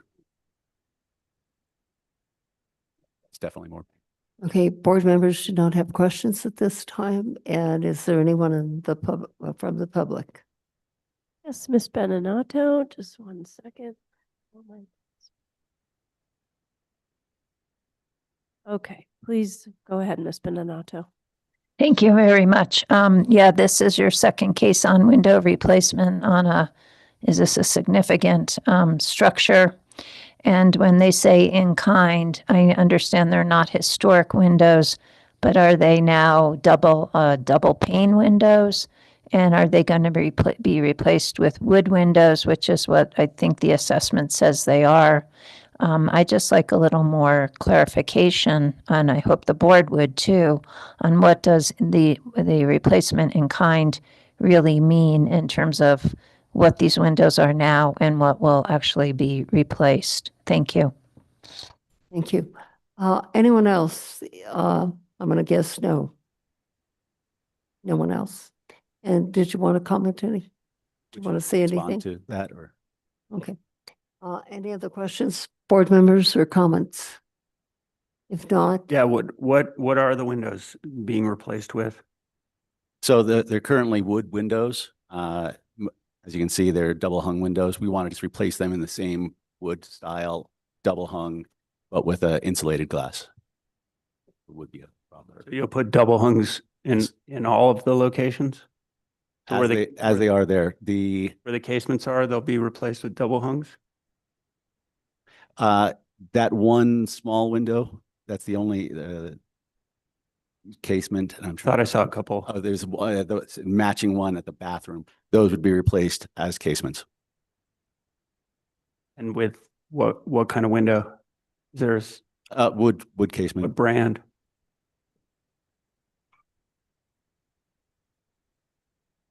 Do not remember off the top of my head. Okay, but a factory wood window? Yes. Okay.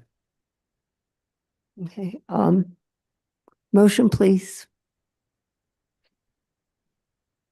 Somebody? Madam Chair. Yes. Member Dickman. Thank you. Regarding case number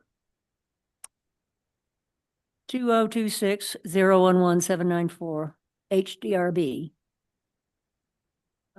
Applicant requests replacement in kind.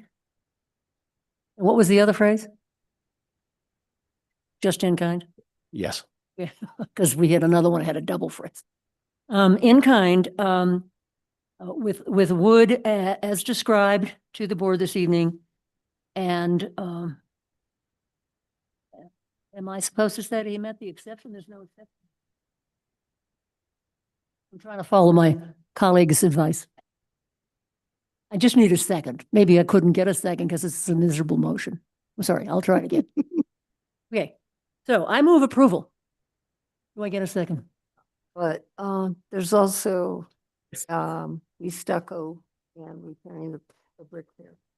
Oh, well, I forgot about the brick parapet. And the coping. for the repairing of the brick parapet, I would, you're going to indicate that he's only repairing the brick that is Yes, it's, in this we saw repair. that today. Okay, so maybe I should rephrase the whole thing. Sorry, let me try again if I may. Sure.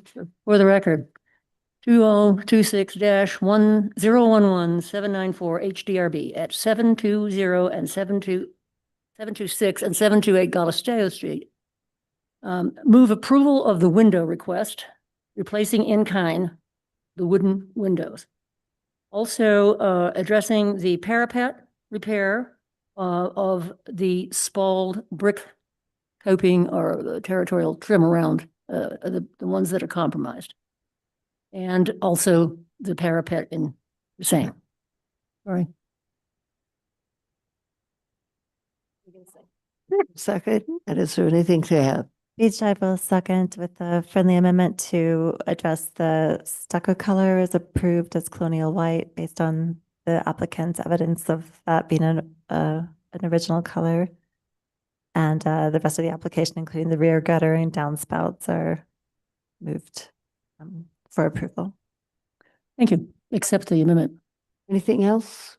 And I don't know if you specified, but the brick parapet, replacing those that only need to be replaced, that are a disrepair. Yeah. Thank you. Anybody else? Nothing else? We have a roll call vote, please. Member Bienvenu? Yes. Member Beechide? Yes. Member Cherry? No. Member Degnan? Yes. The motion has passed, Chair. Thank you. So much. I'm sure that there is no one for the for 330 Gormley. So that will be heard at a future date. Is Armando on? Correct, Lanny? No one's online, right? Armando on? Yes. Okay. Someone is online or not? Yes. Armando Gonzalez, so for 330 Gormley Lane. Oh, okay. So, Okay. So Lanny? okay, so this is case 2025-011231-HDRB at 330 Gormley Lane for a remodel to rectify work without a permit. The street, can you put my can you put my thing up on the TV? Sorry.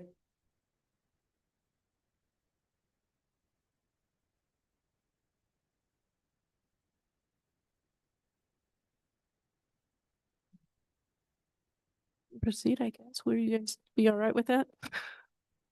IT, Michael, can you please, there we go. Okay. Yeah. Okay, so the streetscape for the property is defined as the entire length of Gormley Lane between Canyon Road and Acequia Madre.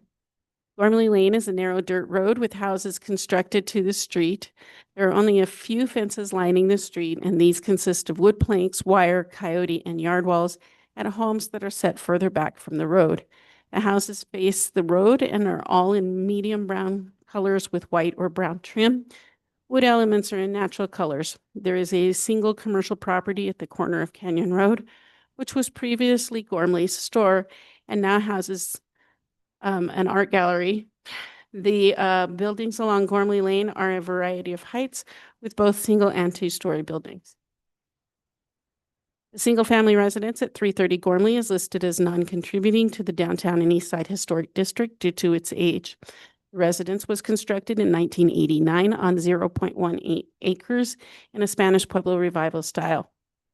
The property is lined with a 6-foot high coyote fencing on the north, south, and west sides of the property.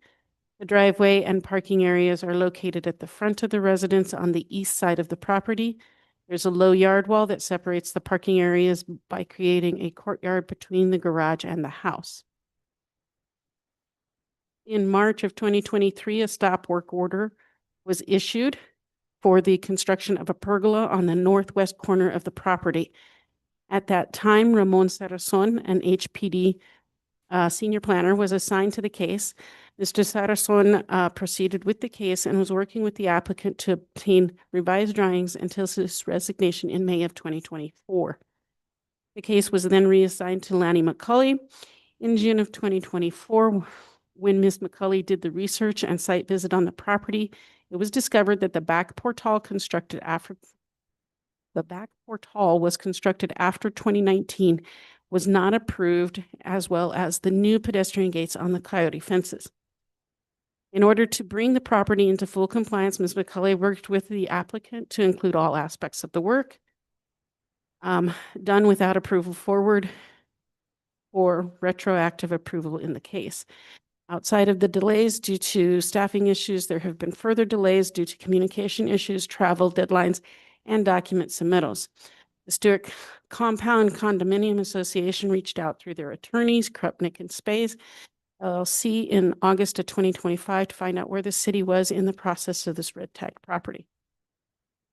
The applicant requests retroactive approval for construction of a 144 square foot pergola on the northwest corner of the lot.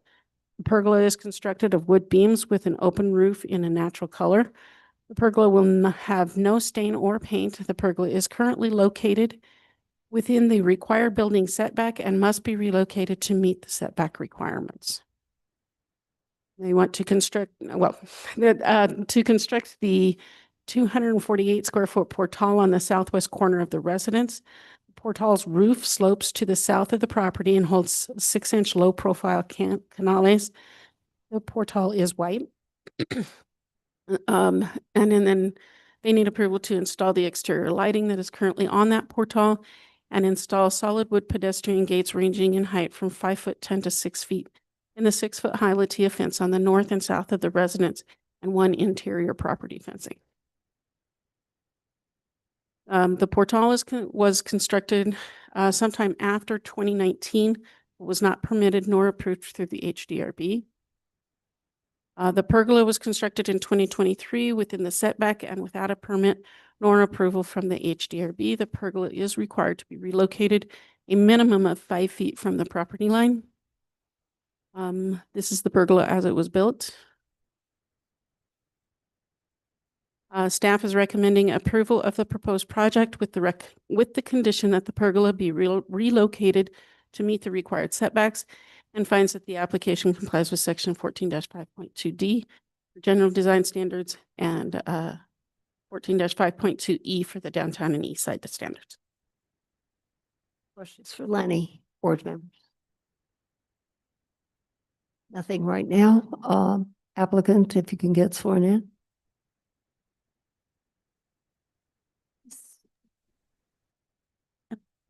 Will you please state your name and address for the record? My name is Armando Gonzalez, and I'm doing the application on behalf of Elizabeth Kyer at 330 Gormley Lane. Do you solemnly declare and affirm that the testimony you have in reference to this item shall be the truth and nothing but the truth, and do this under the penalties of perjury? Yes. Thank you, Madam Chair. He's been sworn in. Mr. Gonzalez, what do you have to tell us?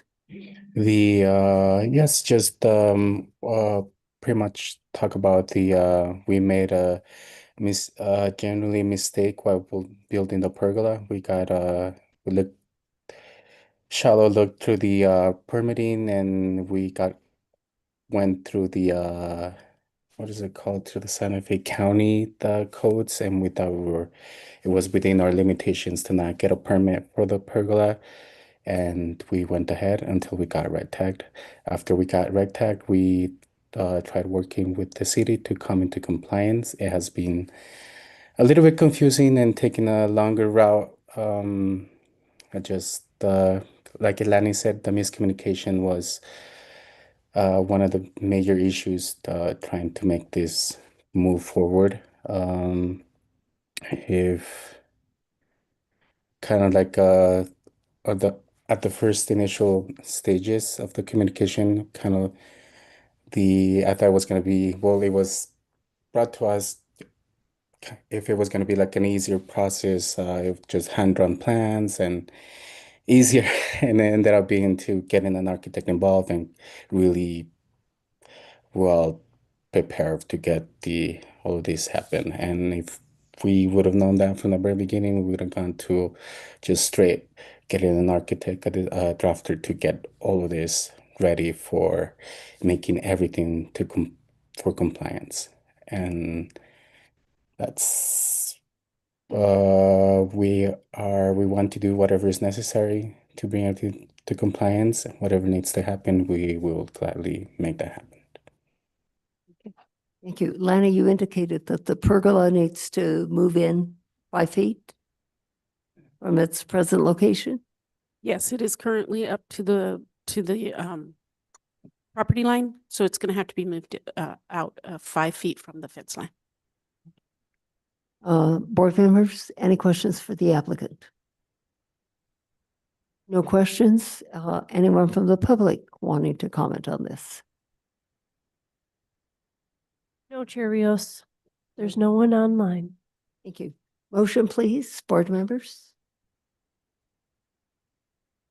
Nobody?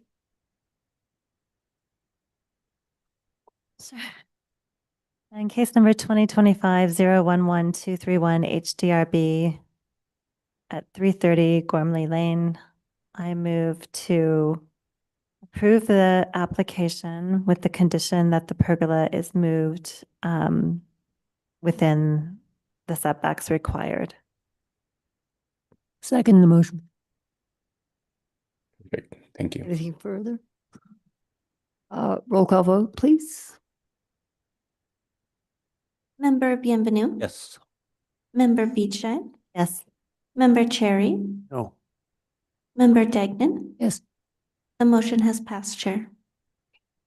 Thank you very much.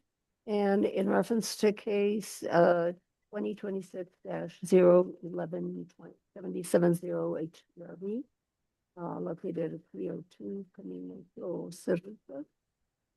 We had a motion to put the agenda, and I think we have to move the motion. Chair Rios, I just want to remind you to speak into the mic. I don't think we can. Oh, I'm so sorry. In reference to the case at 302 Cerrito, it was moved to the end of the agenda. Do we have to remove that motion or? I would maybe suggest postponing that case to the next hearing on February. I believe. Okay, is that sufficient? Yeah, I think so. A motion to postpone it. Do I hear that? You did? I said, did you make the motion? Oh, somebody. In case number 2026-011770 HDRB at 302 Camino Cerrito, I move to postpone that case due to lack of applicant at this hearing until February 10th for the next meeting. Do I hear a second? Second. All those in favor say aye. Aye. Aye. Opposed, say no. Okay, any discussion items? Yes. You have 1 minute to speak. Oh, I just was going to Member make a Cherry. comment on this, if we can get clarification from staff on when story polls are required and when they're not, because it seems really unclear to the attending site visit board members. Okay, good point. When are story polls required? Gary? For new applications? Curios and members of the board, I think we did mention that anytime there's an addition, we will require story polls. So that's part of the application process. So it's not predicated on how difficult it may be to install the pole, whether or not it's a second story or a steep slope or No, not at all. abandoned car under where the pole is going to Pretty be. much general if there's new construction or new addition. So Okay. Okay, Thanks. anything else? Matters from the board? I guess that was matters from the board, kind of. Well, so can I get clarification on that? Because I think that I would like to make sure that there's an understanding that the applicant and that it's conveyed to the applicants that at any time an exception is requested, that there needs to be story poles, a height exception. Well, so what it was just stated was anytime there's an addition. So is it anytime wouldn't there's an see that. exception or No. anytime there's an addition? I wouldn't Or think is an it- addition that's under the acceptable height needs. Second story? As long as it's within the height, well, I mean, that's a discussion item, but Yeah, so how has that been handled in the Affordable. past? Admit- it's been Allowable down height. in the past. It depends on who the manager is. So yeah. So it's like if it's a new construction, we do story polls, and I've seen them in additions as well. So Even if it's within the height restriction? correct. so are we saying that every single application that comes before us now that has is either new or addition will always have story poles? We'll look into that and let you. Okay, I mean, it's fine with me, but I haven't seen that being the case. Yeah, it just seemed like it needed to be clarified because it seemed like there should have been, the expectation we had today was they should have been on rancheros and they weren't. So, and then, Yeah, and I hate for that to come up for the first time with the applicant at the hearing. that's why I brought it up now. Right. Okay, thank you. Anything else, board members? If not, our next meeting is February the 10th, 2026. Do I hear a motion to adjourn? Second. All those in favor say aye. Aye. Aye. Thank you all.